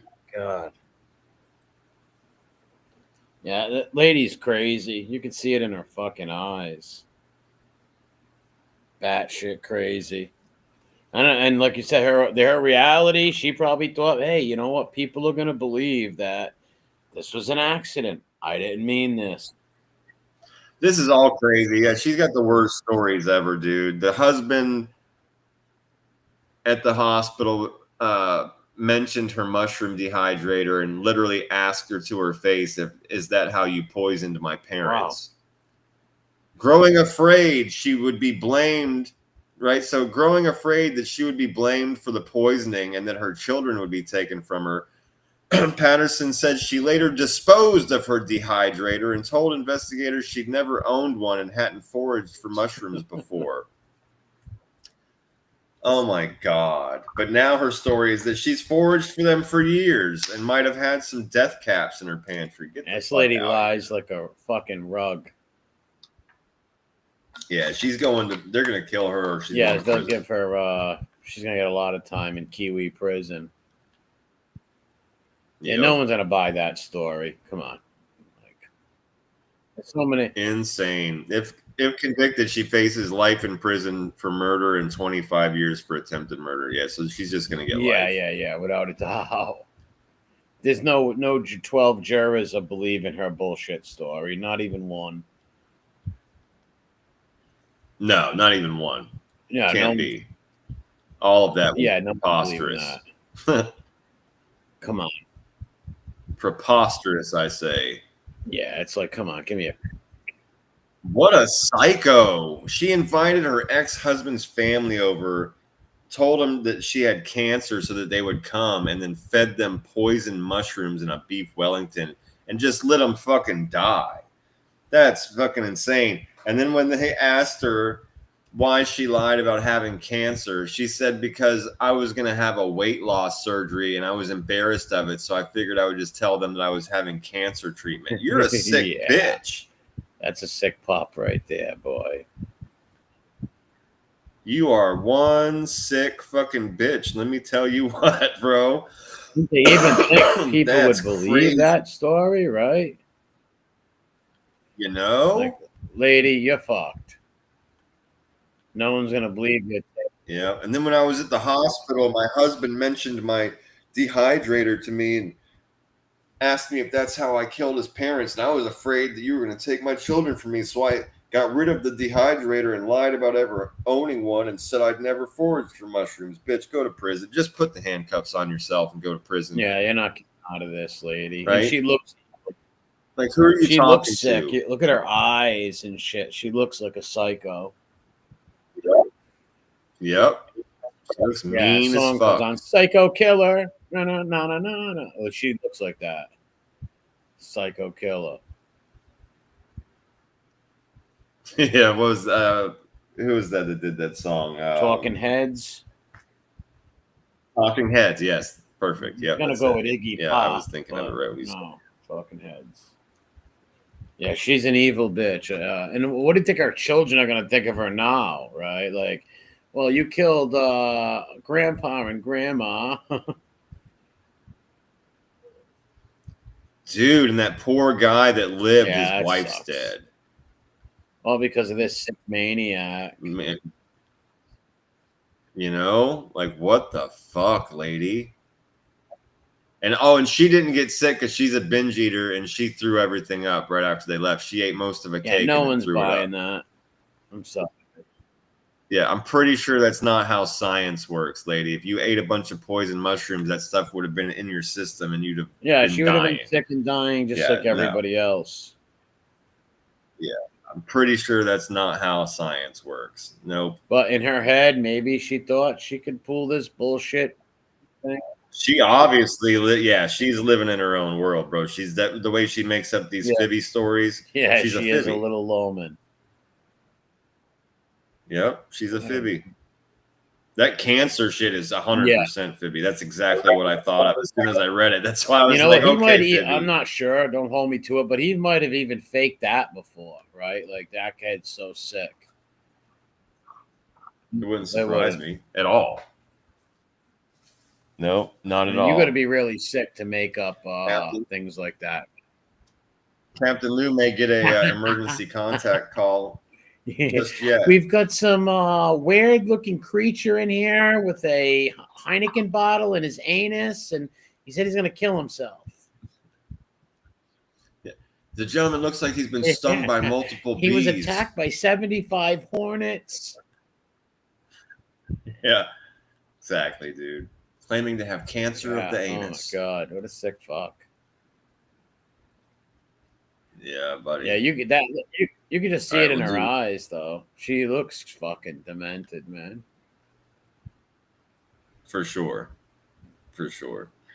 Yeah, I'm gonna grab a smoke before we jump on to the next one. We've still got a little short list of these articles left. But I'm gonna grab. She's a fucking. Yeah, bro, she's mean. She's very scary looking and mean looking for sure. She looks like she's one mean hombre, put it that way. Yeah, Misery, Morgan, ain't it?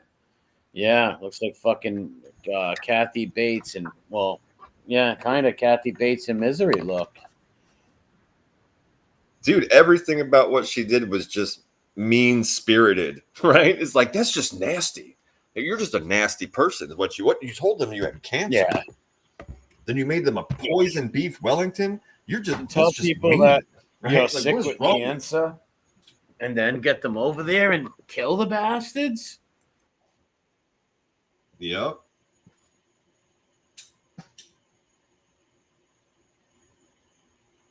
Yeah, man. Crazy shit. It's like, Houston, we have a problem. And her name is Four-Eyed Mean-Looking Bitch. Because she's got that scowl. Look at her looking.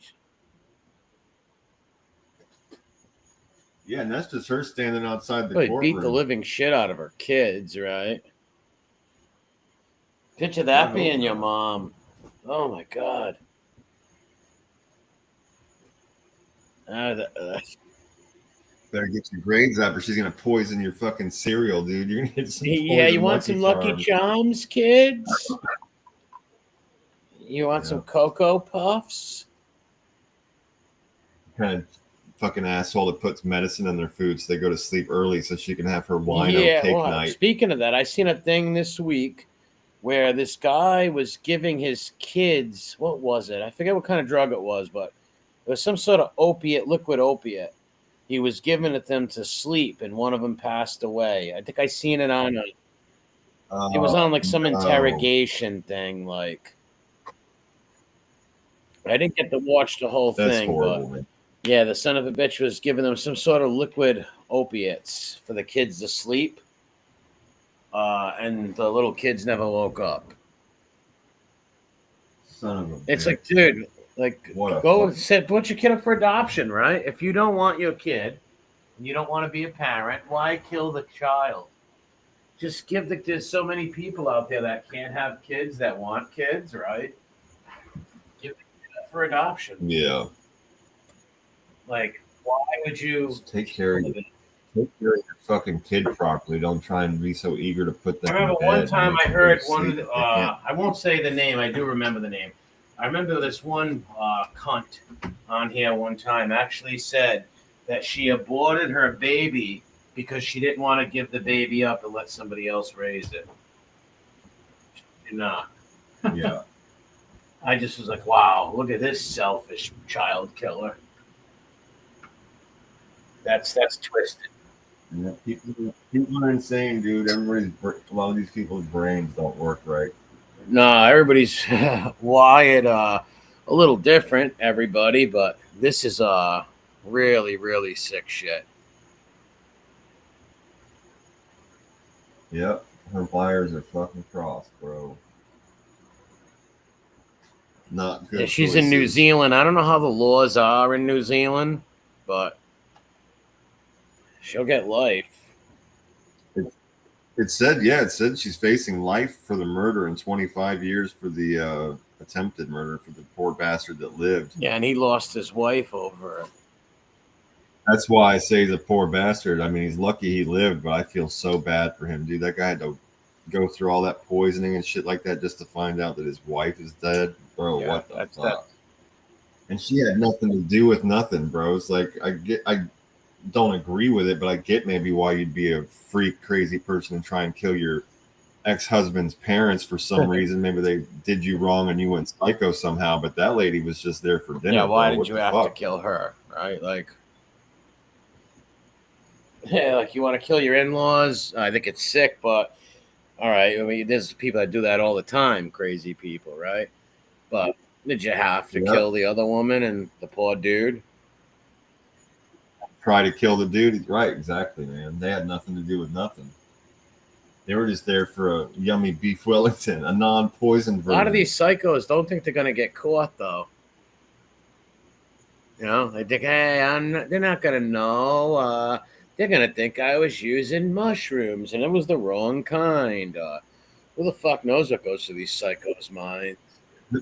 Who knows what exactly? I was just gonna. Who knows what she was thinking? Like how she was really gonna get out of that without going to jail or having to talk to cops or anything. These people are in the hospital dying of poison mushrooms and stuff. Like they just ate at your house. They ate a dish that has mushrooms in it. You don't think that's gonna come back on you? Like if somebody just leaves your house and they're all sick and throwing up and die, they're like, all right, what did you eat and where did you eat? Right? Like it's coming right back on you. Stupid. Yep. And they're like, well, you're dying from poisoned mushrooms. Did you happen to eat mushrooms there? Yeah, that bitch made me a beef Wellington. It's filled with fucking mushrooms. Like, well. That's right, Paul. I'm going to go They think they're smarter than everybody else. Yeah. Crazy. Even liars. Look at we were talking about Trambo, Fibby, those kind of liars. They think they're smarter than everybody else with these lies. No one's going to figure their lies out, right? Yep. Fucking sick. Maybe she thought she would trick everyone, right? In her sick mind. Well, right. That's what I'm saying. Like, I wonder what that original reasoning was that she gave herself that like she was going to pull this off. Yeah. She's like, how do you think you're getting away with that? But come on. The people are going to pass out and get sick and die. What are you going to do? Like, all right, call the ambulance. Yeah, there's 4 dead people right here. You don't think you're going to get caught? Come on. And her real, like, she didn't even know what to do in the beginning, right? Because her first statement was, oh, no, I never had a dehydrator. That man I was married to is a liar. And I've never foraged for mushrooms. Now she's telling the shit that the lawyers have told her to say to try to save her ass, which is, oh, I foraged for mushrooms for years. They might have been in my pantry. I don't know. I had a dehydrator, but he mentioned it and it freaked me out, so I lied about it. That's all. Yeah, the lawyers that have now talked to her, trying to help her out with everything and shit. I'll feel bad for her on some level. It's like, this lady's a kook. And she'd do it again, too. Damn right. She wishes it would have worked, and she was at home making beef Wellington with some poison mushrooms for her fucking ex-husband. Yeah, and getting his money from insurance and acting like she's a grieving widow. Yeah, man. I man. lost my husband. Kids, console me. And she smiles like behind their back.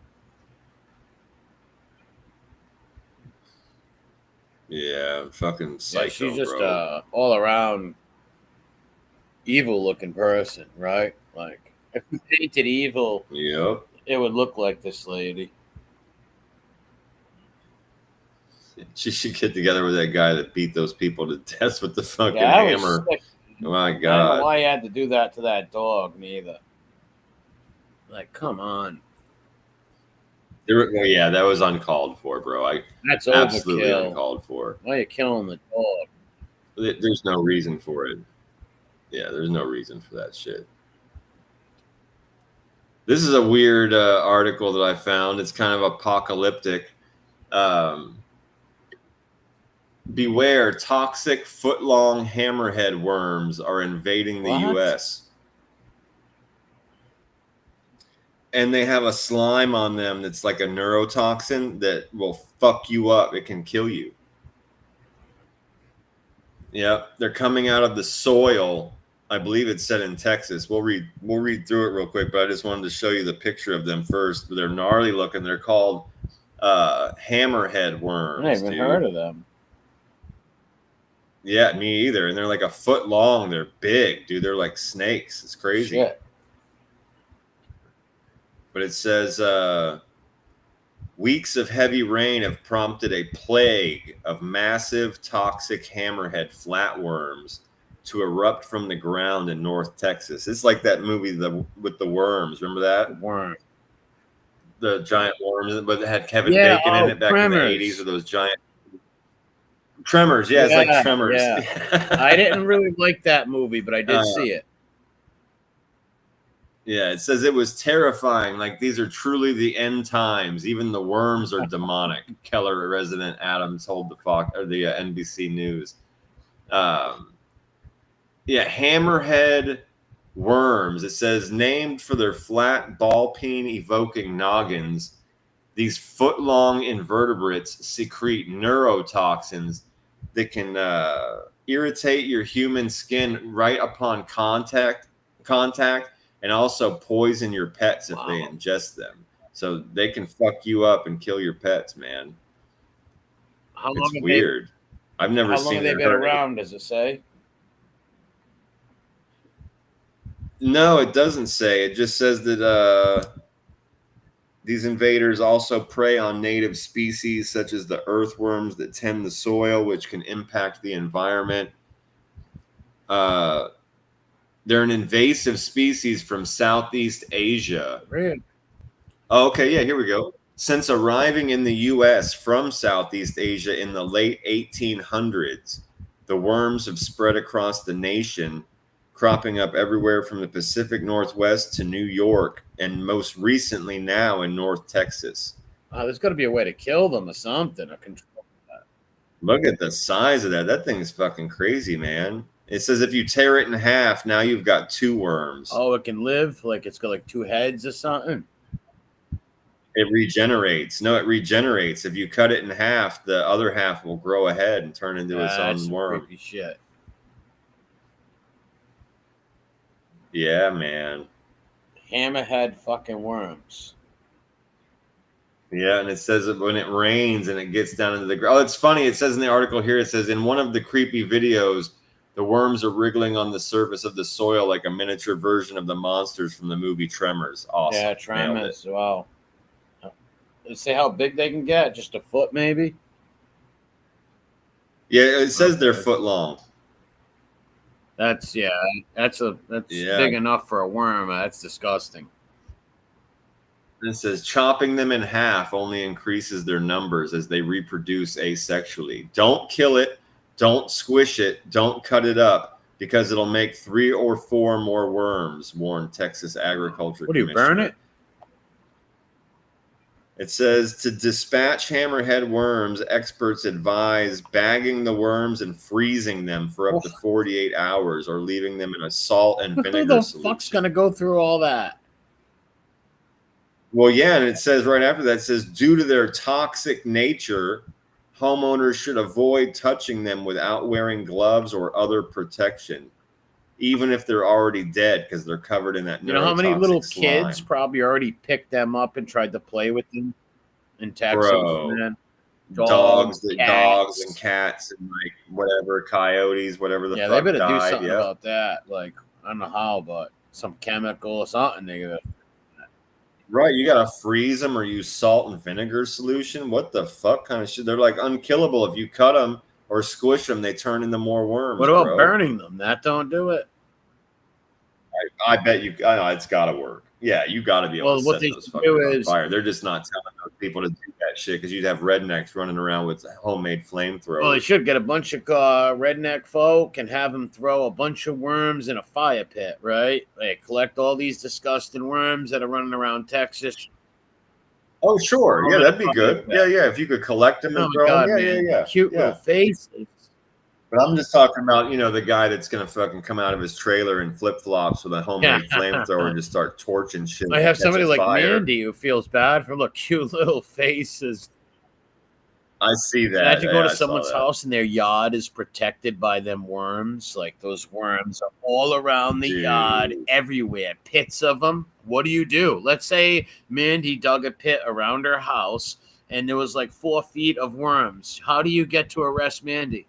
You can't. Right? What do? Those little worms will fucking just touch you and turn you into a fucking ice pop or something, right? Or a mongoloid. You look like Loman after that. Oh man, Aquanet. What is Aquanet?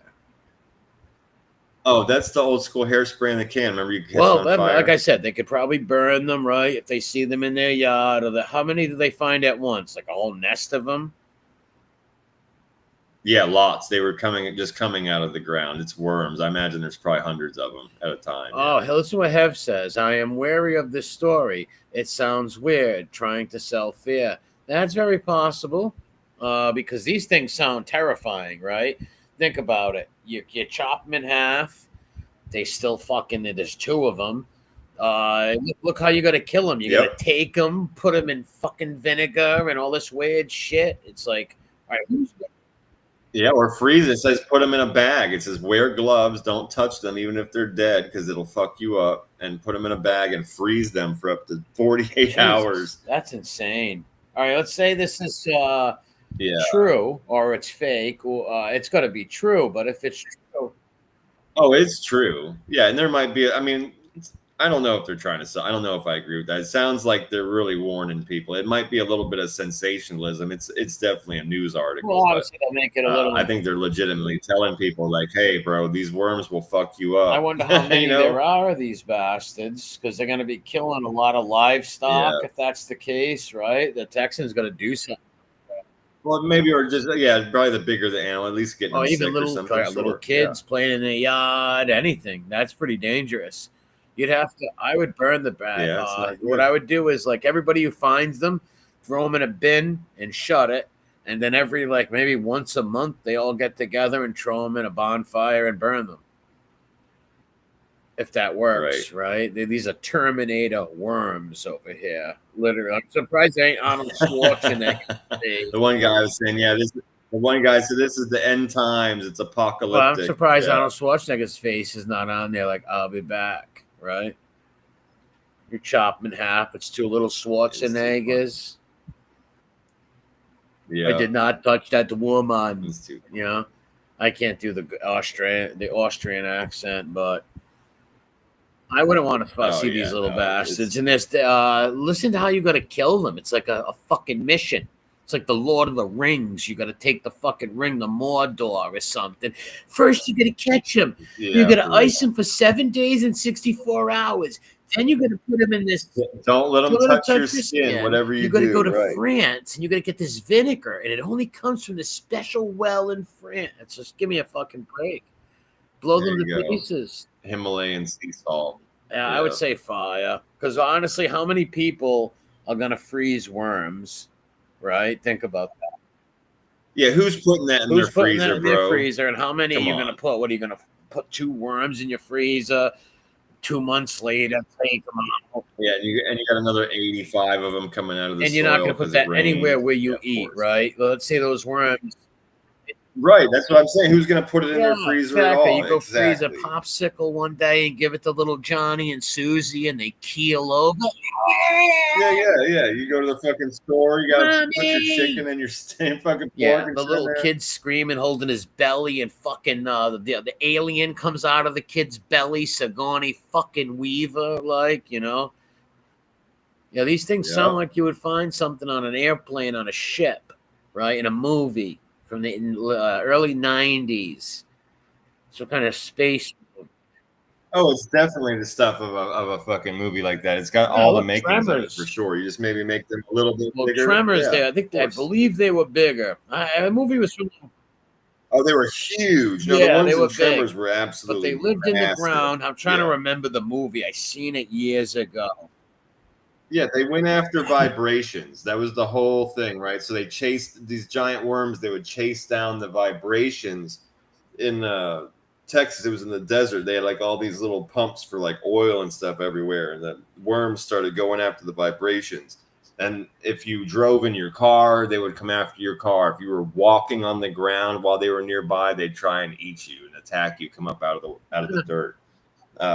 It was a pretty wild movie. There was like dude, I want to say there was like 3 or 4. Believe it or not, movies. yeah. I only seen the first one, and I don't remember much. But you're right. There was a few of them. There really was. Oh yeah. I don't remember it much. Yeah, they were huge. All I remember was like Kevin Bacon. The first one was decent, but then it was just cheesy, stupid knockoff crap after that. I couldn't watch the other ones. But the first one I don't remember it though. I just do remember like these big motherfucking worms popping out of the ground, chasing Bacon around with his footloose fucking haircut and shit. Yeah.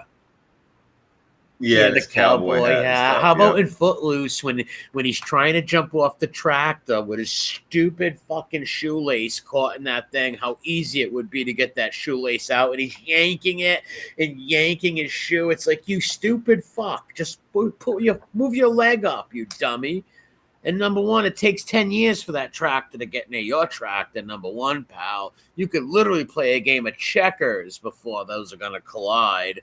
Oh my god. Oh, of course, dude. That's the dumbest game of chicken. Oh, that was fucking ridiculous. No, don't get me wrong. As a kid, I loved the movie Footloose as a kid. Can't help it. Fuck yourself, everybody. But oh my god, was it ridiculous with some of those parts and the some of the Ricky Yoon dancing I wasn't too happy about. Chris Penn, he looked like my friend, R.I.P. to Little Billy DeStefano. He looked like him. I used to always call my friend Chris Penn from whatever the fuck his name was in that movie. I used to always call him that, me and my buddies. He looked like him. But yeah, him dancing. It was just some way. It was funny though. It was like I even forget what the fuck it was about. Some fucking, I don't know. I don't remember what it was about. Yeah, what was it about again? Yeah, bro. He moved. Right. He had to move, and when he moved into a small town where they had all these crazy conservative rules, and the people were totally out of their fucking mind. The typical 80s. What was appropriate, what wasn't appropriate. Typical 80s movie, right? The kid moves from out of town, from the movie Heathers. So for every fucking movie, the kid moves out of town. He comes into a new school, and he either fights with everybody or likes everybody or whatever like that, or blows the school up or something crazy, right? Like no, not Kiefer Sutherland. I forget the name of the guy, but all those movies are like that. No, yeah, it was a quintessential 80s movie. I did like it. Yeah, teenage angst, bucking against the system, pulling off the impossible. Yeah, I remember. Just because it was like your will to do it, and yeah, of course. And the montages galore. The fucking musical montages in that movie are like there's 80s. Yeah, they're classic. I don't remember it, but I know I liked it. Well, what's Chris Penn in it? Who else? There was some pretty girl, a couple of pretty 80s ladies too. I don't know if Kelly Preston was in that because she was gorgeous. That woman was beautiful, especially in the. She was pretty when she was old too. but she was gorgeous when she in the 80s and 90s. She married that Ricky Yoon, Travolta. But she was in all. Yeah, she had to of course know. she did. Of There's, course she did. There's Scientologists. She just lives La in La fucking, Land. wealth. Well, Yeah, exactly. She just lives in wealth and does whatever she wants, and she lets him suck oh all the yeah, dicks he call wants. boy. and You know how he many pays call for boys he had to pay off not to talk? Yeah. Forget about Listen, listen, guys like that do not stay married for 30 years to the first wife in Hollywood. Those men cannot resist all the beautiful women throwing themselves. They all cheat on their wives. They all get caught and break up. And maybe the next wife they might not cheat on, or probably do. Maybe the fourth wife they don't, right? But 99% of them Hollywood guys are all fucking dudes who cheat. it. Yeah, but no, they got deep into Scientology. They got all their protection for that. Yeah, Scientologists are real sick. But a couple of those little twink boys did come out, and they were because they were pissed off that John Travolta thought that he could just walk up and grab their pecker in the middle of a fucking gym locker room at 3 a.m. They were like, yeah, fuck lawsuits. you. That's right, Dom. King to KD. Yeah, lawsuits and stuff. Yeah, they quell the people with the lawsuits, and they make friends with the tabloids so they don't write about them. But eventually, they do get out. But yeah, he was a great actor, though. I do love his movies, Travolta. I ain't gonna lie, but he is 100%. Is he still alive? I don't know. But sick for no. Yeah, he's still alive. I've liked him in a couple things. I'm not a huge fan, but I liked him in most of the movies I've liked. I've seen him in now, real good. Even the stupid ones, some of them. I'm trying to think of some good Travolta movies. Shit. Someone help me with some. I like that Pelham 1, 2, 3, where he took the thing hostage. I liked him in that fucking Pulp Fiction. What else? Well, yeah, I mean, I like some like of the those. Square Like I said, I'm movie. just not a huge fan of his, but I've liked a couple of those. Pelham was okay. That had Denzel Yeah, Washington. he can play a right? really When good part like that. He was really good. I don't like that. And yeah, Pulp Fiction. I mean, I'm not a huge Quentin Tarantino fan. I just got to be upfront about that right from the. But some of that movie was pretty good. Yeah, Pulp Fiction. Yeah, had Michael, some really good that parts was a to it. good one, KD. I did like that too, where he played an angel. I didn't like his most popular movies. Yeah, I didn't I like. didn't like that. I didn't like Saturday Night Fever was good to watch once in your life, right? I've never watched the whole thing before, but I've seen parts and clips. Probably seen it once in my life fully through, right? I didn't like that Ricky Yoon movie he made with Olivia Newton-John, where they're all like doing aerobics. That was stupid. I'd never seen that.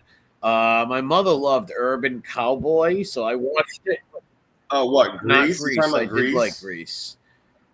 Yeah, I do like Grease. Oh, okay. I watched it with my mother so many times as a kid. Grease 2 deserves to be flogged. Anybody who likes Grease 2 is mentally ill. But there are some Grease 2 fans. They're very crazy. But Grease 1, I always liked that as a kid. And I don't know if I could still watch it now. Maybe if I didn't see it in a long time. I can't think of any. Urban Cowboy, that was like some weird movie where he was in love with Deborah Winger. It was like some woman movie. But I watched it with my mother and stuff. I couldn't watch it now, though. I'm trying to think of some other good movies of him. Phenomenon. I don't know what that one is. Yeah, no, I don't know. I'm trying to think. But what else? I can't think. But Kelly Preston, I don't know what movie she was in besides an extra character in a lot of like 80s movies. She played like an extra or a fourth person, right? I didn't even see this thing. British Airwaves. You got me. I'm still talking about this. I just took a hit of that weed. That's why. I got to go to work. Right on. I just got a message from somebody real quick. That's what I'm doing. Give me 1 second. All right. I'm just rambling about fucking. No, I'm listening to you. I literally just got a message that I have to reply to. Yeah. Phenom. What is that about, KD? Phenomenon. I don't know what that is, but the movie Michael was good. Played some weird angel. But that's all I can think of on that case. Remember having to watch Grease. Yeah, Grease. That was a fucking weird movie, but funny. The haircuts. My buddy and I, we had a couple of, when we were in junior high, there was a couple of chicks that lived in our neighborhood that were really into that movie. And my buddy and I, whenever we would, it was like a short period of time, maybe like a month, 2 months. Whenever we would see them, we'd do the hand jive at them. We thought that shit was hilarious. Yeah. Oh yeah. We'd stop and we'd do the whole thing, bro. Pat the knees and fucking hands. I still remember how to do it because me and my buddy learned it just so we could fuck with those chicks that lived in our neighborhood. The women loved that movie. Great, like a musical. Oh yeah. And they were our good friends. We grew up with them. So when we found out like how into that shit they were at the moment, we started doing the hand jive at them and shit like on the bus. I did like the race scene in the movie. I did like that white car. And that black car was cool too, with the flames in it and shit. I like the bad guy's car. I think he had the black car with the flames. The guy with the coffee cake face, like he picked all the scabs on his cheeks. Yeah. The bad gang, whatever the fuck they were.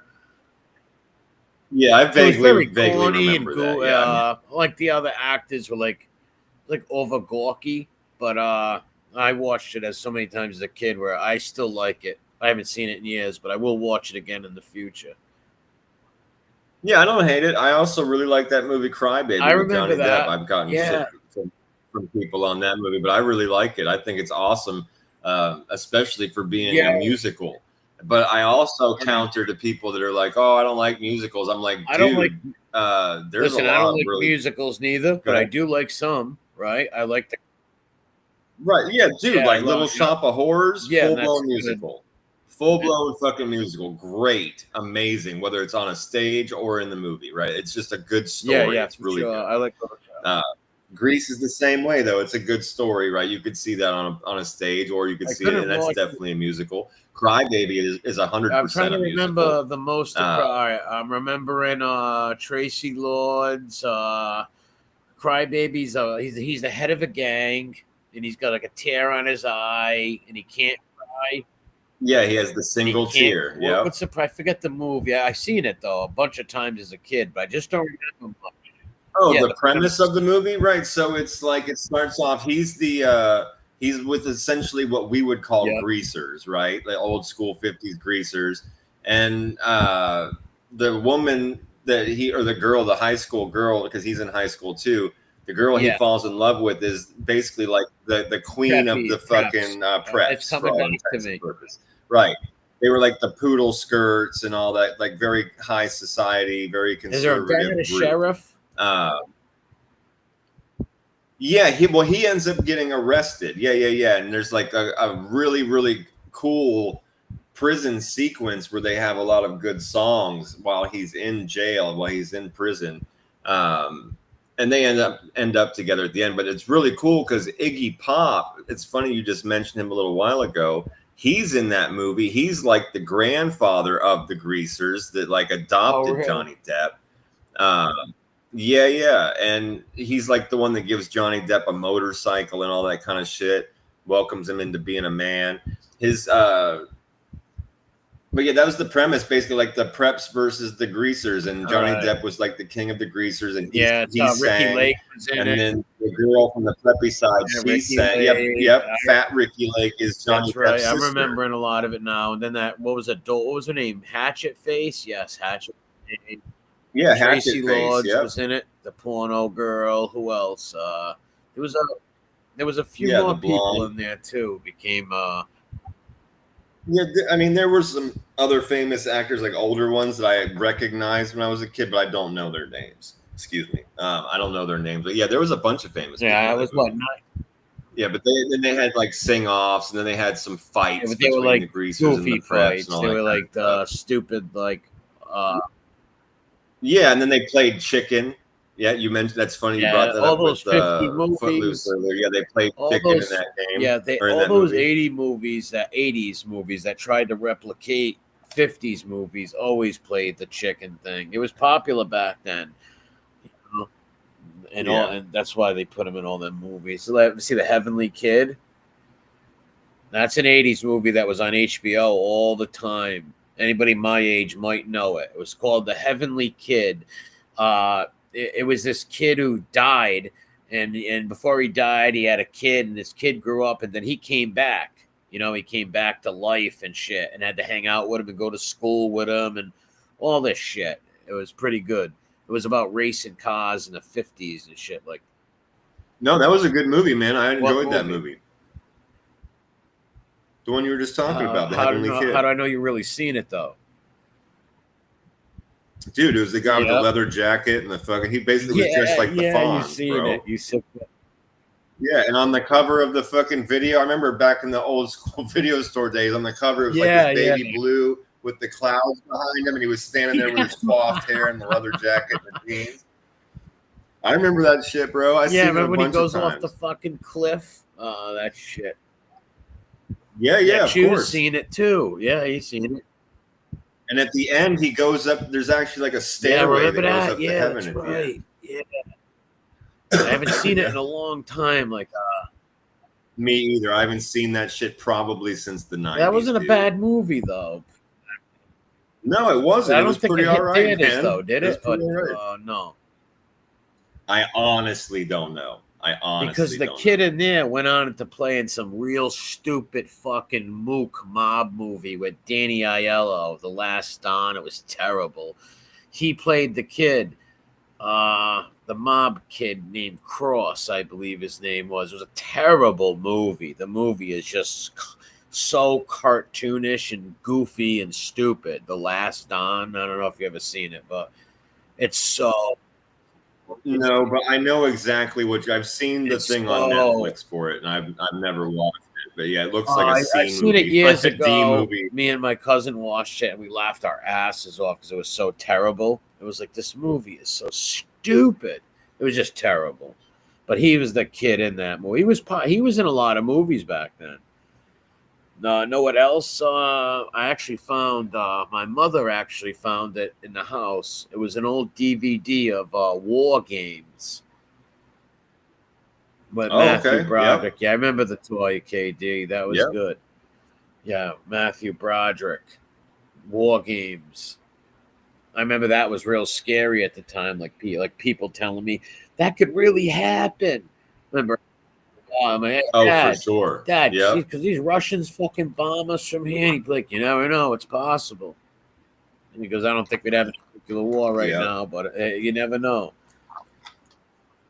And kids hooking keyboards up to the Atari going, I'm going to turn the lights off in Russia. Well, this is before during the Cold War. Like Dubs and his fucking broken. You got to think, we were little kids. The Cold War ended, 89, 90 when the Berlin Wall came down, right? I remember watching that. Sounds about right. Yeah. We lived during the Cold War, the end of the Cold War. We were kids. Yeah. So I remember all that stuff. Yeah. Well, that's why. KD said he watched Weekend at Bernie's the other night. Movie. Yeah, that's a good one. That's that's a classic. I remember seeing that for the first time. I thought that was good. Me too. I think they all played a good part in it, from McCarthy.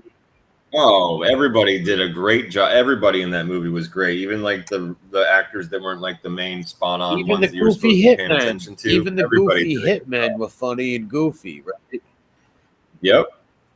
Coronoto. I love that guy. Remember when he gave the fucking horns like that. The fucking hitman when he already killed fucking Bernie like 5 or 6 times, and he finally like had it. And he puts his fucking horns up at him, and he goes, Coronoto. He fucking curses him and fucking shoots him. I was like, that's amazing, dude.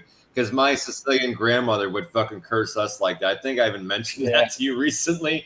My Sicilian grandmother, when she'd had it, she'd be like, you're wicked. And she'd, Coronoto. She'd fucking put the horns at us and she'd spit on the floor. Well, I love her. In their mind, they've shot this guy so many times, right? And they just keep seeing him walking around, right? Because Bernie is really dead, but they think he's alive. Yeah. So they're like, "Whoa!" What? Yeah, he was insane. That hitman by the end of the movie. Remember? No, he's alive. He's alive. He's not dead. The guy totally went nuts. That movie was. I think that came out in what, 93, 92. Fuck, I don't know, man. I will look that up real quick before we get on to this next article. Let me look that up right now. Hang on. Maybe I early remember renting 90s, that I movie bet. from the video store. Let's see. I would say really 89. Yeah, Weekend at Bernie's 2 came out Oh, in what month in 93. 89? I Must don't have know. been Let's late check it. Hang on, let's 89. see. Let me see. All July right, yeah, 5th. right, July 5th. Yeah. I remember that was after my father died. That's why. Yeah, July 5th, 89. Good. Yeah, right around the same time. Let's see what month Oh, the did second this one, come yeah, out? the second one 2 years later. I don't remember the second one much. Okay, so yeah, Weekend at Bernie's came out just a few months after The Burbs. Oh, wow. Yeah, that's wild, man. Yeah, Weekend at Bernie's 2 is like worth a watch one time just because you like the first one I so believe much, I've but it seen it. is I must have seen it. very, very, very cheesy and very loosely written. They end up down in the Caribbean on an island. I don't know It's how you absolutely make. nuts, bro. He gets brought back by a Oh, that's voodoo so queen. gay.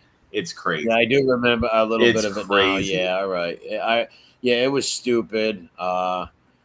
It was dumb. I remember seeing it. That's why I said it's worth like one watch just because you like the first one so much, you know. But like after that, it's like, okay, that movie was a waste of time. I'm never watching it again. Yeah, one of them. Yeah, but okay, so here we go with our next articles. We've got a short list of these left.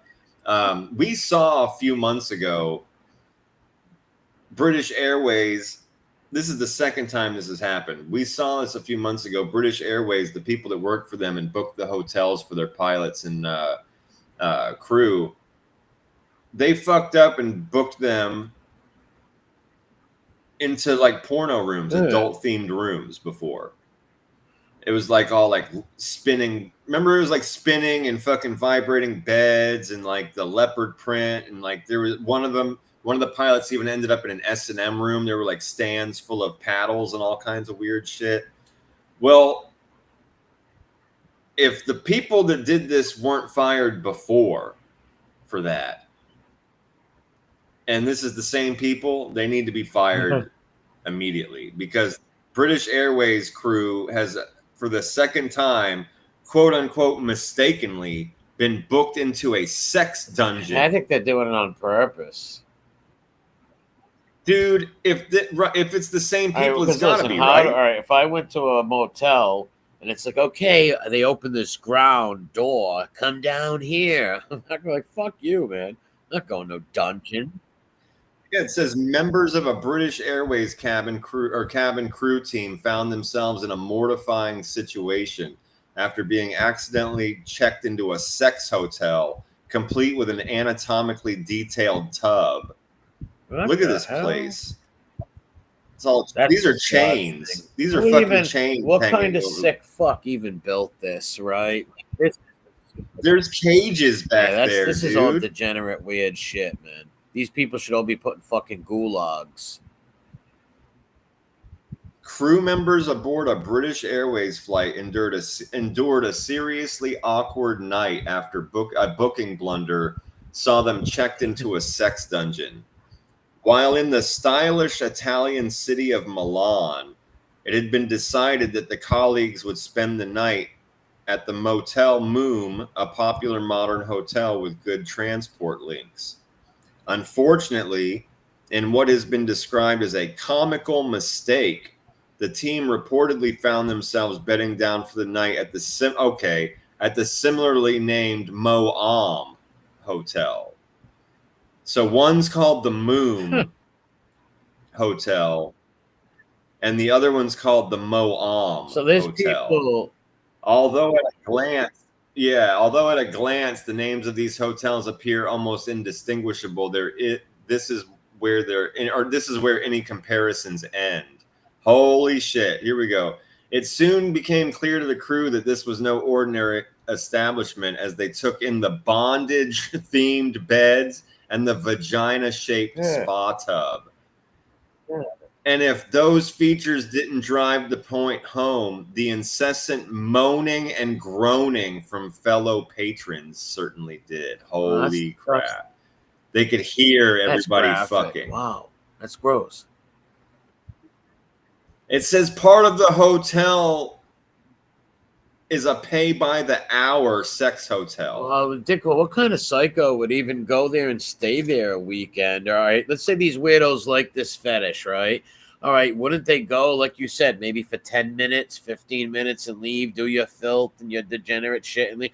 What kind of psycho would want to stay there all weekend? Who would want to even go in there in the first place? But they can't be there booked for all weekend. These degenerates must go there, do their little fucking thing with chains and leave, right? Or do they really stay there all weekend? And was it a Yeah, I mean, imagine some people really do stay there. It says they're confronted with bondage sets, mirrored ceilings, human dog cages, and leather harnesses.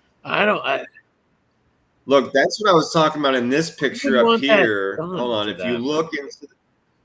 you look in the background behind these chains, hang on one sec. Let me see if let me blow this. Why would you want to be put in a dog cage? There we go.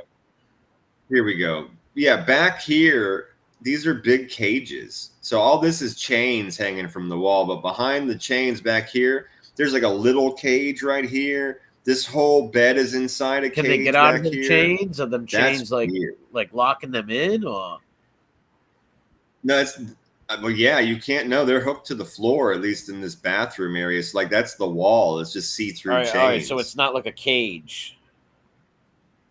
No, behind it in the open room outside of this bathroom, there's this big cage with a bed inside of it, and then there's a little smaller cage on the ground. Yeah, that's weird. Anybody that can get off or needs to get off by going in cages, that's some weird shit. And just keep it to yourself, I guess, and don't go to these degenerate places.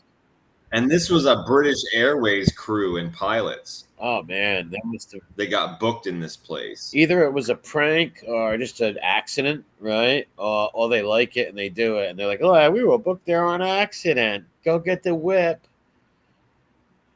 That's gross. I don't give a fuck. Some of the team who stayed there in the sex dungeon didn't get any sleep. So they weren't able to operate on the British Airways services the following day. They were kept awake by thrill seekers moaning and groaning all day. Here's the thing: why'd they stay, man? Why the fuck? I don't know. Some of them were probably tired and said, "Fuck it, I'm sleeping. I don't give a fuck. I'm just gonna go to sleep." No offense to anyone out there. I'm saying some of these people apparently did though. They said, I'm saying to anyone out there that was really tired. I didn't mean you. Anyone out there that was really tired, I don't care what you do for work, you're not going to sleep in a sex dungeon, I'm sorry, with chains and poles. It just sounds absurd when you say it. Think about it. You fall asleep and you got some weirdo trying to rip you. And who would even fall asleep in something? Well, dude, just the fact that you can hear everybody humping in all the rooms around you. Also weird. Right? Yeah, and then they're talking about how they were finding weird fluids. It says suspicious fluids in their rooms, which made their skin crawl. Why didn't you just sleep no, I get it. No, I wouldn't. Yeah, King Dom says, just sleep at the airport. Anything. Yeah, for them to stay there, they had a kick of it. They thought, great idea, mate. And had a great fucking time. A shrimp on the fucking barbie. Because I would have left. Anyone would have left and find another motel. How far can another motel be? Any place, right? For sure. Yeah, they're blaming the fact that they ended up there in the first place on the fact that the names were so similar. Okay, but when you got there, there's got to be another hotel. Yeah, I get that. The names are wrong, whatever. But when you get there and you see whips and fucking fluids on the floor, and dominatrix and gimps, there's people moaning all around you. Suits, that's when you leave. You don't sleep on the mat they have because it's probably saturated with human filth and human. Well, right, dude. I'm not even gonna be laying my I mean, I'm not even gonna lay down on my own bag. I'm not putting my bag. Sleep on the fucking floor at McDonald's parking lot. Honestly, I would sleep on the curb at Wendy's before I would sleep in that place. Well, apparently some of them said fuck it and tried to sleep there anyway, and they couldn't sleep because of all the humping going on. A 24-hour orgy, it says. You'll probably Well, yeah, some of the rooms are by the hour. There's literally just like prostitutes in there, right? I mean, let's be real. If the places that are by the hour, it's because you're meeting with somebody you're cheating with, right? Or it's because you got a prostitute. Yeah, one or the other. Straight up. And what did they think they were going to hear? They were giggling. Hey, mate, isn't that funny? He's shagging her, mate. They were probably giggling to each other. Lay down in a vagina-shaped tub surrounded by who's chains, gonna do that? Cages. That's gross. There's no way I would ever stay there. That's no way. Gross. Number dude. one, I have rosary beads on me wherever I go. And I am not putting my rosary beads anywhere. I'm not saying my rosary there. I'm not taking my rosary beads. Well, you might want to say one while you're there just to fucking, do your part, maybe help out with the cleansing or whatever. You know what I mean? Yeah. I'd rather do it with a sword, like in the Crusade. But yes, your rosary beads would definitely look out of place hanging on the side of the bed that has a chain imagine around that. it. Around a table, like on a I don't know, a table of something weird, whatever the fuck they do it on. Damn it. Some kind of sex table, and there's no way. Yeah, that's why they must have thought it was funny and stayed there. If they were really tired, they would want to really get to sleep. They would have went to a real motel, slept in a fucking car. Yeah. Probably a hotel across the street. No, I'm with that part for sure. I would have definitely been like, okay, I'm not staying here. I am tired. I am pissed off. We are going to have a problem, but we're going to deal with that when we get to a different hotel. Yeah. Yeah, because like you said, the fluids, right? You can get a disease, B. Come out with 3 or 4 different kinds of AIDS and shit. You'd be like Tom Hanks on Philadelphia. Oh, yeah. Right? No, you're fucking around trying to catch that new shit. Yeah, Dallas Buyers Club. Who's selling? Right? No, I don't want to be on a bunch of fucking Dovato and Naopi pills or whatever the fuck they call them. I don't want to be on 27 pills a day. No thanks. Yeah, they come up with some weird shit. A sex dungeon hotel. Shame on them.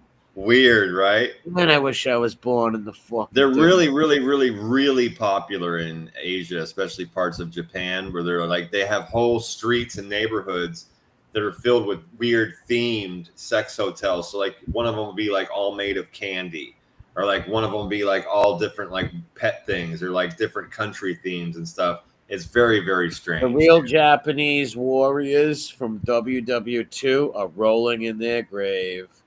They believed in the Hiroshito Code. They believed in, the last Japanese troop that surrendered in the 1975, mind you, when he surrendered in the Philippines. When he went to Japan, he stayed there like 2 weeks. He's like, this ain't my country. I'm out of here. He went and lived in for South America. I had to throw that in there real quick. A little history, folks. Yeah, last man to surrender. Remember that. The last man to surrender from World War II was in the 70s. He was a Japanese soldier on the Philippine Islands. He was there since World War II, man. Yeah, I remember seeing something small about it. I don't know a whole lot about it, but I've seen things about it. Yeah, he lived off the island. The whole people, the Filipinos on the island wanted to kill him, dude. They were hunting him for years, trying to kill him. Right. He didn't stop the war. It was actually 4 soldiers originally, or 5 of them. And then through the years, obviously through many years, from 1942 to 74, many of them died. There was just one left. His own family went there and threw leaflets out telling him the war was over, come home. You know what he thought? It was American propaganda. And right. He would see his brother. He would be hiding in the woods watching his brother walk by. And he's like, oh, the Americans turned my brother. That's serious paranoia, right? That's like you've lost your shit now, paranoia. Well, it goes back to what I said, the Hiroshito Code, the code. They believed in. Well, I realize all of that, but I'm saying when you physically see I know. your brother and he's like, bro, you're fucking tripping balls, dude. You have to get the fuck out of here, right? It's over. Well, and he didn't believe the Japanese would ever lose or surrender, I guess. So in his mind, but eventually he did come out after the brother went there like 3 or 4 times, right? But then people wanted to kill his ass because he's been killing people on that island for fucking 30 years, man. And taking their fucking clothes and killing their livestock and snipering them. Yeah, that's nuts, man. Hell yeah. This shit's off the chain. The fascinating character, though. Yeah, highly fucking paranoid. Oh, a lot of resolve. What a constitution that motherfucker had. Oh, 30 years, dude? Come on. Yeah, well, yeah. From the 1940s, dude, he was stationed there, maybe 43, 42, all the way into all the way to the 70s. Yep, 30 years later. Insane. Yeah. He thought the Korean War was a counterstrike. He thought Vietnam was another just part of the World War II. Like when he heard the bombs and shit right. Put that in the airplanes and all that, seeing them fly and all that shit. Yeah, wild. Crazy story. Yep. So's this. APD arrests a pervert. Quote, I try on lingerie. That's it. Is that a crime? Wow. Where though? Where's this psycho? Oh my God. Look at this. Look at this wackadoo. What the fuck is wrong with him? Everything is wrong with him. Albuquerque Police Department detectives tracked Timothy Rija to a gym parking lot in Rio Rancho and arrested him today based on his felony warrant for aggravated indecent exposure and voyeurism. Oh, I like the felony warrant sound. Yep. Says he's accused of exposing himself and taking photos and videos of people, including children, in fitting rooms in malls and department stores throughout Albuquerque during this past week. Dirty bastard. Detectives with Albuquerque Police Department with their felony apprehension support team and investigative support unit located him today around 11:30 a.m. in Rio Rancho. He appeared to be living inside his vehicle. He was escorted to the prison transport center, and a throng of media awaited for him. He was flanked by two uniformed APD officers. He purposefully dropped his sweatpants to expose his Calvin Klein bikini underwear. Was met with questions from the media. So he dropped his pants on purpose when he was. Look at this fucking asshole. What a sick bastard, man. He did that for the press. He's there's someone like this you got to keep in an asylum. Maybe while not he's being arrested. Yeah, put him in an asylum or something, or feed him to the wood chipper, right? One or the other. He's eventually going to sexually assault someone, a child, a woman. Well, it says, he's booked into the Metro Detention Center on charges of voyeurism for victims under 18 and aggravated indecent exposure at victims less than 18. Yeah, he deserves to be put in a wood chipper. And he's got additional charges for Sunday's incidents expected to be added at a later date. It says they got a call at the Coronado Mall regarding an aggravated indecent exposure incident. They were provided a video containing recordings of the suspect and the vehicle involved. The officer was informed that a woman and her 7-year-old daughter were in the fitting rooms when she observed a male subject with his penis in his hand, masturbating in the daughter's presence. You dirty pig. This motherfucker. Yeah, they should have chopped his cock off. Like let me tell you something. If I was the father or an uncle or anybody there and some little kid came out screaming, there's a guy, and the mom's like, this guy's showing us this thing, I'd fucking beat his fucking ass bloody, man. Yep. I'd beat his ass, and I'd make sure I'd stomp his testicles, stomp the shit out of him. Yeah. What an animal, man. Then they got another incident. He was recording another young woman in a fitting room. They got security footage of all of it. He was confronted both times. Then another one that was trying on a bathing suit when she saw in the mirror that someone was holding a black cell phone inside of her fitting room so he could record her changing. Wow. Yeah, these preds never stop and can't stop. And they will always do this shit. You let this guy out, It's gonna happen like happened near my mother's house where they killed that father and mother. Did it to a 17-year-old girl trying clothes on at a Target. Just what the fuck, man? So essentially, the suspect was captured and arrested today in Rio Rancho. Our detectives were able to get a phone ping activated and tracked him to a gym in the Rio Rancho area. Officers went out there, found him in his vehicle in the parking lot. Detectives said that it appeared as though he may have been living inside of his vehicle or staying inside of his vehicle, but they're trying to verify the information for now. But essentially, technology played a big part in helping us capture him today. LPRs helped locate him yesterday, and detectives found out that he was doing similar activities in the Cottonwood Mall and the Target at Coors in that area. And they were able to quickly move, get information out to the media, and continue our searches through technology. They're perp walking. Good. Previous to this, we're not aware that he had a history in New Mexico, but he did have a case in California where they were actively investigating similar activity. They did not have a warrant at the time because they were still investigating. We did learn that he actually drove through Arizona and may have conducted similar activity, illegal activity in Arizona. Oh. And then once we started hearing from victims here in Albuquerque, detectives jumped on the wall and started fucking piece of shit.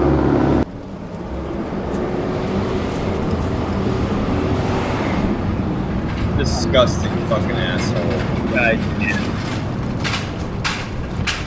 they have to hold his pants up so he doesn't drop. Good, man. Why do you like going to an H&M and doing stuff like that? I like to try on girls' clothes. I didn't know it was a crime. I'm going to turn into a girl. That's my next step. I'm trying to get used to it. Do you have a family, Timothy? No. You don't have any kids or anything like that? No. No? Are you a pedophile? No. You feel remorseful at all? Dude. It's the Ripper. Literally. He said, I'm doing great today. I was just trying on girls' clothing. I didn't know there was nothing wrong with it. I'm going to be a girl. That's my next I think step. he's using that just to... Of course he is. You're thinking the same thing I am. He's not a real transmission or wants to be a transmission. Of course not. He's a sick pervert who's saying he's going to be a girl for an excuse to get off. Who's he? Yeah. Yep. Yeah, no, he was masturbating at women, and he was photographing and taking recordings of them in the rooms and stuff, bro. Yeah. For what? Trying to be a girl? Just to try to be sexy like a girl? Nah. Why do you think I did it right now? That's all I'm doing out there. It's just you guys are so fucking stupid. That every time you see a little girl or a little fucking mom is out there, or a dad, you guys are all groomed to think I'm doing something when I'm just doing out there my own thing, trying on girls' clothes, doing whatever. Did you expose yourself to people? I've never exposed myself to nobody. Anybody? I had no filming. Did you delete anything? Not deleted, nothing. Have you done this at other places? Never. Have you done this in Arizona, California? No, I try on clothes. It's my thing. Every little kids to walk through. Pause that for a second. I got you. All right, in Minecraft, the great movie, some fucking Bronson type character needs to come up and throw acid in his face and run away. Make sure he doesn't hit the cops and throw it right in his face and run away. Or on his prick. I'm sorry, not on his face, on his prick. Run up and throw acid right on his prick and run away. I need to hand him off to a Chinese. No, just run away. The cops are holding him. See how they're holding him?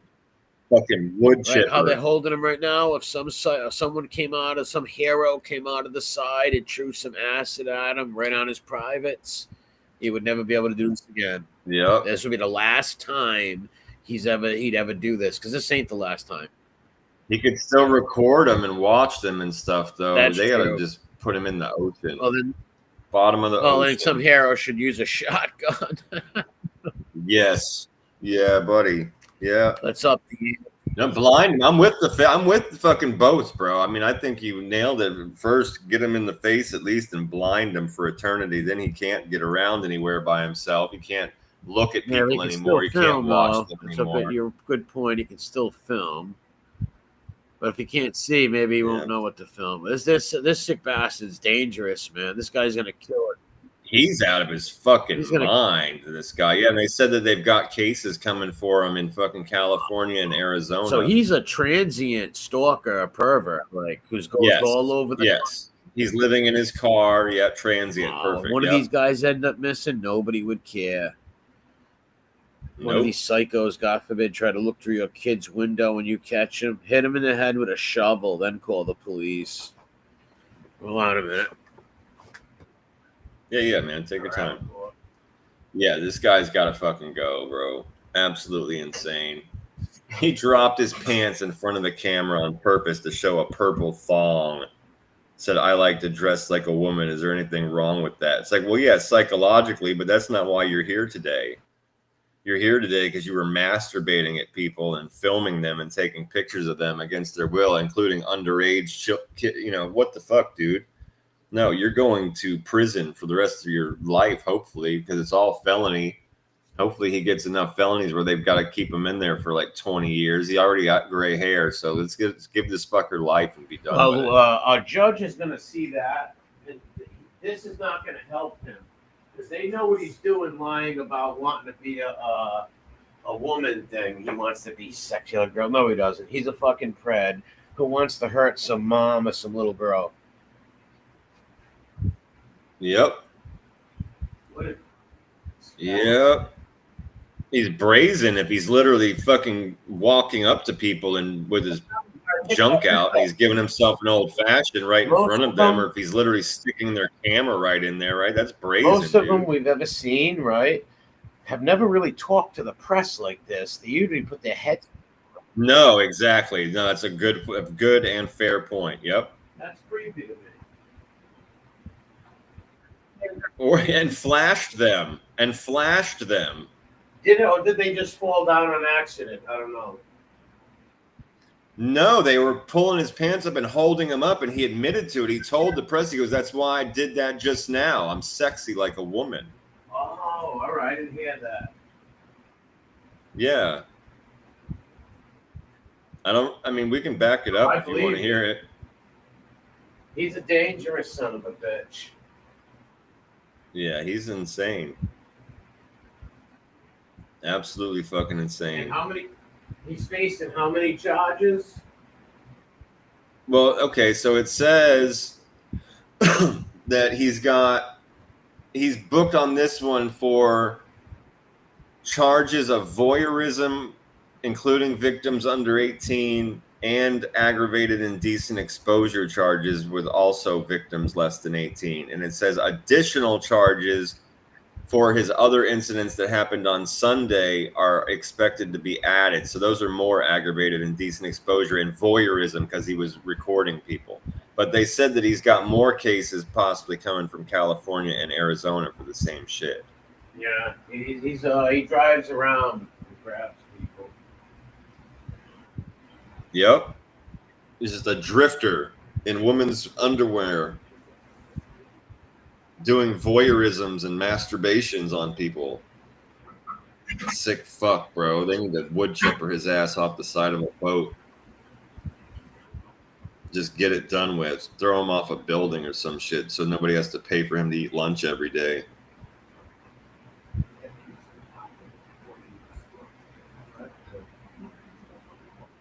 Yeah, KD says he needs to go to a real prison. I'm sick of these people getting put in the softest, nicest prisons. Yeah, I know, man. They protect these people anymore, and they shouldn't. People should be afraid and scared to death of going to jail for fucking sex crimes. You should be horrified to even attempt to do this crime, because that's why I respect countries like crazy Saudi Arabia and shit like that, because they will fucking chop your fucking prick off. Chop your hands off. Yeah, and if you're this brazen, they might just cut your head off. Oh, yeah, you deserve to be. Because what can that guy ever do for society? Think about it. He can never do nothing nice for any human. He can't. All he could do is hurt people. That guy could not. See how brazen he was, dude? Most pedos and weird freak sexual deviants are usually embarrassed. Usually put their head down, or if they're not embarrassed, they look like how we used to find them. They look like their life's fucking over. Yep. He looked like he hit the fucking lottery. Yeah, he's out of his fucking mind. Yeah, that dude right there looked like something good. Like he just won Yankee tickets, season tickets at the fucking Providence Bruins, right? Like, yeah, you won, all right, bro.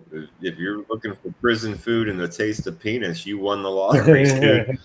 Oh, he's gonna be in some. He'll be with Gene Borello. That's the kind of guys Gene Borello does time with. When he's Yeah, they'll take turns playing wife and husband. Joking. No one's gonna be gentle. No, I'm not even. Yeah, I know. It's not even busting balls. Those are the kind of people he's in prison with. Those were like informants. Yep. That's the kind of guys they got to sell with and deal with in there. That's in their ward, their block. Yeah, they'll be in PC with snitches and drag queens and chomos, just like him. Sick fucks like this guy. Did you see how, like I said, see how brazen he was to talk to the cameras and his whole little see how manipulative he was, saying he was. Yeah, dude, he was aggressive. He was telling them all that they were all stupid and everybody's stupid. You caught the manipulation like I did with the wanting to be a tranny. Oh, that's all that was. This is all just fucking bullshit, dog whistling, bro. It was all a bunch of crap. Yeah, he was full of shit. You know, a bunch of fucking crap trying to bait people into a conversation that has nothing to do with you. So you can go into court and be like, I'm trans, you're violating my rights. No, motherfucker, you jacked off at a child. No, we got you on camera doing it. We got you on camera, other people and filming them. Nope, you weren't even trying on lingerie, asshole. You were dressed just like that. What's this, a Madrid pervert? Yeah, subway pervert arrested in Madrid after upskirting more than 500 What's women. an upskirt? What do you mean? It's when you put a camera. You remember way back in the day, they would fucking have those little fucking mirrors at the front of your shoe and you could look under a skirt or whatever. Now these perverts do that, but with cameras, and they walk around in stores and in malls and they stand next to women that are wearing dresses. And what do they bend over? What do they like act like they're tying their shoe and like? No, they don't have to. They have a camera on their shoe. Oh. So all they have to do is stick their foot near the woman that's just standing there and get their foot near to where the camera can see underneath their skirt or underneath their dress. And they film. Yeah, and they film dozens of women all day long walking around on the escalator, walking around a store, shopping. What is? There's nothing sexual about that. Even if you see a hot girl walking, right? What the fuck is so sexual about seeing under her skirt with a fucking camera phone like a pervert fucking? Yeah, they go home, they watch the thing, and they get all excited and tingly every time they see a pair of panties or every time they finally maybe catch one that's not wearing any. Fucking gross. Yeah, that's some weird shit.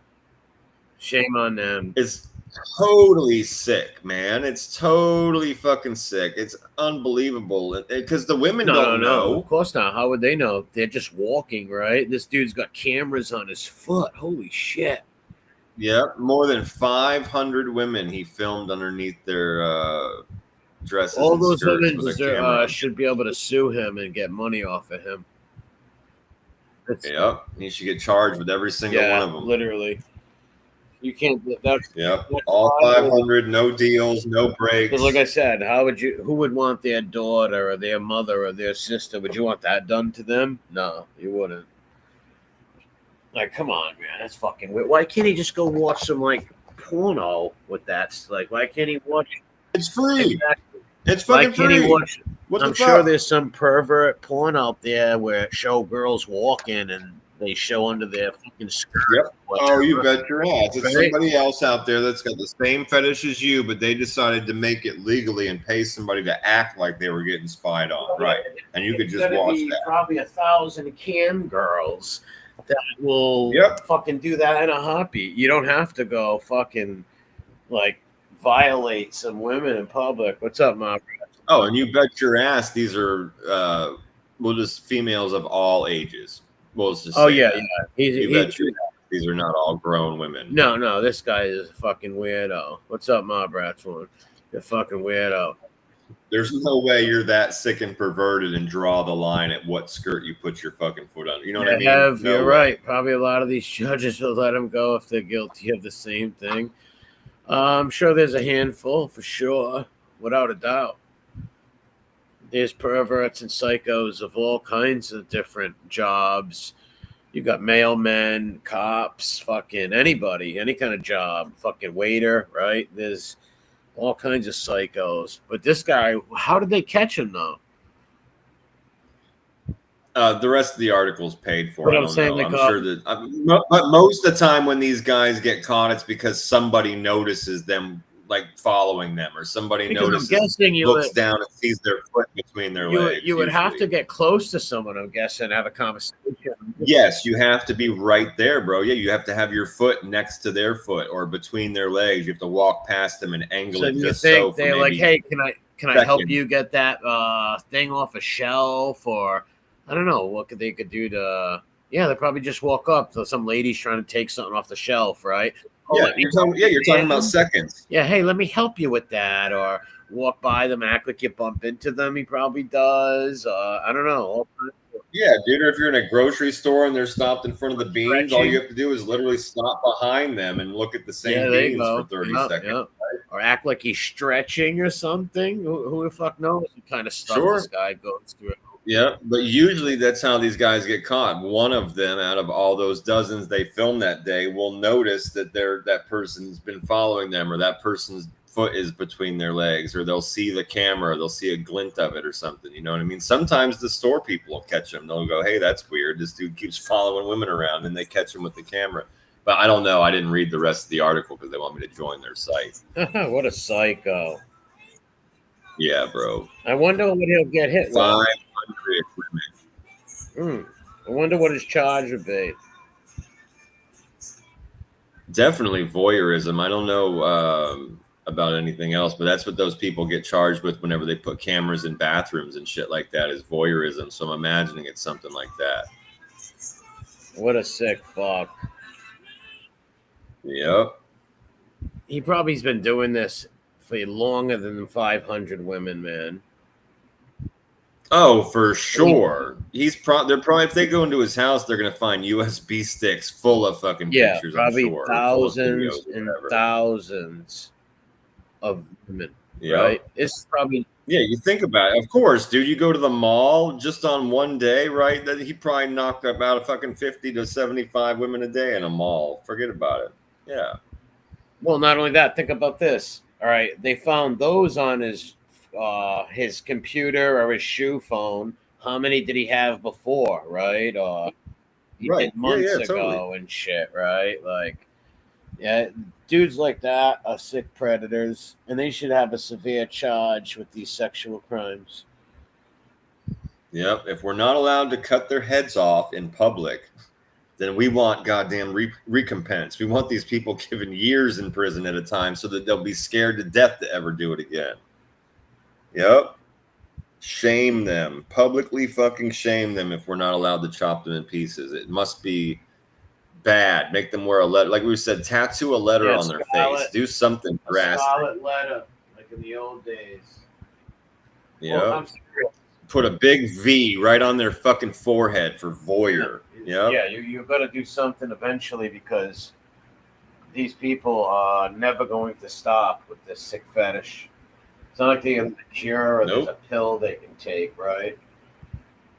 That's right. It's what gets them off, dude. We say it every time when we get the trash on blast. There's no fixing the people, and I need to make a fucking little header for trash on blast. There is no, like, we'll do like old school style, like there is no fixing these people. No, it's not. These people. That's why with all kinds of sexual, all kinds of sexual predators, they never have just one victim. They never stop. They always re-offend. They're sick fucks, man. There's no rehabilitation. There's nothing for them. But a lot of people don't want to pay the taxes of them going to prison. I don't either. I've got to throw in a wood chipper, but that's not going to work. So, well, right, they're not going to give us the one we want. So we're going to have to come up with something better that sticks and that's fucking hardcore and makes them not want to ever give in to their disgusting. In the old days, and where I'm from, over here at the ACI in Providence, if you were a chomo in the 70s and the 80s until the early 90s, you got tortured. You lived like if you had to go to the hole and be protected because you got beat and tortured. Yeah, like my cousins. Right. And then they told me stories. I've heard so many crazy stories of chomos getting their heads split and beat and always getting their jaws broken and stomped out. When they first come in, they let them chill for about an hour or whatever. Then they just stomp them right out, break their forearms, crazy stuff. This is years ago, you know? Yeah. Like they were I stabbed. bet those people never wanted to fucking worry about going back. They probably didn't show their fucking weenus Well, to think nobody about else this, later. right? We are talking very harsh punishment, but they deserve it. But listen, if they knew that when that guy right there, by pulling his pants down, if he knew he would get thrown in prison, he wouldn't be protected, he would be attacked, shanked, all that stuff. He would think twice about damn doing right. that. Yep.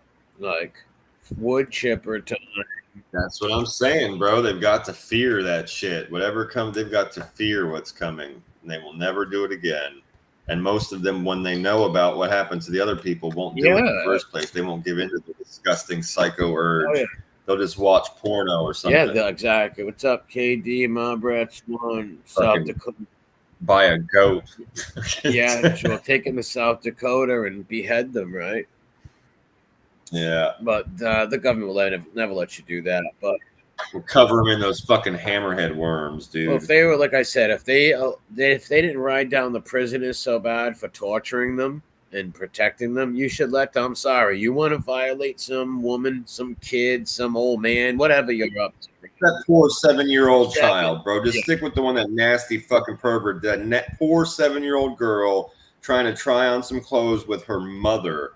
And you're going to walk in and put your junk in her face and old-fashioned in front of that poor child. Well, then you should be left to the men in the ACI to rip you apart, beat you every day, take all your shit, and then shank you one day when someone had a bad day. Take all your commissary, take all your biscuits. Yeah, and then get damn right, bro. Take your fucking virtue.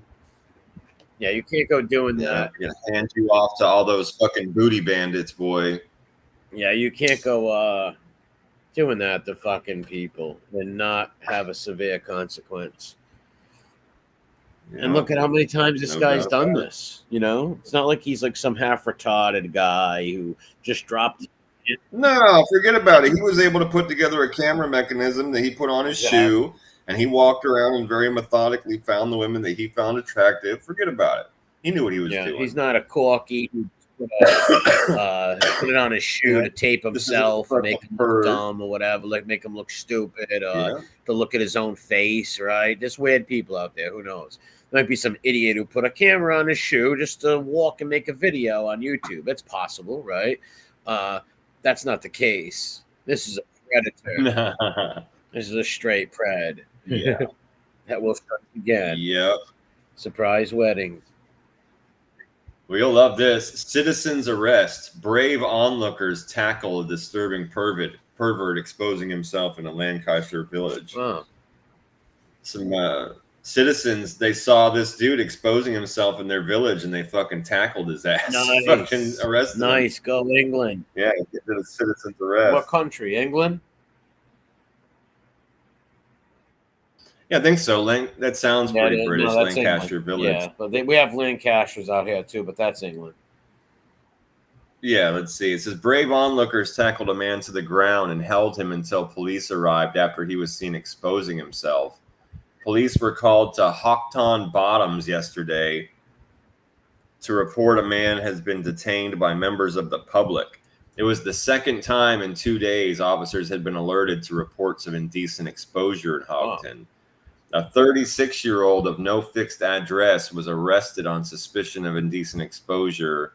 Police are questioning the man today and said they believe the two incidents are linked. Yeah, I'm going to say you're probably right. I'm going to go with yes on that one. Definitely. No doubt. Yeah, we were called on Friday to reports of a man had been exposing himself near the Brindle Lodge off Houghton Lane. This has got to be in England. UK, bro. Yeah. Our officers attended, and a number of inquiries were carried out to identify the suspect. Yesterday afternoon, we were called back following reports a man had been seen exposing himself again in public and detained by members of the public. Well, good for them. Oh, yeah, citizens on patrol. That's what you should do. They did the right thing. If they didn't do that, I hope they lumped his ass I'm sure up. they did.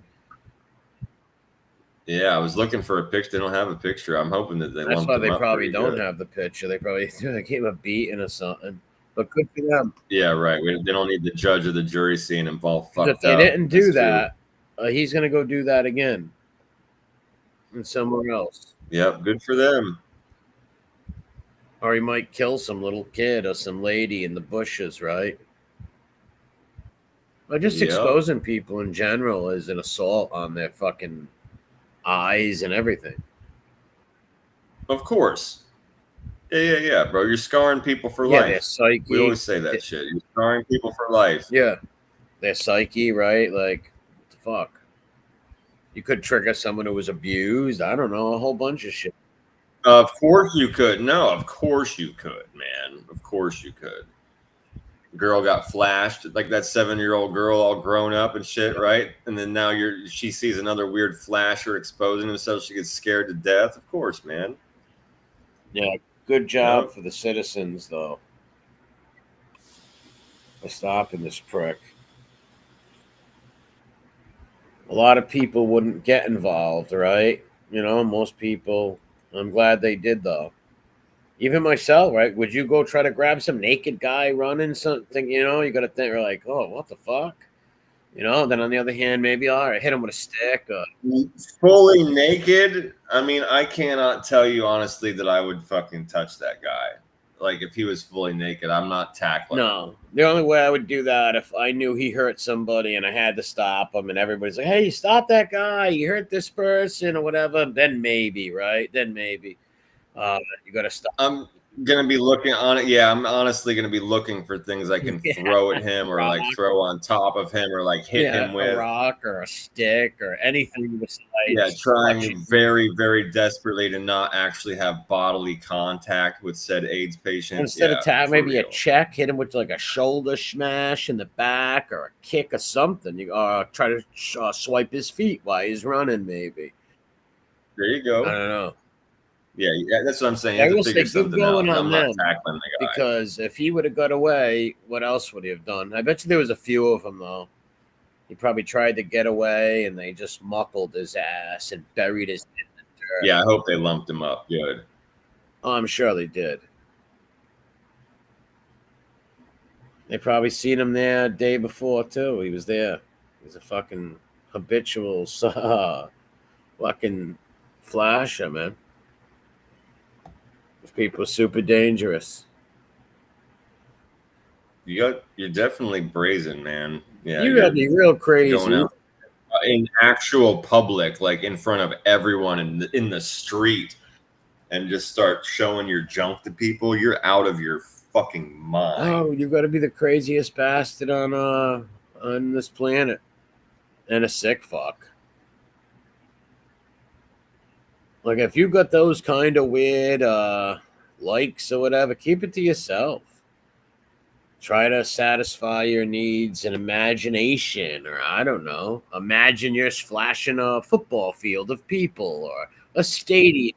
Come with me and you'll see. Right? Like imagine a world of pure degeneration. Yeah, pure degenerates. Imagine you're flashing a whole fucking thousands of people in the world, and you can have a great time in your living room, you fucking loser. Again, like that's most people's nightmare, right? True. You don't have pants on. But for some reason, you're in public and everybody's looking at your junk. For some reason, these people think it's they love it, man. It's a hoot for them to flash people and run away. It's like a whole, they do it 30, 50 times. The whole little devious, like, catch me kind of thing. It's weird. They should bust their kneecaps. So they can't do it. Or screw a fucking. And to the point you always make, you're going to jail. You're getting caught. Yeah, of course.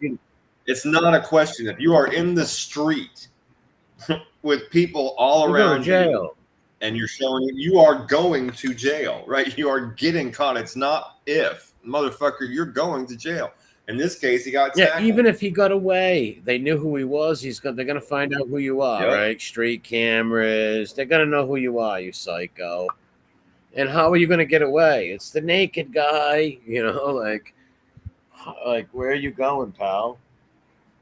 People are going to follow you. They're going to hit you in the head, tackle you, and stop you.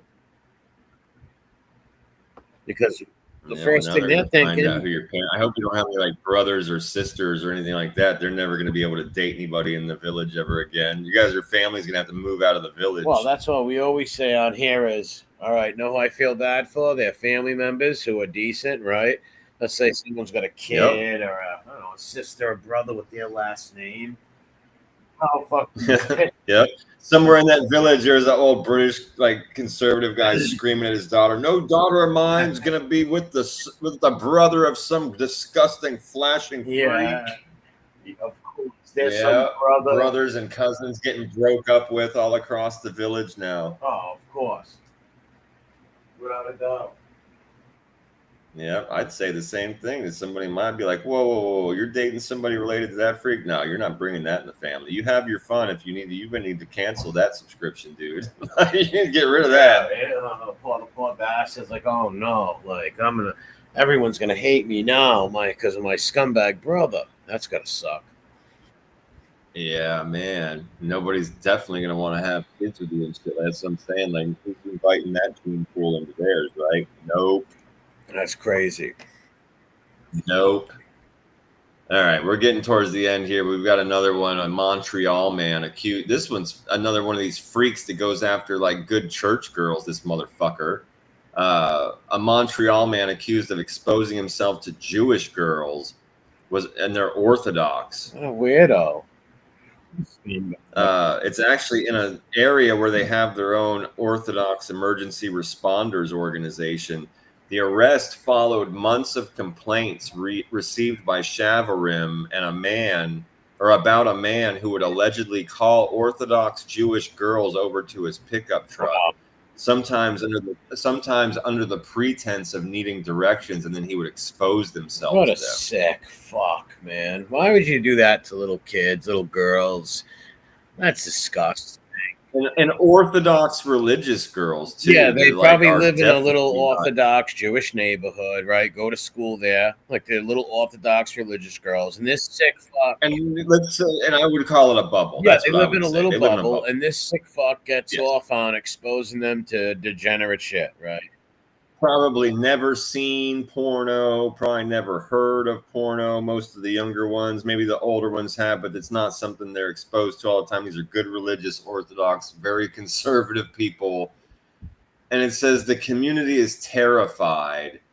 Every single child is scared to go out. Mothers are scared. I mean, that's Who wouldn't be? You know, just don't go near the pickup truck and you'll be okay. But you know, I get it too. Like who would want their little daughter, especially if you're a religious person, you're an Orthodox fucking Jew, right?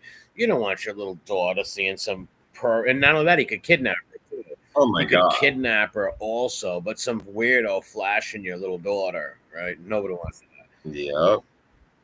Yeah, the alleged perpetrator was arrested after a victim of an act of indecency notified that little Orthodox, like local police type group who helped the police track him down. Like so one of the victims that had been flashed saw him, went to like their little underground Orthodox police, who contacted the real police, and they went together and caught the guy. That's good. Well, they have their own little, like, in their neighborhoods, like it's called Shavarim. Yes, it's like their own little. It's like what the gypsies have. They have their own little court system, and so do the Jews. Right. What do they call them? The Hasidic Jews? Not Hasidic. Acidic. Yeah, I know yeah. that. I know Yes, that's that's them. The Hasidic Jews, and they probably did their little investigation, found out who the guy was, alerted the police, and they went by and arrested the guy. They should have cracked his fucking head open. Wild. That's what they should have. Well, they caught I'm surprised this they guy. didn't, because a lot of those rabbi goon squads are tough bastards that will beat you up and attack you if you fuck around in their neighborhoods. Like a lot of those Jews, some of those Jews don't fuck around. You go fuck around in their neighborhood, they will come out with baseball bats and pipes.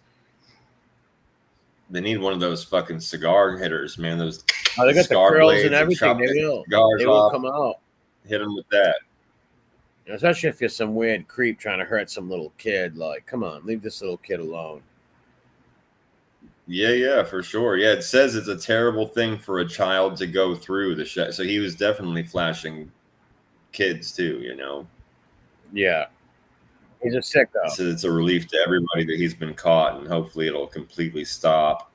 It remains unclear whether the man was only targeting Jewish youths or not. There may have been other incidents, but they don't track those in the Jewish community, so they're not sure. Maybe he could have been stalking all kinds of little religious kids, or maybe he just totally lived near possible. the Hasidic community, right?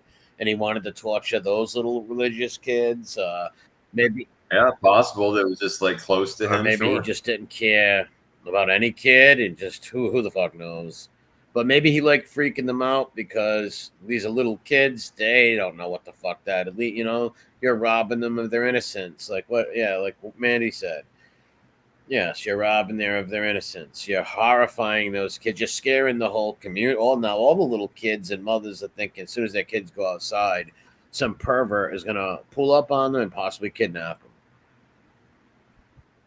Yep.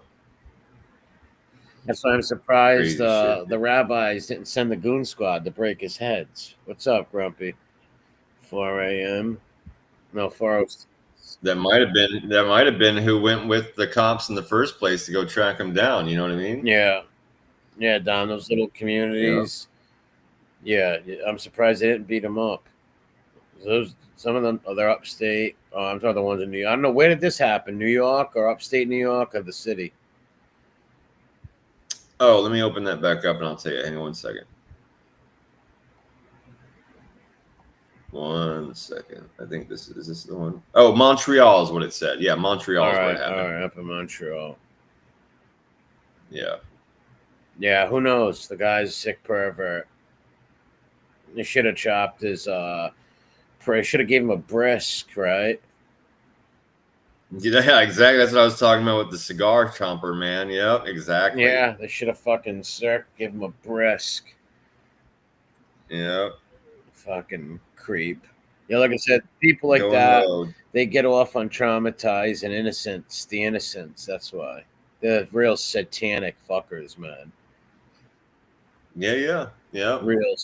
The only one we've ever seen like that, we saw the one guy that was doing it to the he would call the church and ask them to have the people come to his house. Remember that? And then when they looked in the window, he was masturbating. Yeah. There's real sick dudes like that, man. There was this one guy I seen on what is that, 48? No, it's this fucking YouTube channel that does interrogations, right? And there was a sick fuck who he was an incel, a weird looking incel motherfucker who was a monotone, right? He's like, hi, yes. And he had a crush on this beautiful girl that lived near him. And he snuck in her house, strangled her, and fucking killed her. And they brought him in for questioning and shit. And it was the weirdest thing, man. He was just like, yes, no, yes, no. I mean, the weirdest fucking thing I've ever seen. But he was convicted of it finally, though. He was a sick puppy. Sounds like a sick motherfucker. Yeah, dude. he crawled in her window and killed the poor girl. He was a weird incel-looking freak who I always admired her from afar, and he killed the girl. It was the weirdest thing, though. Like, he was just this weird monotone freak that they were asking him all these questions. It's on YouTube. You could find it. I don't know the name of it, but put monotone guy or something, you'll find it. Interrogation of a monotone, and you'll fucking find it, I bet. It's the weirdest thing. I watch a lot of those things, and let me tell you, there's some sick, see, Hev knows it, there's some sick bastards out there. There was this one kid who the cops, all right, he called the cops and his parents to come help him get his truck out of the river, right? It was like the back end of his tire, it was like stuck in the river. Now, they helped him get it out and everything. It's all on tape. And as they go home or something, they found a body in the trunk. And the kid's like in the interrogation room, like, hey, so I guess I'm the next Jeffrey Dahmer, huh? I'm a serial killer now. Serial killers. He's just like fucking proud as a peacock. Not always. Right. When do you think they'll interview me? It's the fucking crazy. He's this blonde kid. He's out of his fucking mind. I was just sitting back and like, look, this kid's out of his fucking head. I got to get a drink here in a second, but I figured I wanted to look through a couple of these real quick. I found this website that's got a bunch of weird and shocking and funny news headlines from around Is the that Frank world. Flordelino? This shit's insane. It says, I'll start with a masterpiece in British journalism from Britain's favorite newspaper, the Daily Sport. This is from March 24th, 2014, but this is a newspaper article. It says, after Lucky Mechanic scoops 108 million on Euro lottery, a warning from a previous winner. 10 years ago, the lotto made me a millionaire. Now I suck off dogs for quavers, dude. Fuck? That's that. What? Holy shit. What the fuck? Double time. Exactly. Number one, a dog's not going to let you do that, you pervert. What What are you, sexually assaulting dogs? He must be. A dog's not going to let you do that. Hey, man, if you give me, I don't know what quavers are. I guess it's I don't food. know. This like yellow bag right here. It's like chips, maybe. So, like what he's saying, I never heard of a. letting people watch him blow a dog for food, maybe. I've never heard of a quaver. This shit's funny. Look at this. This kid, this Santa letter. Santa, bring me a PS4. And my sister's kitten goes in the blender. Jesus. What a sicko. A greedy youngster has sent a letter to Father Christmas threatening to turn his sister's kitten into a smoothie unless he gets a PS4 in his stocking. I think he's just exaggerating. I doubt he's going to really put his sister's cat in a smoothie. Yeah, that shit was funny, though. That is funny, but I doubt he'd do it. Or maybe, who knows, right? New York Post, Tiger puts balls in wrong place again. That's pretty brutal. What, he get in trouble for, like, touching or groping? No, Tiger cheated on his wife a bunch of times. Right. And she eventually got pissed off and, like, totally wrecked his car with a fucking golf club. Went after him, tried to attack him and shit. Divorced him, took, like, tens of millions of dollars from him. Jeez. Oh, my God. Tiger Woods. Does he still golf? This guy, I'm gonna say yes, but I don't. He's just not nearly as successful as he was. Yeah, in his he was early great career. when he was younger. Yeah, but I want to say he is still golfing. Yeah. This fucking weirdo freak had sex with a pastry. What the fuck? A hot pastry. Hot pastry. What the? Oh, remember this is one of those Greg's things. We saw one of those sausage rolls that got put into that Madame, whatever that wax museum, Madame Tussauds or whatever. It's the same company. They make this hot pastry, and this guy humped one. How What did the they? fuck is wrong He with did it in the store. Let's see if I can read this small print here real quick. Let's see. It says, there could be no finer a treat than tucking into a piping hot Greg's chicken baked pasty in one of Britain's peeling windswept town centers. But oddball Howard Russell took his admiration for one flaky pastry to what some would say was a warped new level. The 32-year-old sales manager developed a sexual fetish for having sex with the piping hot pastries. Howard came to a sticky end, a sticky and terrible blistered bell end. Oh, shit. Last Saturday, after stocking up with chicken bakes, he settled back to his terraced home in Northwich, Cheshire, for an afternoon bakery-based fornication. What the fuck? What? He looks ill. Yeah. He looks really mentally ill.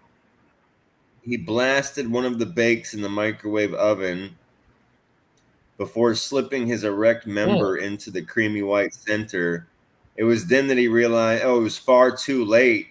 He realized far too late that the microwaving process had raised the temperature way above anything he could tolerate. And he basically, like, gave himself third-degree burns, second-degree and third-degree burns all over the end of his pecker. He got burnt by gonorrhea. He got burnt by fucking Yeah. little apple cakes. Good fucking. He had to go to the hospital. What a sicko. Ooh, he went into the hospital with his dick in a cup of ice water. That is so weird. Dude. Ugh. Dude. It was probably burning. Really bad. Yeah, but bro, homie walked into the emergency room with a glass of ice water and his penis in it. There's a degenerate. He should have been shamed. Oh, the whole place should have pointed. Oh Everybody my should have said, "This God. guy tried to fuck a pastry." Everybody should have pointed at him, laughed, and treated him like a leper. Oh, they're all going to laugh at you. Yes, type everybody's situation, for pointing, sure. leper, freak. Exactly. They're throwing cabbage, tomatoes. Everybody's screaming freak. The little kids are pointing and laughing. Everybody's screaming Dude. freak. He boiled his bell end. That makes so much more Good. I sense. hope he fucked now. himself Yeah. up for life, right? I hope he burnt. For sure. I hope it doesn't Yeah. work no more, dude. That's what I I hope hope. he burnt the head of his prick off. Fucking stuff. I can't believe some guy walked in the history of man. A guy walked into the freaking emergency room with his thing dangling into a cup of ice water. He brought Well, listen, home. you know, like I said, this psycho put his private parts into a very hot set. Yeah. Probably it gave him third-degree burns. You know, people of Yeah, third-degree yeah. burn is. So picture burning your arm, right? And you got to put it in ice, right? Like, Oh my look God. at this guy. What the fuck? I was proud to stretch 27 loom rubber bands around my willy and then my bell end burst. What the fuck is that? Yeah, I don't even want to know what that means. Oh, you know, come on. He used rubber bands and he wrapped so many of them around his manhood that it like burst blood vessels and stuff is what I'm that's what I'm seeing Wow, that's so far. These are some of those sadistic people like her. Andrew Finch. Yeah, you look like an Andrew Finch. You look scary, Oh, look dude. at a fucking forehead on him. His face looks like kind of evil, bro. He looks like a freak you'd see in a mental hospital, like coming at you with a pair of scissors. You know what I mean? Yeah. He's got one. He's a One psycho. cuckoo's nest, violent type. Yeah, violent type. Give him his Exactly. Thorazine, Not or stable. he will fucking go nuts. Make sure he's on a lot of Thorazine. I love they started off like we didn't know based on what he did and what he looks like. It says unmarried. No way. Exactly. Unmarried Andrew 44 originally bought a pack of loom bands for his 10-year-old niece, but when he got them back to his home, curiosity took hold. The shame-faced former scout leader. Oh my God. No. Oh man, this Frankenstein looking Fred Gwynn fucking creep with his eyebrows is a fucking scout leader. Yeah, he says, I'd had a bit of cider and looked at this bag of loom bands. The idea suddenly came into my head. Put one around your gentleman. Jesus. It was a tight fit, but it went on anyway. I was, and he tells him he was sitting there eating Pringles. This guy's insane. And before I realized it, I had already put 27 of the bands around my knob. It looked quite decorative, but then it started to hurt. Quite decorative. With growing panic, Andrew realized the bands were cutting off circulation to his penis and that his bell end was starting to swell alarmingly. Try as I might, I could not get the rubber bands off. At one point, I tried burning them off with a lighter. Oh my God. Whoa. What a quack. But of course, the only thing I managed to do was scorch my undershaft. This guy's a fucking quack. Then blood vessels started popping. Ew. Then he dialed basically British 911. He called the authorities. What's British 911? 119? It says 999. 999. Yeah.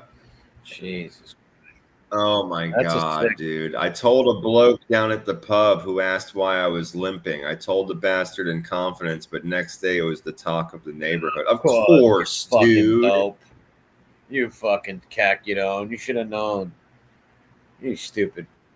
That's when the newspapers started calling. I've decided to speak to Sunday Sport and hope that I can draw a line under this episode and get on with my life. Dude. Oh my God. He tried to burn them off with a lighter, dude. He's not that bright. Holy fucking shit. Is he inbred or something? He looks like some one of those like British guitarists or something in one of them rock bands. If he had Right. the long hair.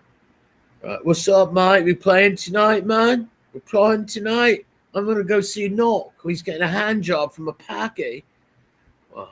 Look at his fucking head. Dude, it looks, He I'm should telling you, be- he looks like the kind of guy you would expect to see coming out of the dark corner of an insane asylum. He really genuinely does.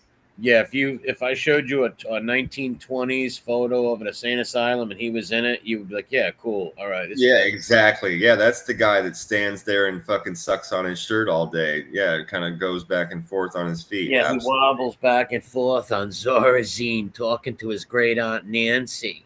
Yeah, she's been dead for 30 years. Yes, and then here's the kicker. He killed her. He killed her, exactly, dude. After He killed made her love with rubber bands. After he made love to her and then shot her son also. Yeah, drowned then he drowned their dog in the sink, right? Yeah, well, not the dog, but yes. Hey, that other guy, dude, he fucking did it. We're not gonna do it. Well, let's make pretend this dog is a pit bull and fights back. Okay, all right, fair enough. That other dog thing was very creepy. Yeah, I know, man, I know. Look at his KD head. says sounds like a meth head, probably on drugs. No, he said he's just drinking cider, dude, and he was sitting there eating Pringles. That's what his story is. He's eating Pringles. Yeah, but cider to the Brits is like alcohol, I believe. Yeah. So he was sloshed on cider. Look at this mongoloid kid. Holy shit.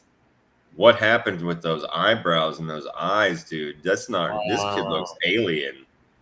Lad Shan teaches kettle. Yeah. To dodge exams. Look at this kid's head. Bro, hold on. I got to blow this up real quick so we can get a better look at this insane face. What the fuck? It's like somebody drew it. What is happening? Look at this. Wow. Shit. Hey, you guys. Yeah, hey, you guys. Look at the crane. Look at that eyebrow. Neanderthal head. Bro, he was just the ears are out of control. The eyebrows are something I've never even seen before. A corky who was just eating a lot of ice cream, right? And it froze his face up or something. Or mixed with an orc. Yeah, well, it looked like an orc. He shit in his teacher's kettle to dodge exams. The school was forced to close for health and safety reasons. Yeah, I can't get over this kid's face. I've never seen anything like that before. That is bizarre. Maybe his lineage comes from people that lived amongst and inside of trees or some shit. Yeah, wow. A weird fucking elf-looking creature, bloated. What the fuck? Exams were thrown into chaos when a school had to be evacuated after a pupil plopped in the teacher's tea kettle. Wow. 16 years old, Mason Prendergast. He shit in the kettle after sneaking into the staff room before class. What a sick bastard. They called it a level. I love this. It's a level 5 contamination emergency. Was declared at the school. Level 5 contamination emergency. And then, like, in quotes, it says kid shits in kettle. That's too funny. I told when I was in middle school, there was a kid that used to do that. They called him the Phantom Shitter. You've told me about this kid before. He was a kid that would go shit in the wipe it on mirrors in the teacher's room, all weird places. Wow. We caught the son of a bitch. Sick bastards, man.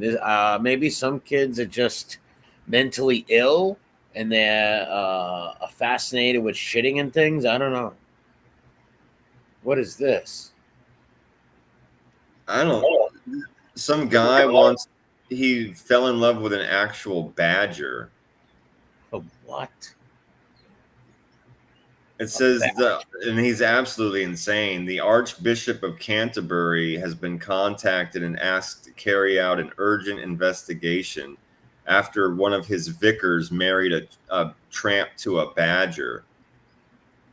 What the fuck? Which basically means a priest got involved and married this guy, a homeless dude, as a tramp, right? I mean, I know you know that, but for anybody listening, a homeless some priest actually married a homeless guy and a badger, and it says, yes, we have a full and active sex life. Okay. That badger would kill you.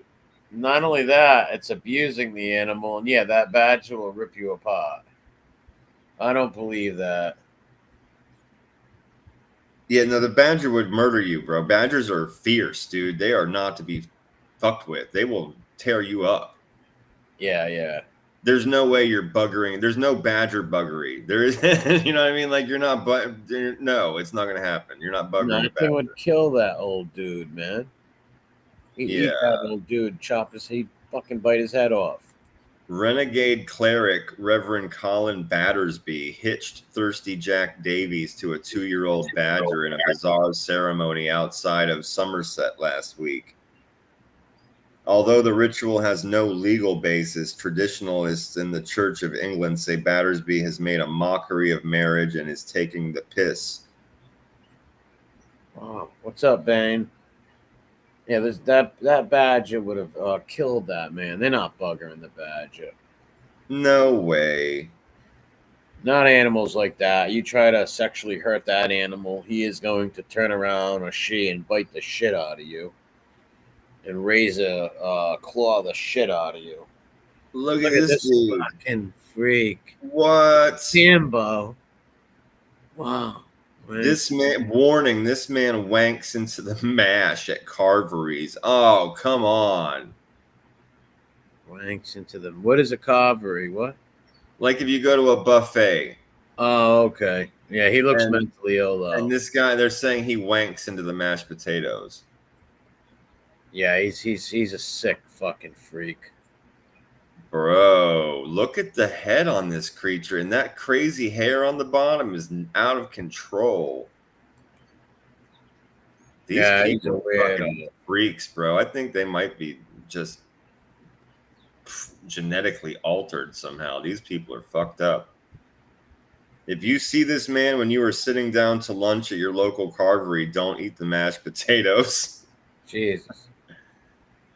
Chances are that he's emptied a sample of his, okay, we know what that's going to say in a gross way, into the cream spuds. That's disgusting. Julian Hoffman, a 64-year-old who's filthy something, will appeal every right-thinking person.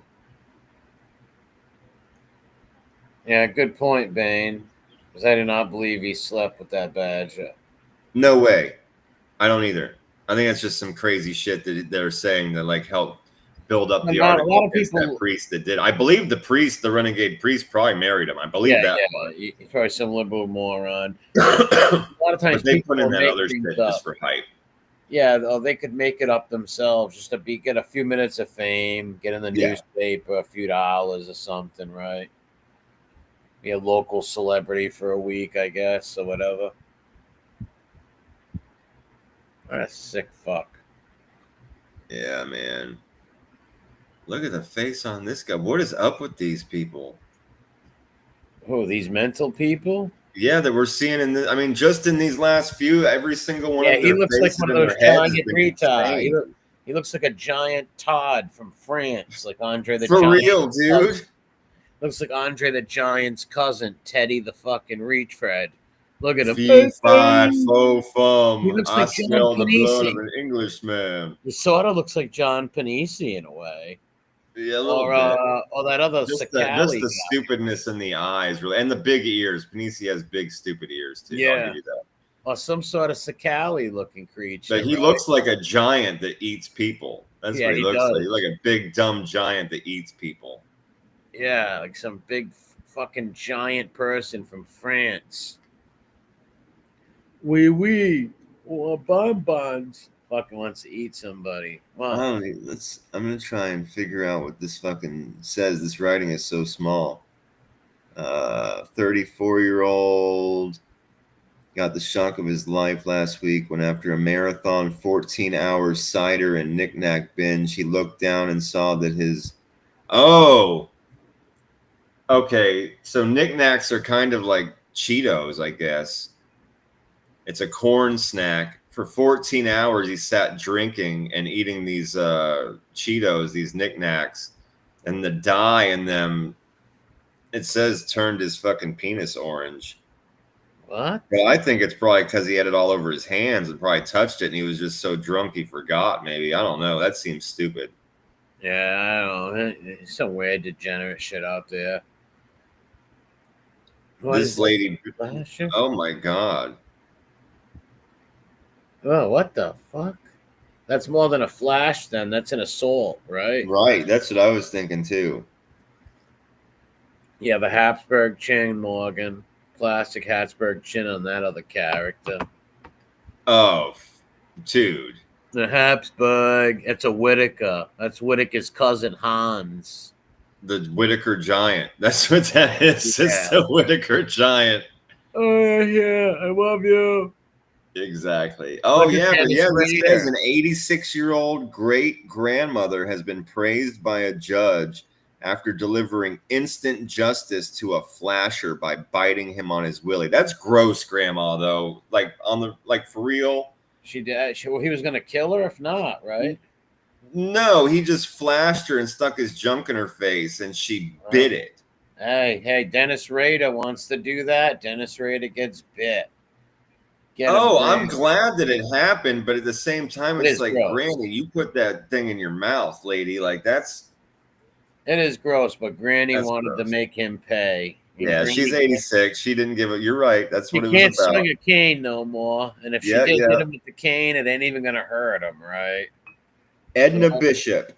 All she can do is become a shark like Jaws and rip the pervert's fucking privates off.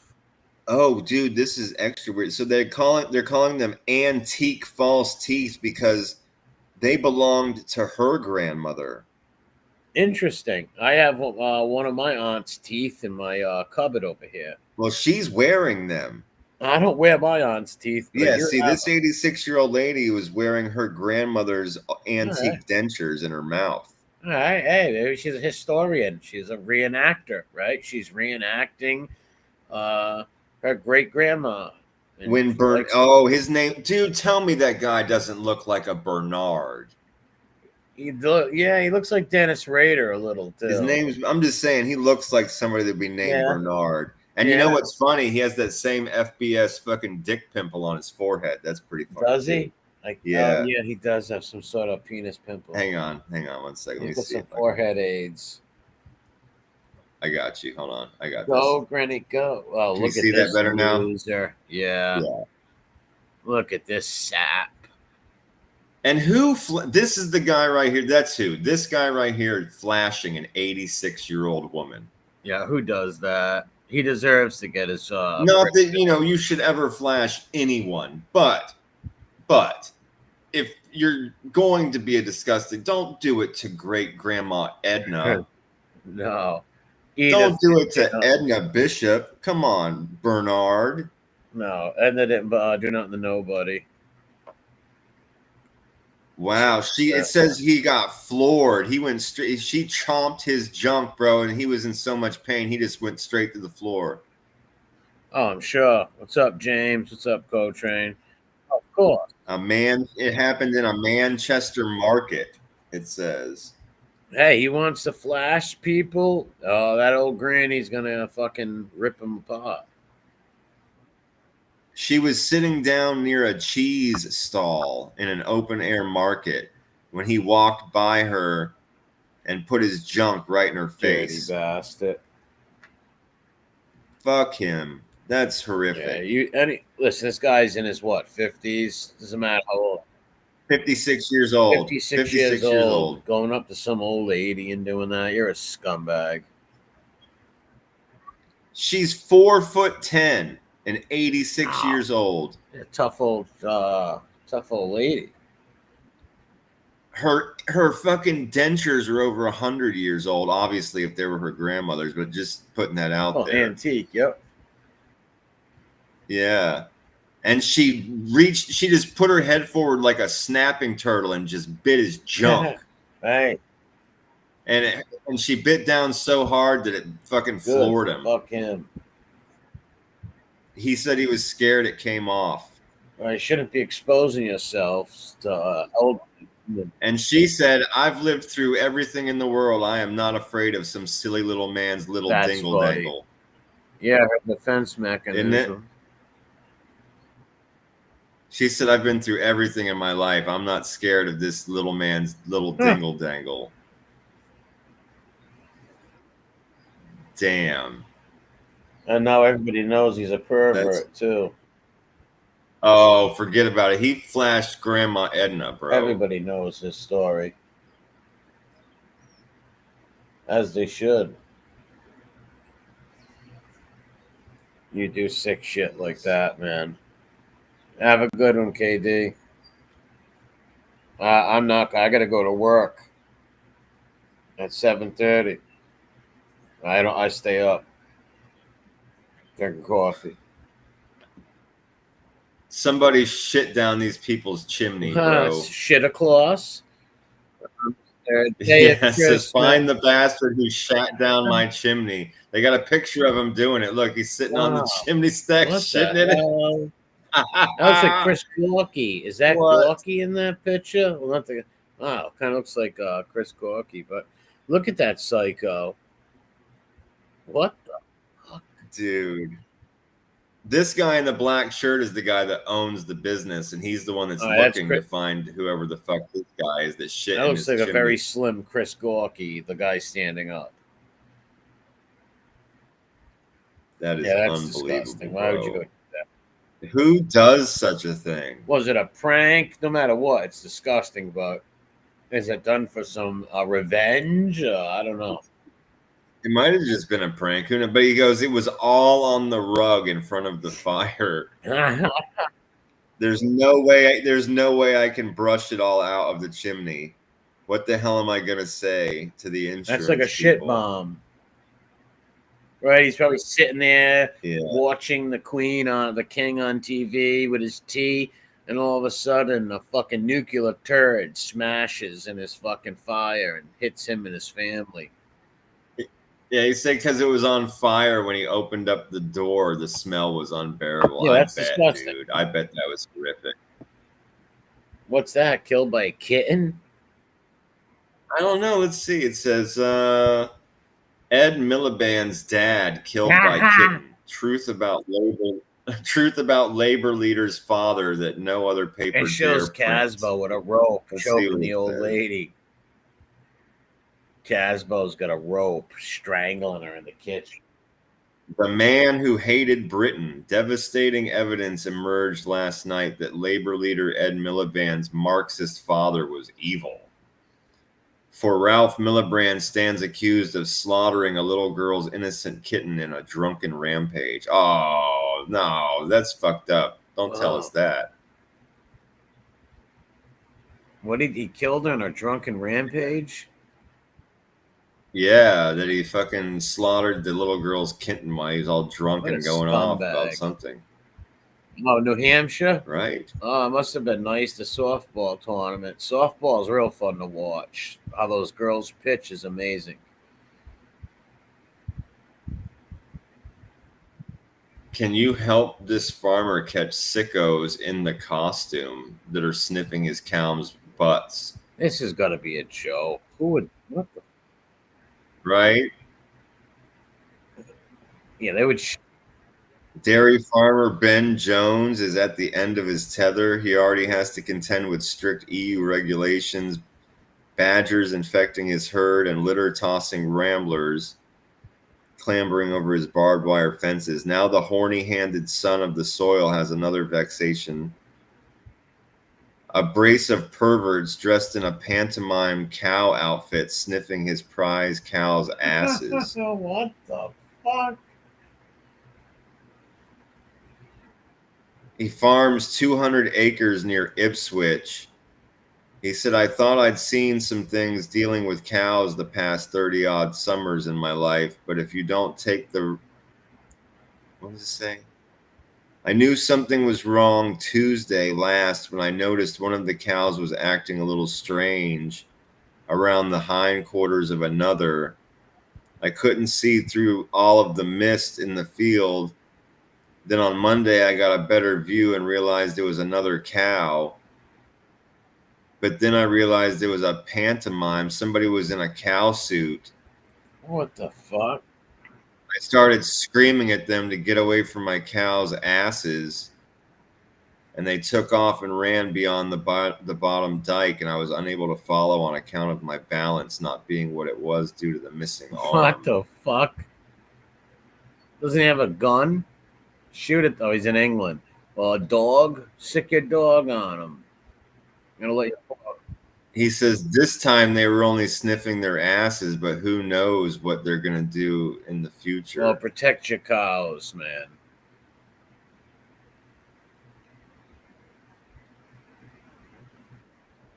Yeah, this shit's outrageous, bro. That shit's fucking crazy. This last one says, takeaway curry was my missing dog. What? So they ate his... What the fuck? He says I don't believe this. He says he found his dog's fucking tag in the bottom of the food. That's bullshit. Right. It's funny, but it's bullshit. I don't believe that either. Yeah. Fucking some of those were pretty off the chain, though, I gotta say. They were pretty fucking nuts. It was good for a laugh, regardless if some of those were true or not. They were pretty funny. Yeah, for sure. A couple of them were definitely true, though. I'm gonna stick to that. Oh yeah. Had to maybe one or two. A couple of those were real. One or two articles. Made up, right, or embellished. Yeah, exactly. That's what I'm saying. A couple of them were probably made up, but they were still funny and worth a laugh. Oh, yeah. Absolutely. All right, I gotta grab a drink. I don't believe that that we're gonna go married that bad. I mean, him killing them. I mean, raping the badger. No. Yeah, he definitely did not fornicate with that. There was no badger buggery. None. That a badger is like I don't think we could stress that shit enough to people that don't know. A badger is a nasty piece of business, bro. You don't want to be fucking with that. It will fuck you up. Those things challenge bears. Yeah, they're pretty fierce. They are not scared of anything, and they will fuck you up. Good night, KD. Yeah. All right, man. We'll see you soon. Yeah, but yeah, badger will fuck you up, bro. It'll bite you and claw you and climb up you and bite you in the neck. They're pretty formidable. They'll be in bad shape. Yes, they are. They're like little tanks. There's no way you're going to be abusing one and it's not going to defend itself. Absolutely not. You're definitely not going to bugger the damn thing. That's not happening. No, he would have killed that guy. That guy probably actually takes care of it, and it's his best friend, right? And he probably wants the fucking drunk guy. Yeah, he probably all bombed out, and his friends say, hey, say that you're married to it. You'll make a few bucks. Or it's possible he's insane and that priest really did marry them, but he's definitely not doing it. Yeah, that's for sure. Mind. 100% not doing that with the thing. I don't care if you're married and with a pocket full of beef jerky. That thing's eating your face 10 times out of 10. Yeah, badger? Fuck, hell yeah, man. They'll rip fucking right into you and eat you. Their claws are like razors in their teeth. Yeah, man. Mickey Griggs. 100%. All right, Peter, my younger brother. He did this to a girl one time. Did what? Yeah, Katie said badgers. Exactly, bro. Oh, wow.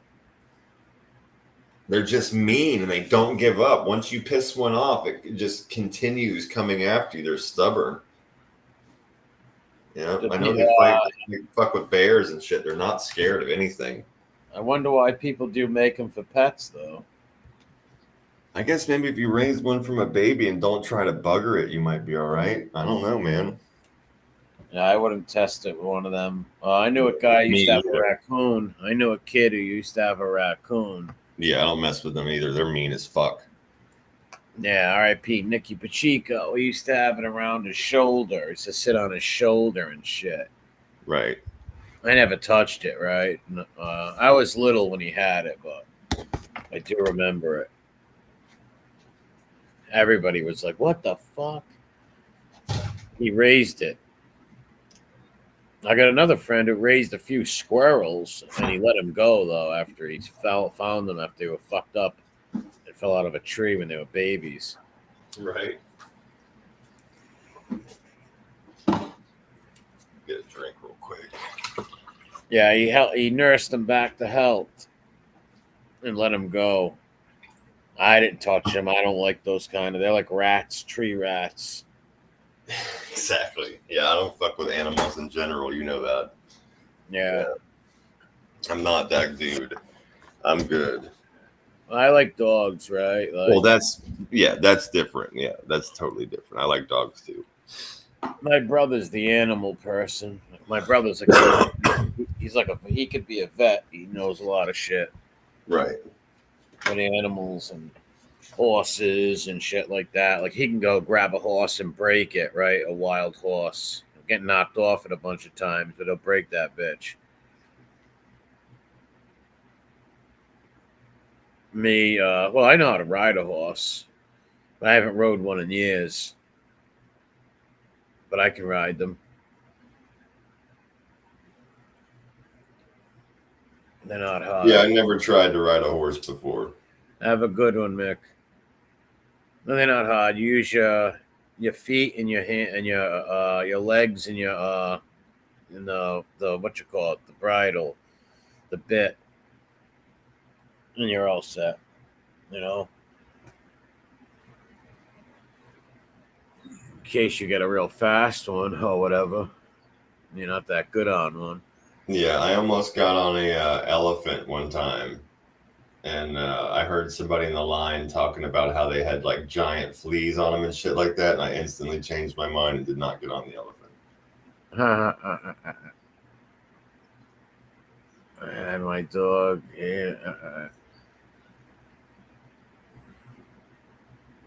horses are money pits, though. All they are money pits. My father told me that. She used to have horses for my sister. When she was younger, she always had a horse, and my father had a couple horses for her.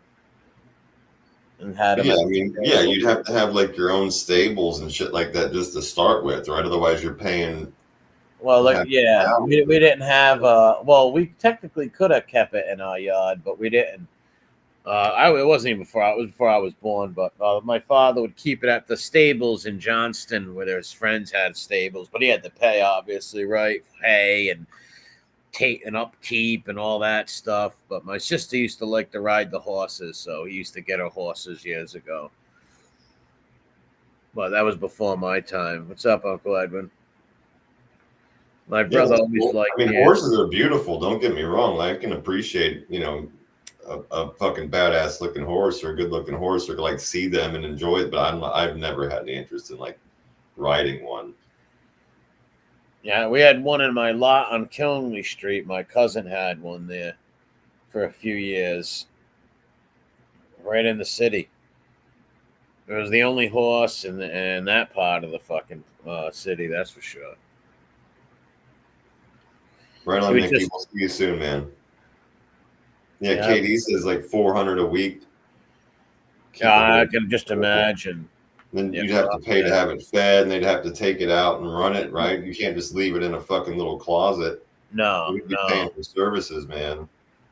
Yeah, my brother takes care of horses too. He used to do that too, and that's what he would do: take care of the horse, be there, and take care of it and shit. Horses, they're money pits, though.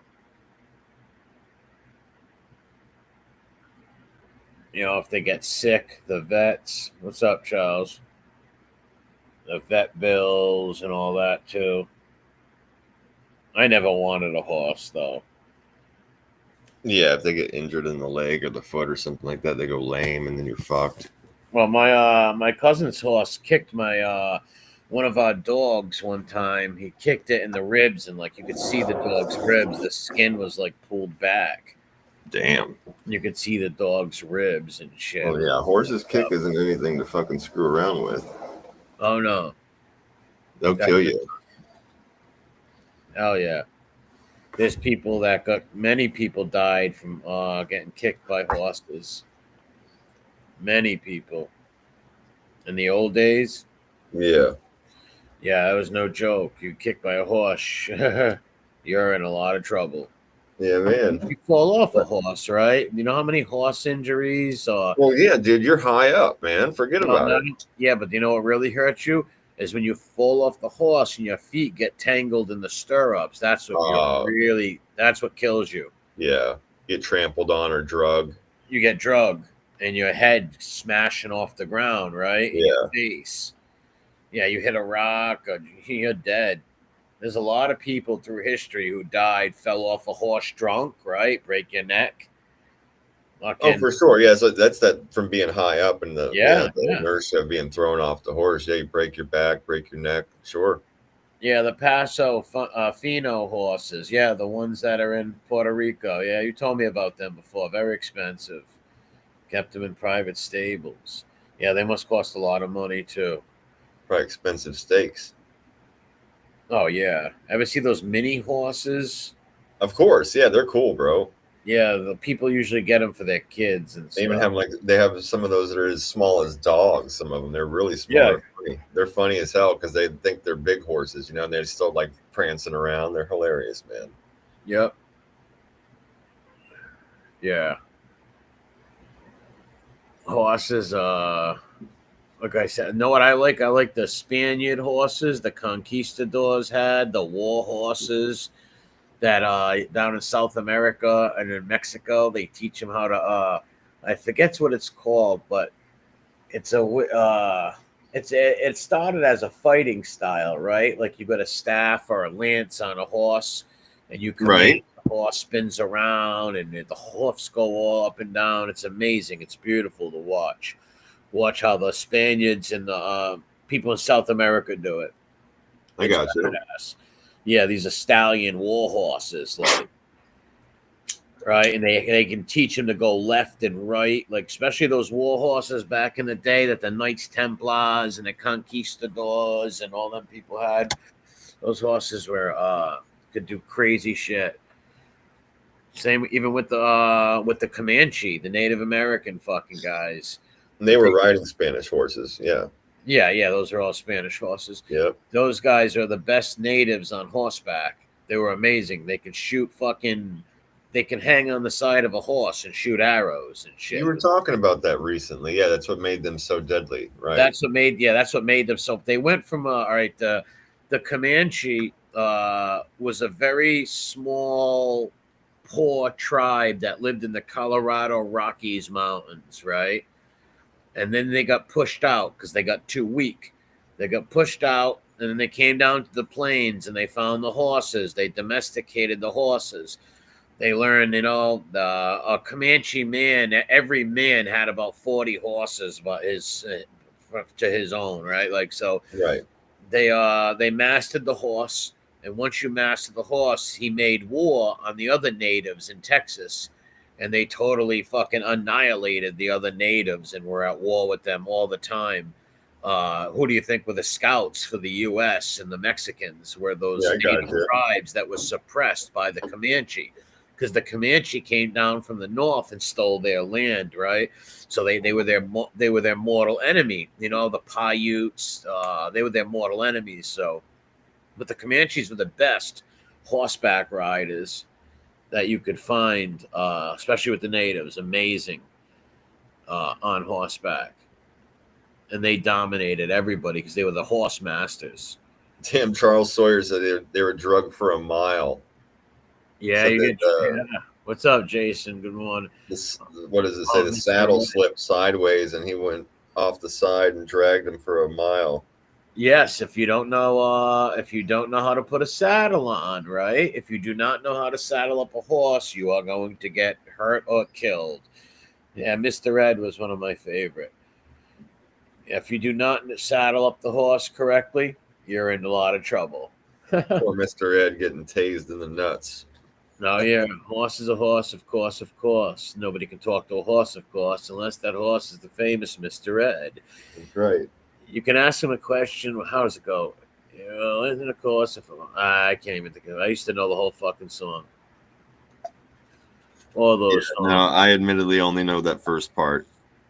Yeah, I used to know. Go right to the source and ask the horse. He'll give you the question that you endorse. A famous Mr. Ed. I forget. It comes to me one day. I remember the Patty Duke song, all those songs, man. Oh yeah, no, we've gone through that. Yeah, those are all great shows. Yeah, that was one of the shows my wife liked a lot. Yep. Yeah. Well, because Patty likes to rock and roll. The music makes her lose control. What a crazy pair. Because they're cousins. That show was retarded, though, but I watched it as a kid. Yeah. Well, I watched a lot of those shows. They were good and wholesome, at least. Yeah. They got into little chaos and little trouble here and there, but they were good. Not like the shows today where the kids are doing drugs and having sex. All this. Oh no! I loved shows like fucking Green Acres, bro. I loved shit like Green that. Acres. That was like some of my jams, bro. I loved those kind of shows, man. Yeah, what was that? The Petticoat Junction. What's that? It was something like that. I didn't watch that one. I think I know what you're talking about, though. I could be wrong. It might not be that. I think that's a different show. I think that's like an old country show, and that's not, or a Western show, and that's not what I'm talking about. It was something else. I like the old Westerns. Yeah. Let me look this up real quick. Mr. Ed had a phone in his thing. Remember, Mr. Ed? How funny was that? Wilbur's office was Mr. Ed's barn. So his office must have smelled terrible. Oh, for sure. Yeah, he was an architect, too. And that was his office, Mr. Ed. Oh, okay. Yeah, Green Acres is a fucking spin-off of Petticoat Junction. Yeah, I was right. That's exactly the show I was talking about. I didn't know that. Okay, cool. Yeah, Green Acres is a surrealist, absurdist comedy, a spin-off of Petticoat Junction, and is in the same universe as the Beverly Hillbillies. Yeah, I forgot that. All right. Okay. Yeah, they all came from like the same area. Yeah, I don't remember that one. Uncle Edwin knows. He says Petticoat Junction through beautiful women in that show, dude. Beautiful. If I seen it, it would come to me. Yeah, you maybe look up a clip or something on YouTube. Like one of these times when you're bored or something, check it out. Yeah, that's some beautiful women in that show. I mean, maybe I might be able to. I don't want to get fucking struck or anything for playing a trailer or anything like that.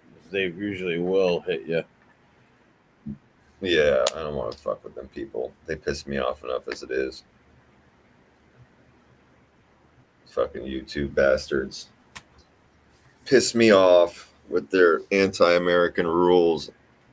Yeah, and censorship. I used to watch all those shows on Nick at Night. Yeah, me too, bro. I loved all that stuff. It was good stuff. I used to watch a lot of it with my father, my uncles.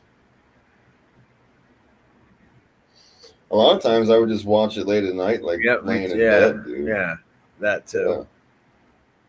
Yeah. I mean, we did catch the stuff during the day, like at my grandmother's house when we'd be sick, or if we were at home during the day and they were playing that kind of thing. But I would always catch that stuff late at night, laying in bed, couldn't sleep. I just put that shit on. My brother and I shared a room. We'd watch that stuff. Yeah, what I used to have My Three Sons. I used to watch. Oh yeah, for sure. Yeah, Dennis the Menace. Yeah, was cool. I used to watch Dennis the Menace. Mr. Wilson. There was two I like Mr. Wilson. Flipper. That was a cool Which show. one? Flipper. Yeah, I remember that. Yeah. The dolphin, the guys, they all had the boats and shit like that. They all lived in Florida. Yeah, I think. Miami, I believe. Yeah. Or Orlando. I forgot. Yeah, I honestly don't remember either. I just remember them being in Florida, and the father, like, he was like a fucking water cop or something like that. He wasn't Coast Guard. He was like Marine Patrol or something like that for the area. Yeah, they were always taking care of things that happened out on the water. But yeah, Flipper was cool. Yeah, all those shows are on YouTube. Yeah, the other one that was on. I used to love fucking Gilligan's Island. That was one of my jams. Loved that show. I wasn't big into Gilligan's Island. I would watch it, but I wasn't huge into it. Well, I told you, I found out a few years ago that there was the finale that I had never seen, and it was on YouTube for free, and I watched it, and I was like, this is fucking awesome. Like, at the end of it, I was like, yes. Like, 'cause I loved the show so much back in the day. I never knew they had this, like, super long movie-like finale that got them off the island and wrapped up the whole story for everybody. Do you remember Battle of the Networks, where all the actors would play sports against each other, like ABC, NBC, and the other one, the three major networks? I'm not sure if I remember that or not. I remember when they did it on MTV when they had the celebrities play sports. Yeah, they would do the tug of war. They would play all different sports and contests and all that shit. I don't know if I remember that, man. I can't say I do. Battle of the Networks. It was like in the 80s. Okay. Though. I don't know how long they did it though. I got you. But it was pretty cool. Had all the Yeah, it sounds pretty all right. I used to like it when they had it on MTV. They had all the celebrities play like different sports against each other. I always liked that, so I'm sure I I don't would enjoy remember it. that. Or maybe I do. I just don't recall it. Yeah, they always they had teams. People they play like baseball and softball, or they play flag football and shit like that against each other. Marlon Brando was going to be Gilligan? No way. That would have been funny. That would have been wild. Yeah, I saw a thing about it's actually interesting. In the pilot for Gilligan's Island, they had a totally different actor for the professor. And in the pilots, they usually different. Who was it? Mary Ann didn't exist. They had a totally different character. So in the pilot, they changed the actor that they had originally for the scientist guy, for the professor, was this really famous like soap opera actor, and they thought he was too serious of an actor and that like his jokes wouldn't carry. So they got a different actor for the professor. And then they originally had this it was a secretary or a teacher, and she was just like this really bland everyman, right? Like it's like every woman kind of a thing that just filled the spot. And they didn't think it was a good enough contrast against the against Ginger, right? The celebrity, the actress, the hot actress. So they ended up getting rid of the teacher or the secretary part, and they made it that country bumpkin, Mary Ann, which was the good contrast to the celebrity. Yeah, I think they made a good decision because Gilligan's Island ended up being great with the characters that they had or that they decided on. Yeah, a lot of the pilots, they do the pilots just to see if they'll get taken or not, right? So a lot of times they switch shit up or actors fall out on contracts or whatever. Yeah, I couldn't imagine Marlon Brando being in that show as anybody, let alone Gilligan. I mean, the guy that they had play Gilligan just killed that part. He was so good. Jim Nabors, that was his name? No. I honestly don't know. I mean, that sounds right. I can say that, but I really, really don't know. Jim Nabors is that other fucking guy. What's his name? Gomer Pyle, I think. Was that the same guy? No. Oh, okay. Yeah. Looked a little similar.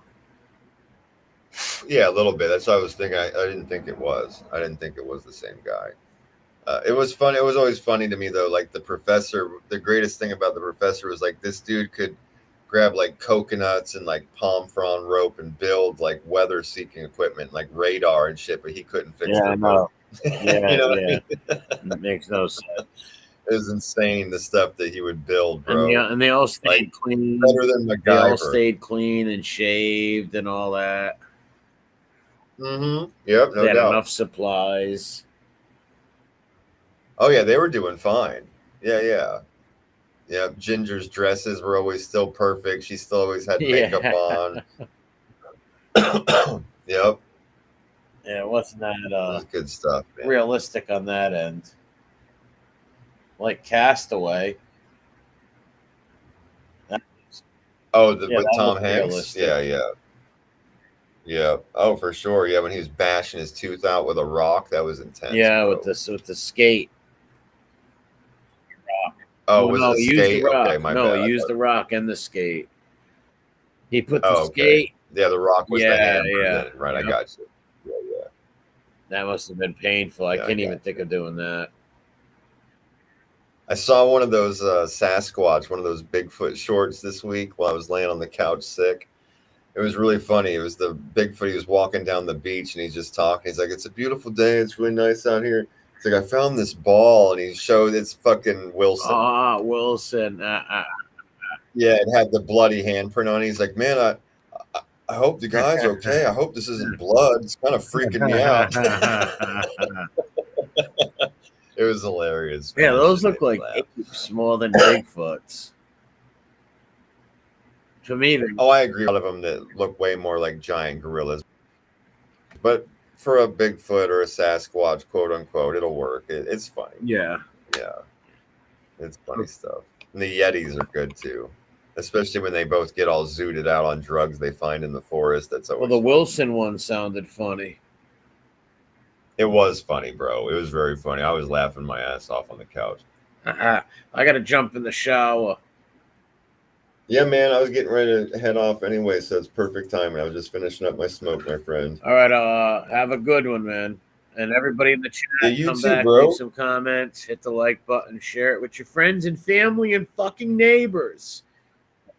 There you go, man. Always good to have some weird news and trash on blast to share with your friends and coworkers and point and laugh and shame these bastards. All right, take care, everyone. Thanks for watching. We appreciate you. All right, my friend. I'll talk right, to you soon. God You have a bless. good day. Later, bro. All right, everybody. We had a nice long show. I wasn't sure I was going to make it as long as we did. I've been sick all week, but we ended up having a really good show and getting through it. I just mute the mic when I had to blow my nose and cough and shit like that. And I'll get through it. Hopefully, I'll be feeling better by the end of the weekend. But yeah, we appreciate everybody that came through tonight. Appreciate everybody that's still around now or anybody that listens later. We appreciate it. Hit the like button for sure. Do us a favor. It helps make the algorithm gods happy. You know, tells other people that we exist over here. So we appreciate that too. Hit the like button. Leave a comment about anything, the weird news, any news article or some of the trash we talked about, the R. Kelly stuff, the P. Diddy stuff. Let us know what you're thinking. We like to talk back at you.